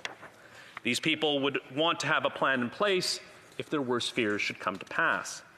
Bill C-7 does not propose to allow MAID on the basis of advance requests. MAID in these circumstances would be extremely complex and avoid ethical challenges and requires more time to consider such measures. And in speaking to the Attorney General, I have voiced my concern that we need to spend more time to consider these measures. I hope that the issue will be studied during the further upcoming parliamentary review of the MAID legislation. Taking more time to study advance request is consistent with the approach of the Government of Quebec, which is also moving forward to hold public consultations on the issue, so that all of its dimensions can be better understood. In conclusion, Madam Speaker, MAID is one of the most sensitive and challenging social issues we are currently faced with. Recognizing how deeply this personal issue is to so many people and so many members of this place, the government has listened carefully to the diverse opinions of Canadians and has considered the expertise shared by experts, MAID providers, and other experts in the development of this important piece of legislation. Bill C-7 responds to the Superior Court of Quebec ruling, but it also achieves balance that respects personal autonomy while protecting the vulnerable and the equity rights for all Canadians. For these reasons, I call on all members to support the bill. Thank you, Madam Speaker. Questions and comments? The Honourable Member for Provencher. Thank you, Madam Speaker. And I just want to confirm to this House that the Parliamentary Secretary in his speech spoke the truth when he said the Liberals got it wrong. Because the Liberals did get it wrong. I was on the Justice Committee, a member of a Justice Committee with that Honourable Member when Bill C-14 was before it. And, you know, as Conservatives, we presented over 100 amendments that would have strengthened the bill and provided proper safeguards, all of which were rejected by the Liberal government of that day. And, you know, one of the things that, and one of the things that did get passed, Madam Speaker, was the requirement for a mandatory review after 5 years. And they've circumvented that requirement with a few consultations, which is completely inappropriate and should be unacceptable to this House. Healthcare professionals in my riding are continually asking for better healthcare conscience protection rights for healthcare professionals. They've looked at the legislation, they don't feel it there. I know we've heard the Liberals argue that it's there, it's adequate, but the healthcare professionals in my riding, including doctors and nurses, say it's not adequate, and I'd like the member to respond to that. Parliamentary Secretary. Thank you very much, Madam Speaker. And perhaps the honourable member forgets when we had witnesses come before the committee and I asked them time after time, name me one time in Canadian history where a doctor has been forced to do a medical procedure against their will. And no one in the history of this country has been able to do that. I also appreciate his revisionist history that would suggest that the Conservative amendments would have made this bill constitutional. On the contrary, Madam Speaker, it would have made it worse. This is a more progressive way to move forward to protect constitutional rights of Canadians. We need to still do more, and I look forward to the parliamentary review in the near future. Questions and comments? L'honorable. The Honourable Member for La Pointe de l'Île. I'd like to commend my colleague for his speech. I found it very interesting how he spoke about the matter of final consent, which used to oblige certain people to move up their request for medical assistance in dying. And we certainly agree with the idea of this final consent that could be given in advance in cases where where a natural death is not reasonably foreseeable. So does he have any examples of how we could proceed in that regard? Parliamentary Secretary. Thank you very much, Madam Speaker. I'd like to thank the honourable member for his question. I believe the parliamentary review that was enshrined in the legislation needs to move forward. I think we have to focus on this piece of legislation right now, but we need to do better. This legislation is a big step forward, Madam Speaker, but there's a lot more work that still needs to be done. I'd like to thank the honourable member for his question. Questions et commentaires? Questions and comments? The Honourable Member for Hamilton East, Stony Creek. Thanks, Madam Speaker. And I remember when the first go around back through 2016, the controversy and the various points of view that were brought forward, including from my colleague from St. Catharines. But I remember speaking to people in my riding about how proud I was that we were able to come forward with the bill.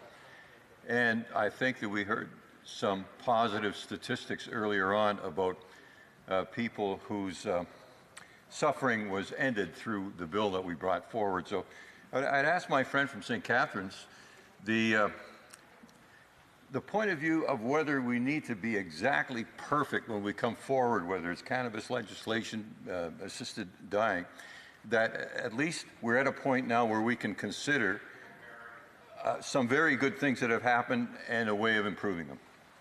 The Honourable Parliamentary Secretary, quick answer. Thank you very much, Madam Speaker. And I appreciate the honourable member and his comments. I perhaps look at it at a different way because many of these concerns were brought up to the attention of the decision makers at that point, and those voices were ignored and people suffered unnecessarily.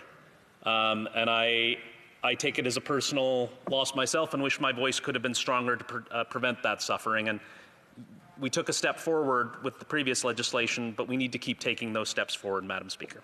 Thank you. Well, comme il est actuellement 14h30. It being 2:31, the House stands adjourned until Monday, October 19th, 2020 at 11 a.m. pursuant to Standing Orders 28.2 and 24.1. Happy Thanksgiving to everyone. Happy Thanksgiving, everybody.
Thank you.